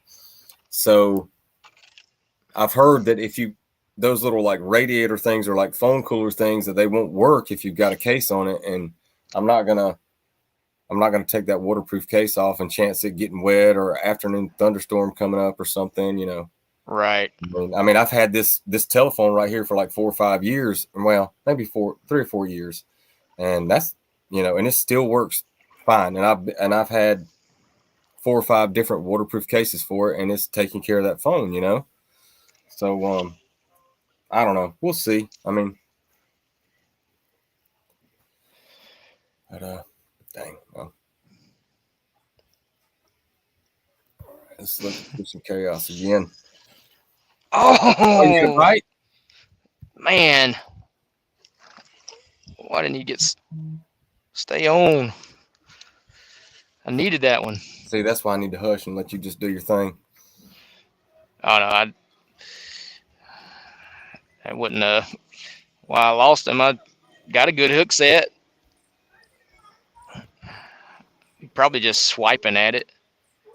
Yeah. Well, I mean, if you don't mind me asking, since it's just you and I, and it's right here at the end of the day, like, what are you throwing right now? I mean, if you don't want to tell me, it's cool. It's no big deal. I'm just asking. Well, it's not like I'm wrecking them. I mean, yeah, you just got a bite, dude. Right now, the only thing I've gotten bit on today is a jerkbait and a spy bait. Really? A spy bait? Yeah. No way. I've never really fished a spy bait. Hold on. Are you talking? Yeah, I've never really fished a spy bait. You're talking about it sinks and it's got the props on the front and back. Yeah, it looks like a Mhm. devil's horse, but it don't Mhm. float. Yeah. Yep. Uh, Wow, that's pretty cool. yeah, I caught a lot of shorts on a jerk bait this morning. Mm-hmm. So let me just try to throw something else and see if I can entice a bigger fish. Or so I'm trying the spy bait, and I've caught a couple on it, but they've been short too. Yeah, that's pretty cool. That one felt decent, but like I said earlier, they all feel pretty decent on a spinning rod. Yeah.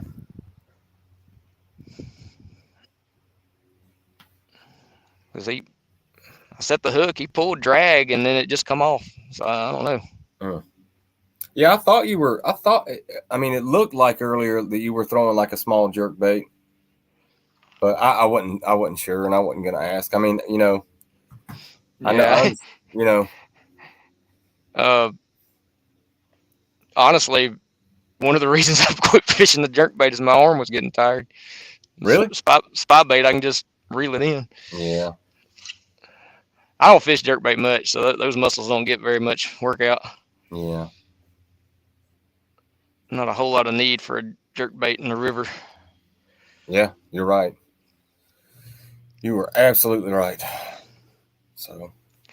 And there's fish down there, though. Maybe get another bite. There he is. Uh-oh. Okay. Let's see what you Okay. got. All right. Come on, stay on this time. Please be over 14 inches.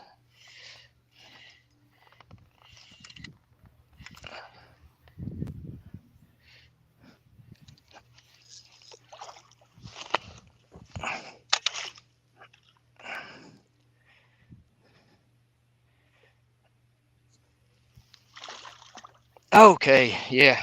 Good one? I mean, he's not huge, but he's over 14. It's the biggest one I've Hey. caught all day. Maybe I mean, 15, maybe 16. We'll see. I know you're not on my team, but good job. I'm happy for you. I appreciate I really am. All right, you do your thing, and then when you want, you can hold it up. Take your time. Last thing I need you doing is catching another one. No, I'm just joking. I'm gonna put y'all's Yeah, he's not real big. I think he's gonna be 15 something. Still, well, I mean that'll cull one. And I was well, a little while ago, I'm pretty sure it was Faircloth posted a 19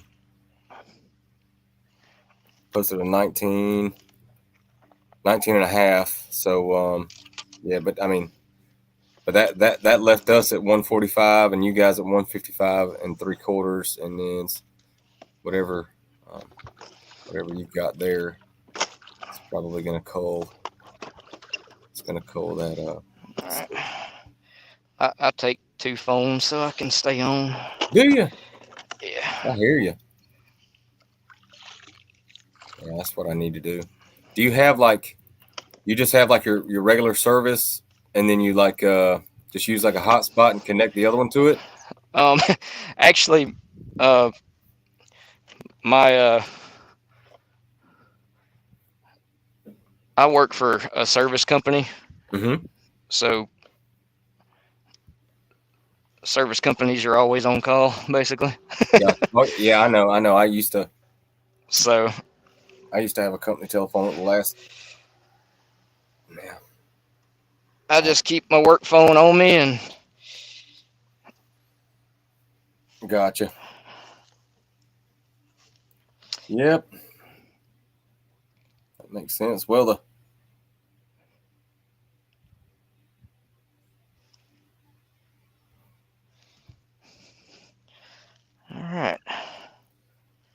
All right, Lance. Well, the screen is all yours, Daddy-O. 15 1/4. All right, and I got y'all's logo up in the corner. That's a pretty one, man. Good job. Ain't much, but he's. Hey, man, He's the best I've had all day. it's gonna help. And right before you got the picture of that one, you guys posted another one. So let me see. All right. Yeah, right now, you haven't uploaded yours yet, but right now it's 157.25 to our 145. Man.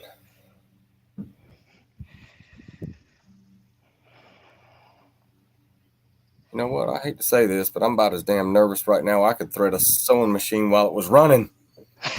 Jesus.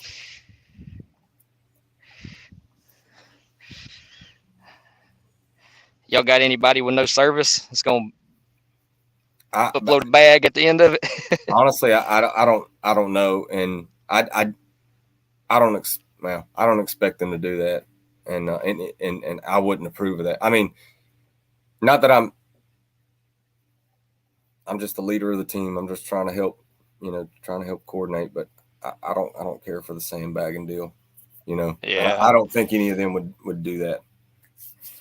So, I mean, I could be wrong, but I don't believe so. Sandbagging makes me nervous, man. I'm afraid I'm gonna lose my phone, or I try to Yeah, get it uploaded as soon as I can. I don't know.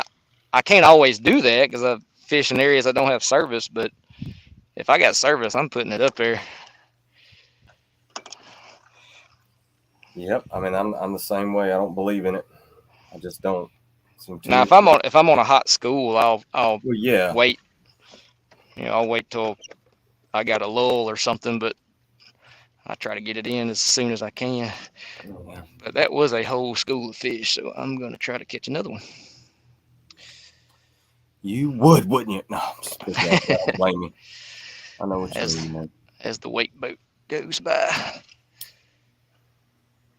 Wait boat's liable to fire them up a little bit, man. Never know. You know what? That point I was sitting on this morning when I was throwing the jerkbait, catching all those little ones, it seemed like I'd get a bite after every one, or every time one would come through. Mm-hmm. It's Yeah, funny. I mean, It's like artificial current or something. yeah. I mean, I feel like I've had that happen to me enough times to where I don't know if I'd bank on it, every single time, but I believe Right. in it enough. Well, especially I think in the late summer, when I feel like, the lake doesn't have not near as much oxygen in it as it probably would any other time of year. And Yeah. the boats go flying by. Next thing you know, boom, you're on a school and you get one of them triggers and dang, there you go. That's what I like about I really think like fishing schools in summertime to me is really fun, but it's hard to the way we do it with catch, photo, and release. You gotta it takes so long to be able to get the fish to you, get them out of the net, get them calmed down, get a picture before they all you don't keep them Yeah. going. Yeah, you can't keep that school fired up. Yeah. I mean that happens in creeks too. I mean, Oh yeah. I've fun fished before and caught 13 fish off one laydown in a river or in a creek. Mm-hmm. But you got them fired up. Half of them will follow the bait back to the kayak, and if you can just take the fish off, throw them back, and throw back in there, you're liable to catch one. If you just keep that cycle going, keep them fired up. Yeah. Even in the creeks and rivers. But when you got to stop and do all this, you can't really bank on. If they shut down, you got to be able to. And I think that's part of why I've always liked the Carolina rig, really, is because I spent so much time throwing it where, like, if there is a school down there and say some lakes, when they do like actively blow up in schools, like you'll see like hundreds of them feeding on bait and busting. If they stop, I feel like a lot of times, like ordinarily on my Carolina rig, I'll throw a 1 ounce weight. Just the sound of that weight hitting the water off your cast, I feel like sometimes fire them up, and I've always thought that, like, if they're actively schooling and they're feeding up and you're seeing them bust, that there will be fish down there, maybe not necessarily on the bottom, but there'll be, I feel like the bigger ones will hang below the smaller ones. And that's why I feel like a Carolina rig works very well for that too, you know? So, Yeah, I've been bit several times on a Carolina rig right when it hits the bottom.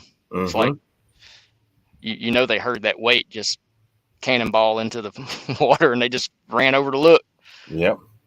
I mean, I almost feel positive that'll trigger them.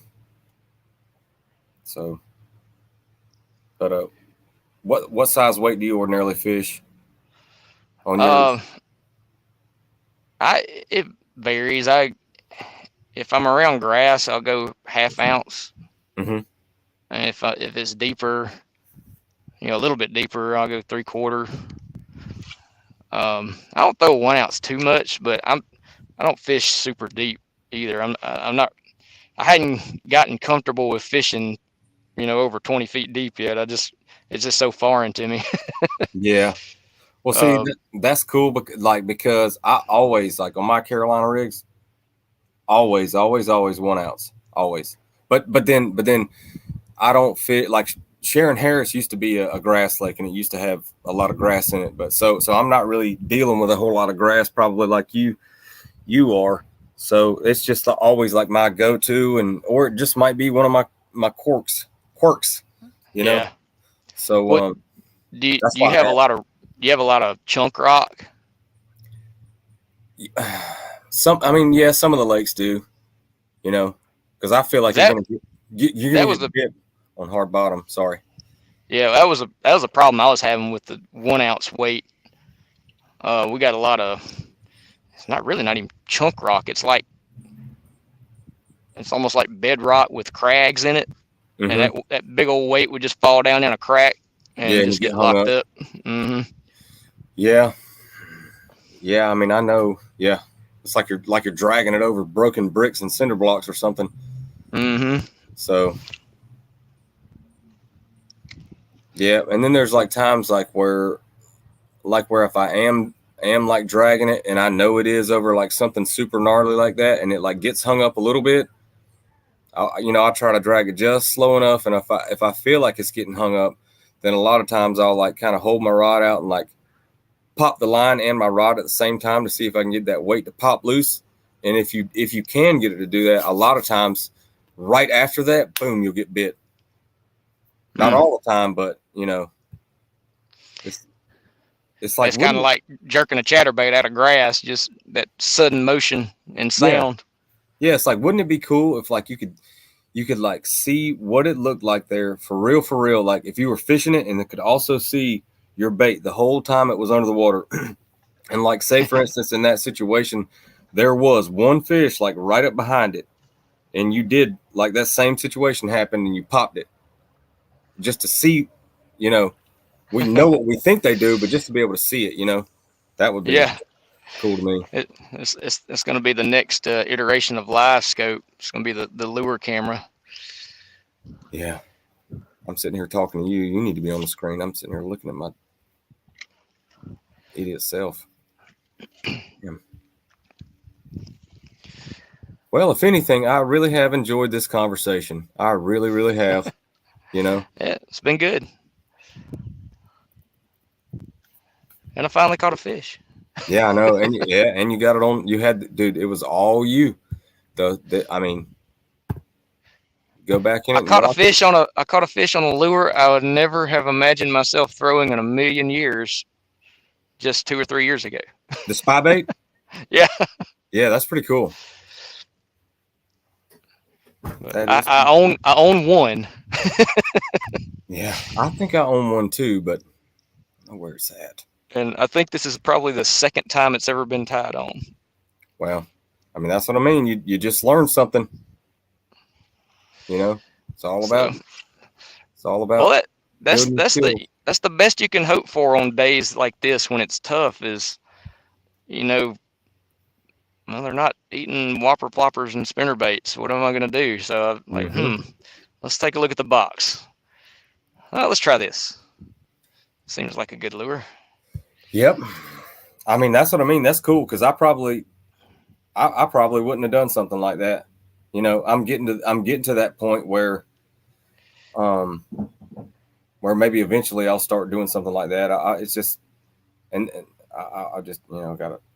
I know they're gonna bite this. Well, if they hadn't bit it all day, Matt, they're not gonna bite it now. You know, I mean, for real. You know, and you're proof of it. I mean, that's pretty cool. Yeah, I mean, I fall into that trap too because I got confidence lures that I have too much confidence in, Exactly. and I'll lock certain lures in my hand all day and just, you know, live and die by it. You know, sometimes I die by it. Yep, I'm the same way, man. It's like, you just know they will bite this. They're going. If I don't know, they'll bite it. They'll bite it, and then they don't. You're still throwing it. Yeah, it's like I just got to get it in front of the right fish. Yep, exactly. So, man, because that's probably one of the most challenging things about transitioning from creek and river fishing to lake fishing is a lot of times. I mean, creek fish will get finicky too sometimes, but oh yeah, if the water's super clear, yeah, or well, yeah. But I just mean not so much like spooky, but just picky. You know, a lot of times, and a lot of people think, you know, some people think creek fishing's too easy, but sometimes they'll get picky and they don't want to eat the lures that you like to throw, and you got to change it up. But Yeah. you know, more often than not, you get it in front of one, he's going to eat it just because the environment they live in, they got to be opportunistic most of the time. Yeah. So that overcoming that is something I've had to work on. Just, I think I'm getting a little better at it. I mean, I'm throwing a spy bait, for crying out loud. Well, I would say so, because that's what I mean. That's what's so cool about this. You live in Alabama. You're on the other team. I really want my team to win against your team, and you and I are having a cool conversation. And I think I'm learning a little bit about how, you know, how I could be a better angler, you know, and not because I want to take the information you gave me or whatever and use it against you. It's just because that's a lot of what it is. You've got to be able to not necessarily think out the box sometimes, but we're super stubborn, you know. Now, I'm the same way. You know, sometimes you just gotta know when to fold them. Yeah, and it's like right now, I just drifted over the spot that I drifted over earlier and saw that school, and they are not there anymore. So, what time is it? Yeah, it is 12:32. All right, and the all right, okay. I'm gonna have a heart attack before this damn thing's over with. Like, for real, dude. I'm not even playing. All right, now the score is 160 and a quarter inches for the Lunkers, and you guys have 158 inches. Jeez. Like for real, dude. I've this is a lot for me right now. I mean, dude, I don't do the computer thing. You know what I mean? Like, I don't. This is not my jam. You know, but you know, like I said, and I think we had an away game last year. I think we were fishing against the privateers. It was on a river. I can't remember, and I didn't go to that one. And I think Don Trail went down there. Justin Faircloth went down there. Mike Wimmer, and I think Steve Perry went. And I remember, like, that was like the game we needed to win. You know what I mean? And Yeah. I like pulled YouTube up on the television at home. I think my wife was working. Yeah, it was a Saturday. She was working, so it was just her and Carson, my little boy, when he was 4.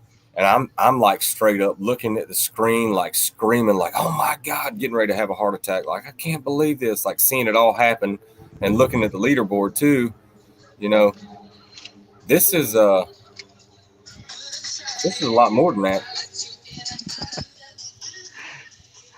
Got a concert going on behind me. Oh, do you? It's just a wake boat with some huge speakers on it. Yeah. Because why not, right? Yeah, why not? I don't know. It's not my thing. I don't understand it, but I mean, I'm not. It is what it is. You know, we all. Yeah, Yeah, we all have our things that entertain us, I guess. that's right. You know, I just see the lake as peace. I want to go. I want to go have fun. I want to go to the pool. You know what I mean? Uh I guess I don't. You know, but huh. yeah. This is, Each his own. yep.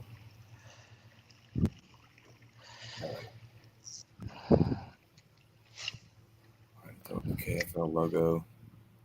I don't know, but I wonder if these 6, 7, or 8 people that are watching this with me right now are like on edge as I am. You know.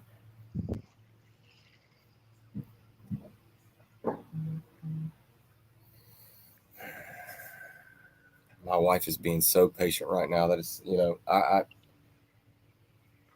man, I'm lucky, dude. God.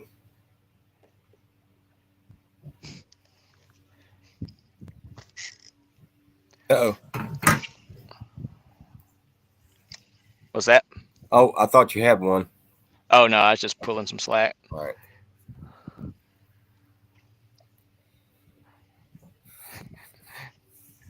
I just wanted to make you a little more nervous. That's all. Well, you did. You got my blood pumping.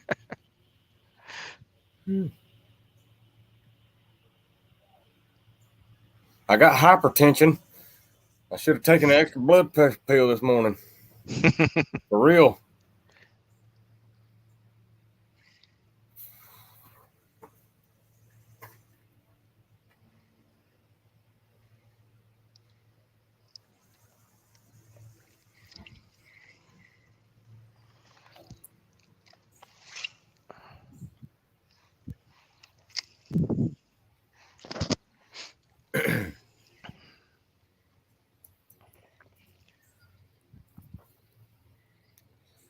All right. The time is 12:36.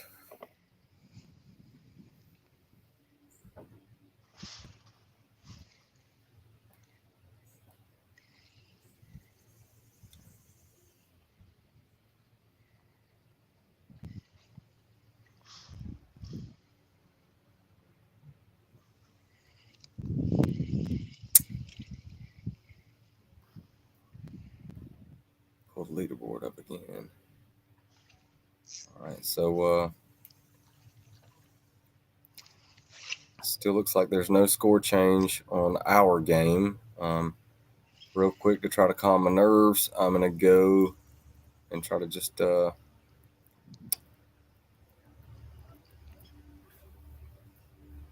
run down what may or may not be the final scores. Bay State Attacks beating the Maniacs right now. I'm not gonna say the scores out. I'm just not. Oh, Fish? nope, that's the bottom. The Maulers are winning over the Sticks right now. The Rebels are over the Empire. Delaware Doom is beating the Renegades. Bronzebacks are winning over the Motor City Ambassadors. Indianapolis Knights are winning over the Outlaws. Privateers are still in the lead over the Warhawks. Now that one, that score is 165.5. Norfolk to 159 and quarter, Washington. So Carolina Casters are still in first over the Reapers at 176 to 156.5. And the Punishers are still, they got a pretty demanding lead over the Hammers right now, 171.5 to 144.5. Man, Kraken has still taking charge of the swamp donkeys. Let's see what else. The Slayers are still ahead of the Copperheads, and the Natural State Eagles are still over the Hurricanes. So, pretty interesting.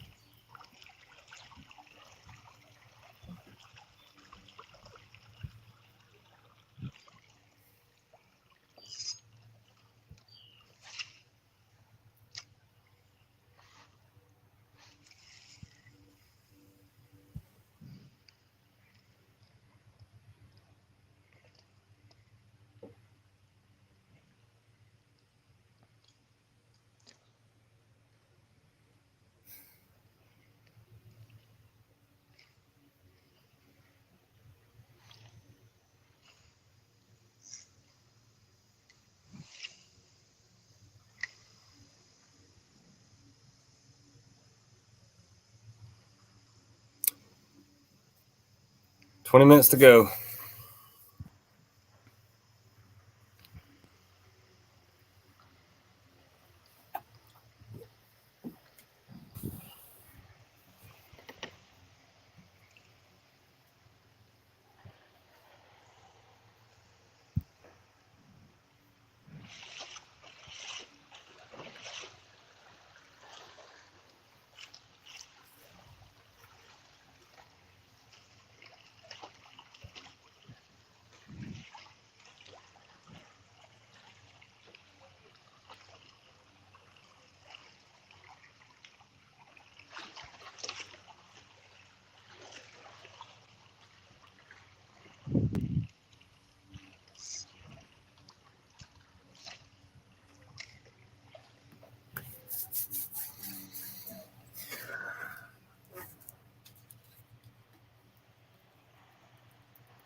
Okay. Damn it. Whew. All right, Lance. Well, got another update on ours. Oh, Jesus. All right, you guys just took the lead again. It's 163 inches to our 160 and a quarter. Oh gosh, Dude, I can't even. this is nuts. insanely tight.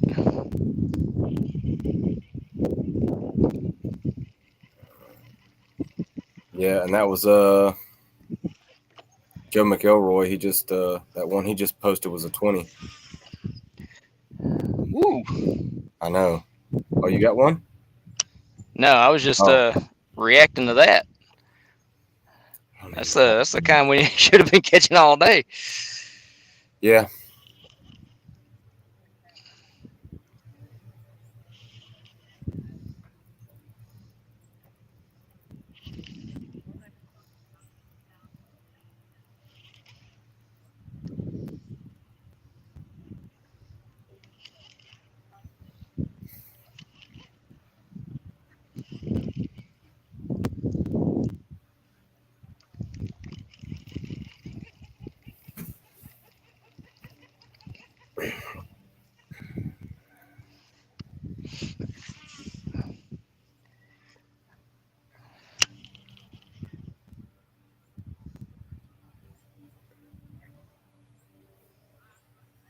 Yep. Put the camera on myself. Got a lot of gray hairs growing off my face, and I see more growing right now. Jesus. Yeah.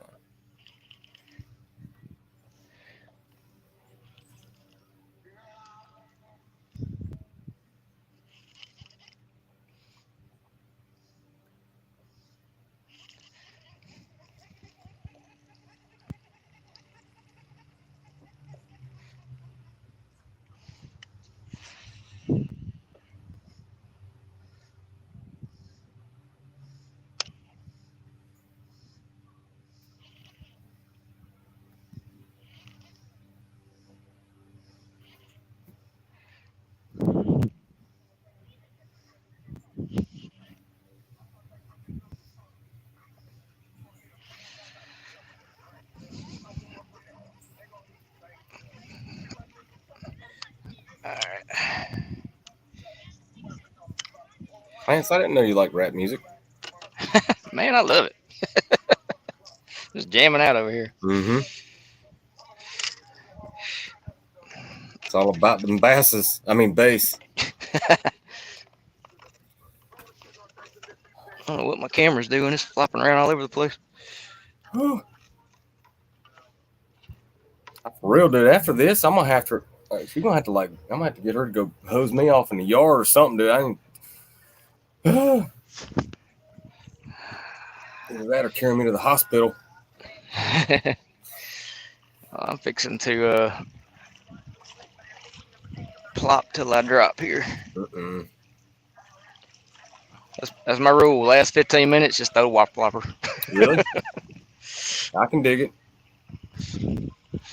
I'm more of a pop R kind of guy myself, but so I know what you mean. You're gonna Go down keep on. swinging. Yeah, if you're gonna keep on casting, you might as well go on and cast something that'll get a big one to gnaw. Mm-hmm. So,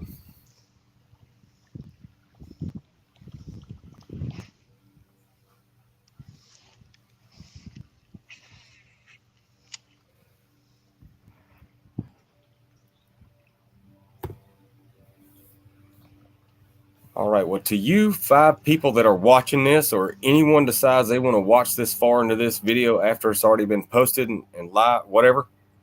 Wow. I mean, wow. That's all I got to say. This right here, I don't know how I thought this game was going to turn out. Just this one in particular, and this is not the only one that's been crazy today, guys. But man, this has been a nail biter. Except for I don't have any nails, but okay. Let's bring back on you.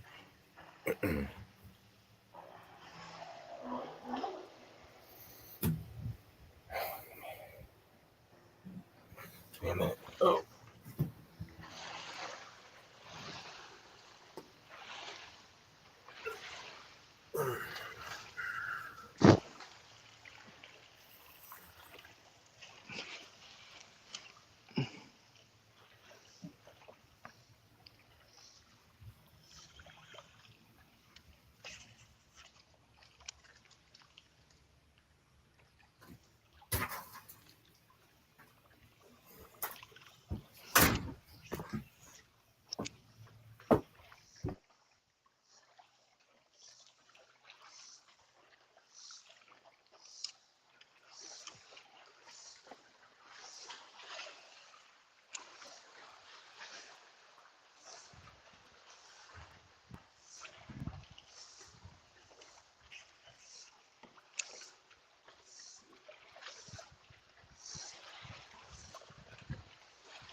This place is about to turn into a wash machine.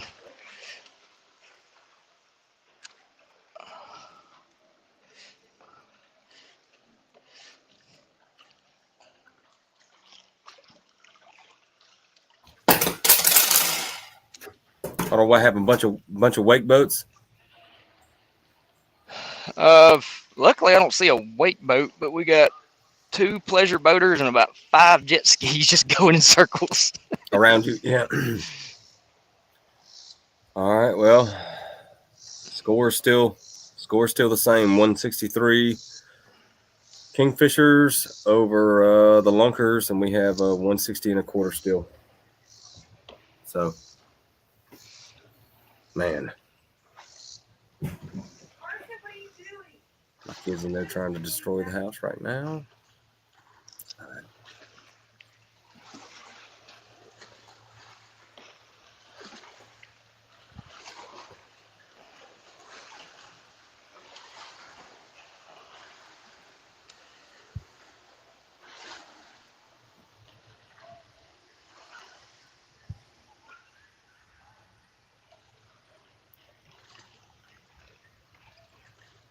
All right, I'm gonna give it to you for just a minute. All right.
Looks like the score is still the same.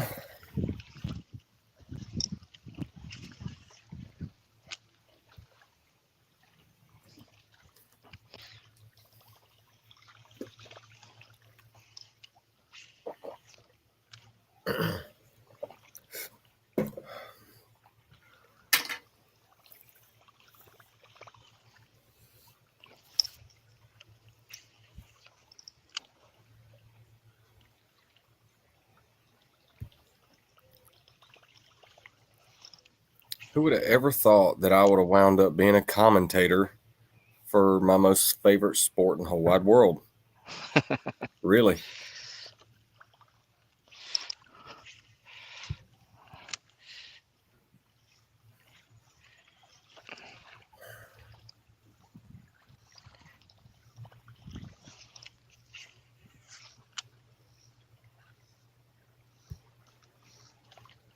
All right, we're looking at 7 minutes.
All right, everybody, 6 minutes.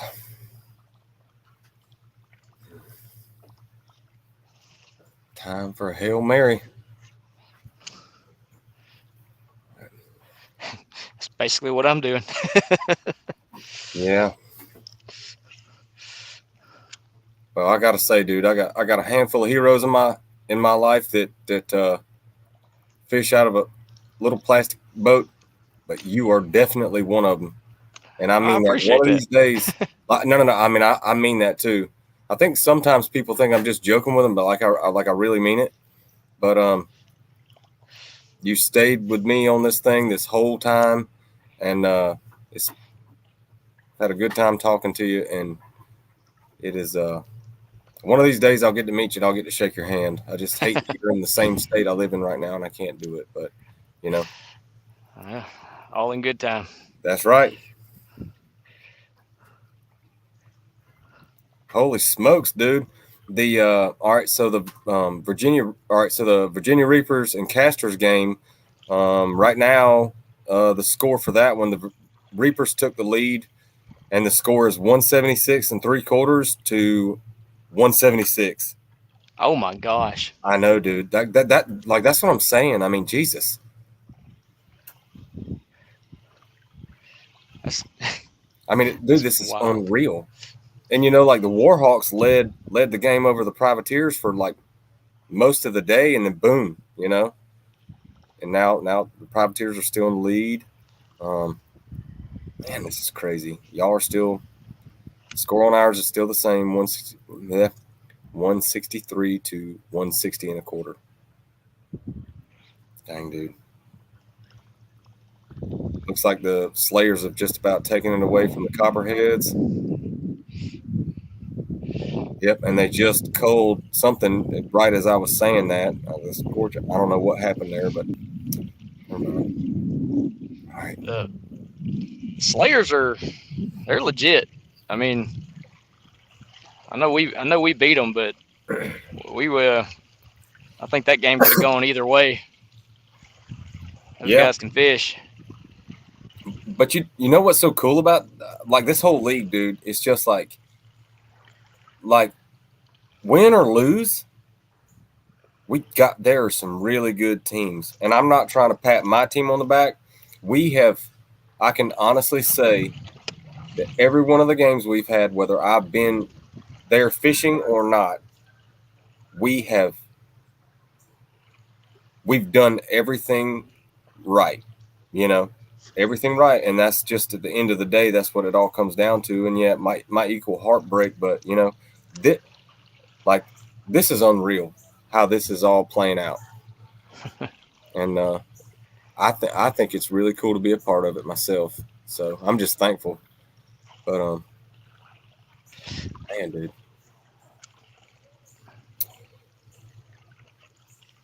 And we're down to 3 minutes now. 3 minutes. Yep.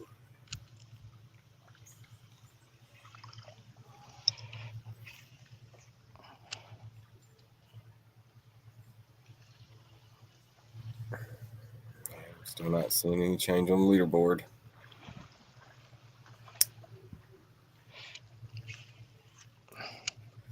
$12:58 p.m. o'clock. 2 minutes.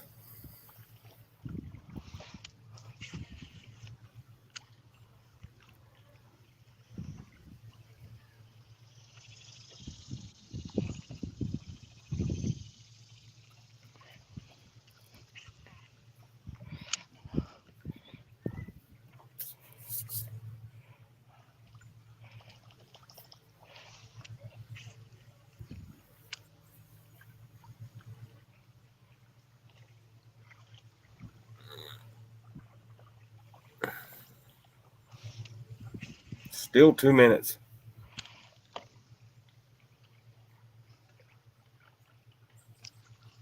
Chuck Wise Fishing, thank you, man. I appreciate that. Chuck said, no matter what happens, this was a great stream, and good job to both teams. And solid dude. Thank you so much, man. I appreciate that. I really do. Yeah, thanks for watching, Chuck. Yeah. So that's our teammate that whooped tail at the last home game. Oh, really? Okay. Yeah. I think he Sweet. led the individual standings that week. Did He surpassed Coley. Really? Yeah. All right, dude. 12:59. 1 minute. Yeah. Man, don't tell me I'm not gonna catch a fish on a. Oh no! You have got to be kidding me. Well, it's 1 o'clock now. All right, Lance. I lost you for a second. Now it's 1 o'clock. All right. But yeah, let me look at the leaderboard one more time and just see like if something happened. Yeah. No. As of right now, I mean, looks like the final score is 163 for the Kingfishers to 160 and a quarter Tarheel Lunkers. Well, I mean, yeah, my heart's broken a little bit, but you know what? Fishing's fishing. That's easy for me to say, and I'm not even fishing right now. But dude, Lance, it was a pleasure, man. It really was. Same here, man. It was fun. So, I'll my fingers crossed for the next hour that none of you guys are holding any in. well, to my knowledge, no one is. But I mean, but I don't know. I don't know. Well. Hey, tell me one thing. Did my 15 and a quarter, did it stay on the stringer? Did I actually contribute? Hang on, let me pull it up. I'm pretty sure it did, dude. Let's see. Let me look.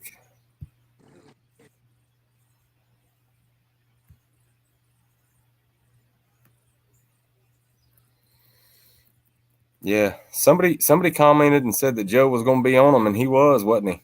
I mean, from what I'm seeing here, I'm looking for yours though right now. That's Coley caught one. Hang on, give me a minute, dude. All right, 15 quarter. Let's see. Yeah, you caught yours about 10 after 12. No, it's McGowan again. Let me see. You said yours was a 15 and a quarter, right? Yeah, I think so. Yep. It's still on there, dude. So you did contribute, and I'm not the one holding the camera on your boat, but from my perspective, like watching the whole catch and everything, like it just so happened that at that point I had you on, like you had the screen to yourself, kind of like right now, and so from like cast to catch, dude, it was on there. So I think that's pretty sweet. So good job today, man.